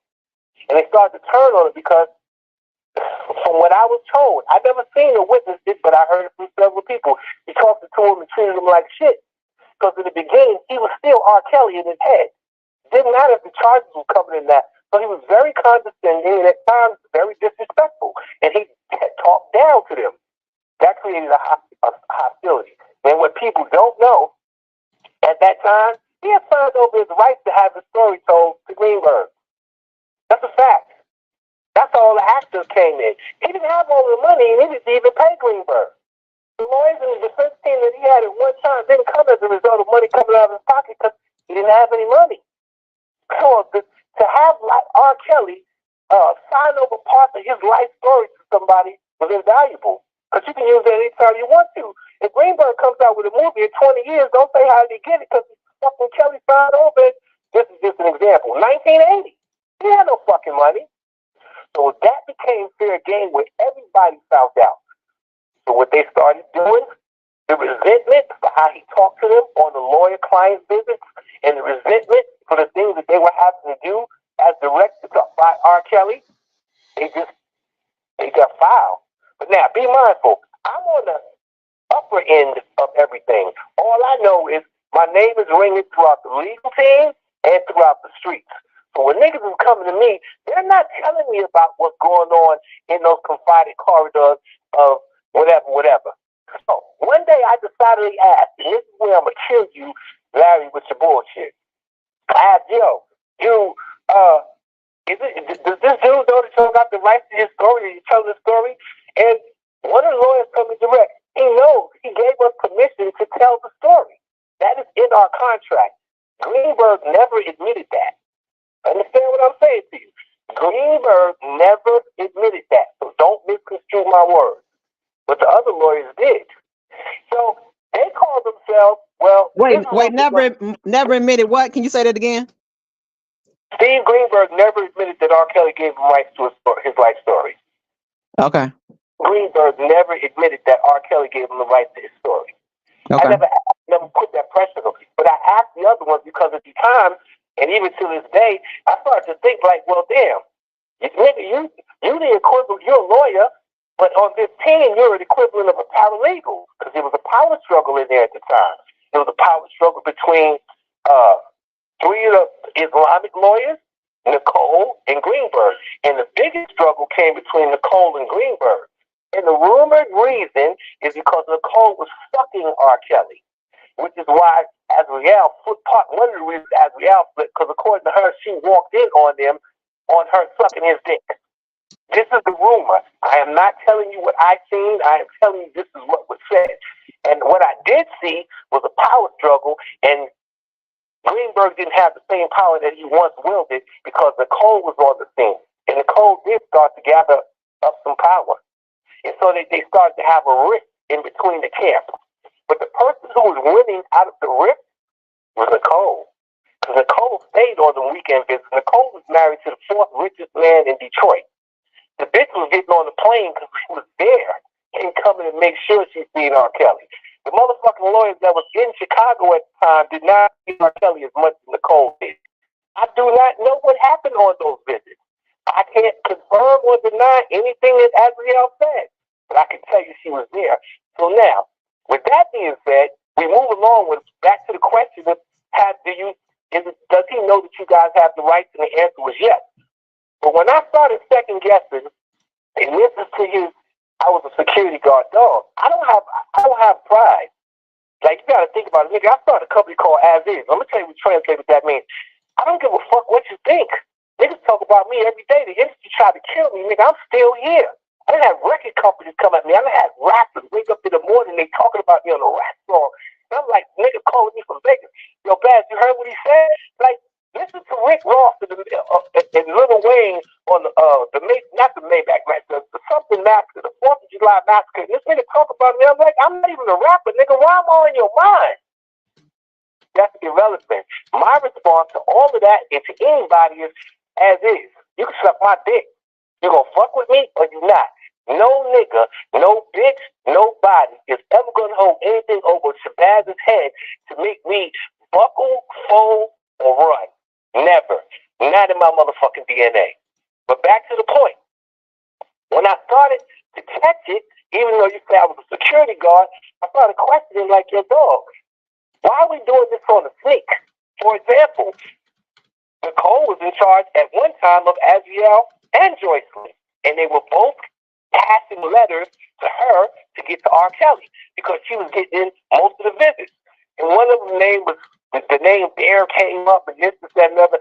But once she got the letters, sometimes she held on to the letters, and then the letters would get somehow to the other lawyers.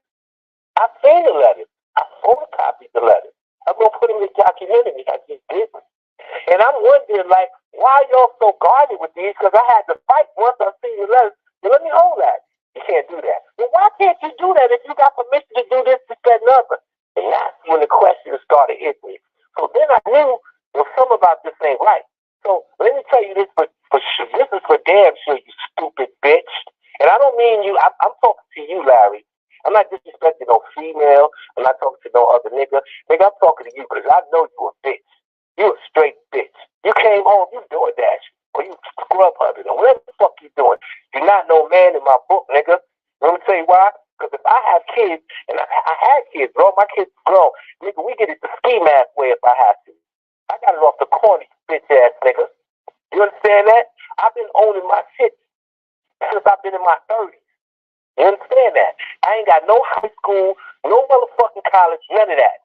So all of that bitch shit that you're doing to provide, I rebuke that. That's not how I move, nigga. I'm an old school nigga. You a fucking faggot. So you definitely a bitch when you're talking about American Express cards. Let me hit you with a bombshell, you bum ass nigga. Because the lawyers was foul, and this is part of the reason why we fell out, it was never a credit card issue to anyone. And I'll tell you why. They didn't want it to be traced or tracked. We're dealing with lawyers that wasn't shit. Anybody knows there's a paper trail, you dumb bitch. So you sit there and say, I never spent cash? Dana, you came with us to, not the Four Seasons, to the motherfucking, whatever that the restaurant, his favorite restaurant was. I paid for everybody's food in cash. Yeah, you did. There was no credit card. It was 30 motherfuckers sitting there. So what is this bitch ass nigga talking about? Like Inspector Gadget. You don't know what you're talking about, Okay, homie. okay, wait. Okay, hold on. Shabazz, are you, and thank you for coming up here and clearing that up. Are you willing to either come back or either come to Dana Channel so I can have a conversation with you? Because I have to get off of here, but I do have a couple more questions for you. And I also would love to see the precedents. Is that available to see? Now, it's available to see because I took you. Let me tell you, I'll be quick. I'm at war with all these people. Like, that's why a lot of niggas are scared, don't want me to come out. They don't want me to come. These bitch niggas, these little niggas, they don't want me to tell a story. They don't want me to tell a story because they know I know the truth from both sides. So they have the tapes, and I have the tapes too. I just say it ain't worth it, dog. Like, I had walked away because I didn't want to get drugged back into this again, which I'm doing anyway. I walked away. But I got copies of all of that shit. I just said, fuck it. You know why? Because at the end, it wasn't worth the headache. It was a bunch of okay, hold on. I hear you, Shabazz, but please don't go nowhere.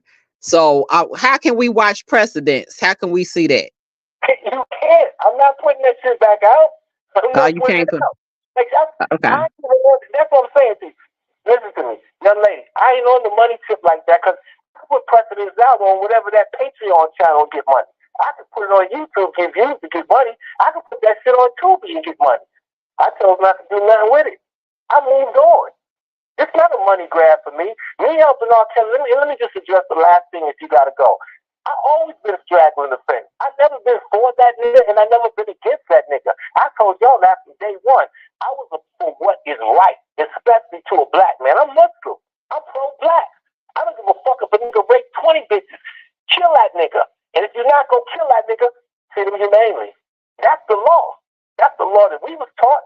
So why should I change up now? Like, I'm just not going to do that.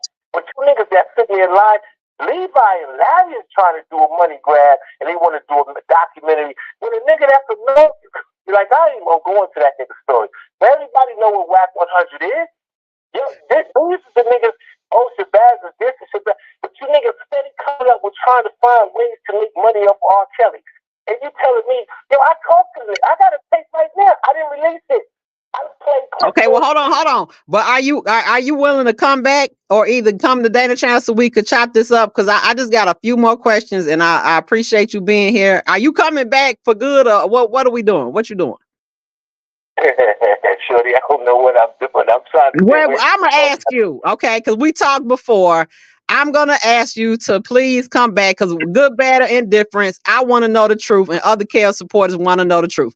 My whole goal of today was trying to get everybody to come together. It's not gonna happen. So, are you willing to have a conversation with me, either on my platform or Dana platform, or however you choose, just so we can just share this out? I would talk to anybody, but I ain't gonna stand there and argue with a bunch of niggas. Like, it's kind of obvious. Like, just think about this. So just think about this. As soon as Wack made that announcement, he posted on Instagram, such and such coming soon, with a network you never even heard of. When you click the link to it, it's some niggas network. Yo, listen to me.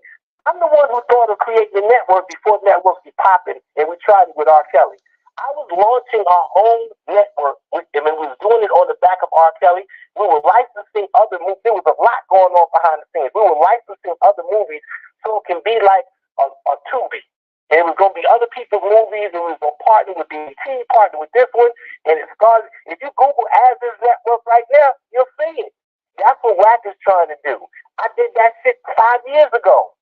Okay, right, but I gotta go. But that's what I'm saying. Can you please come back or either give your number to Dana and I can link with you? But I definitely wanna chop it up with you and let you get what you got to say out. Here's another thing that's very important. I'm going to defend his sisters because he said those are his sisters to the end. I fuck with Bonjean. I never had a beef with her. I just talked to her yesterday. I fuck with the sisters. I talked to them yesterday. I gave her, the sisters, and Kelly my word, I would help them. Not because I believe in him and not because I don't. Because it's just the right thing to do. Regardless of what that man did, he still deserves to do whatever he did in peace. He already got convicted of crime. Let him do his time. God damn. Get off the nigga back. But he can't. He's never going to.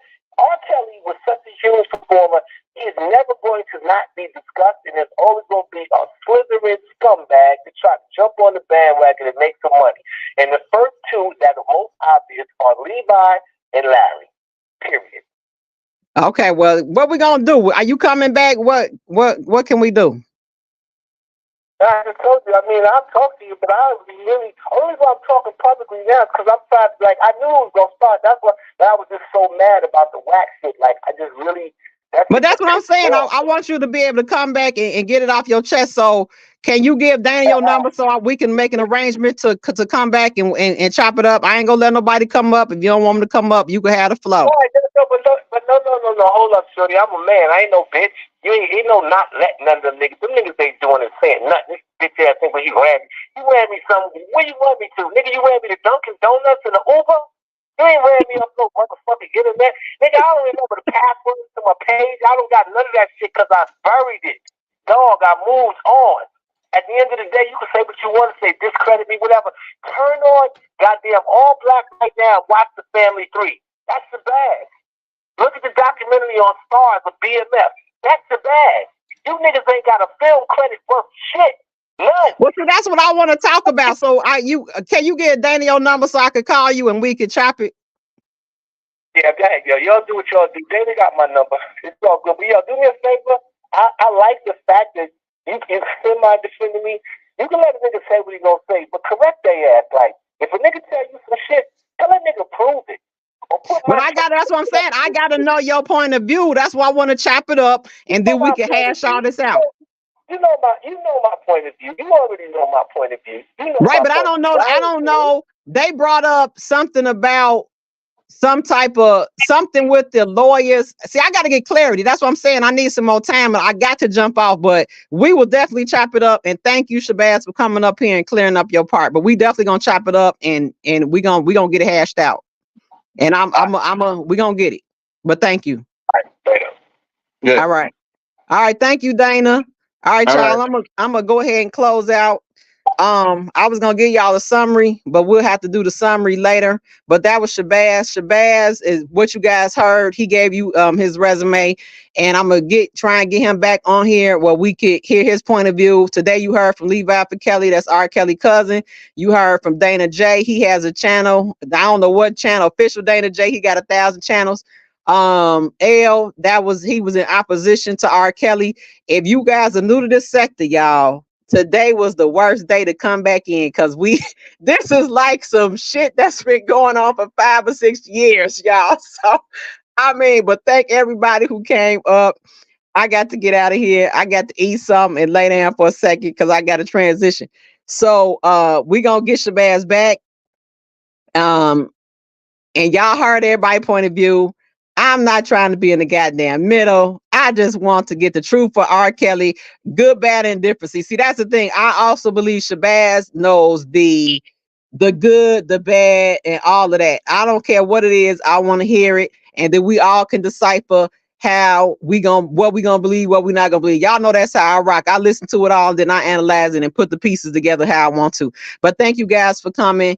It was a crazy day, but it was wild hunters, y'all. Shout out to all the subscribers. Shout out to all the mods. I'm so glad we ain't had no crazy people coming in here messing up the stuff. You all can share this.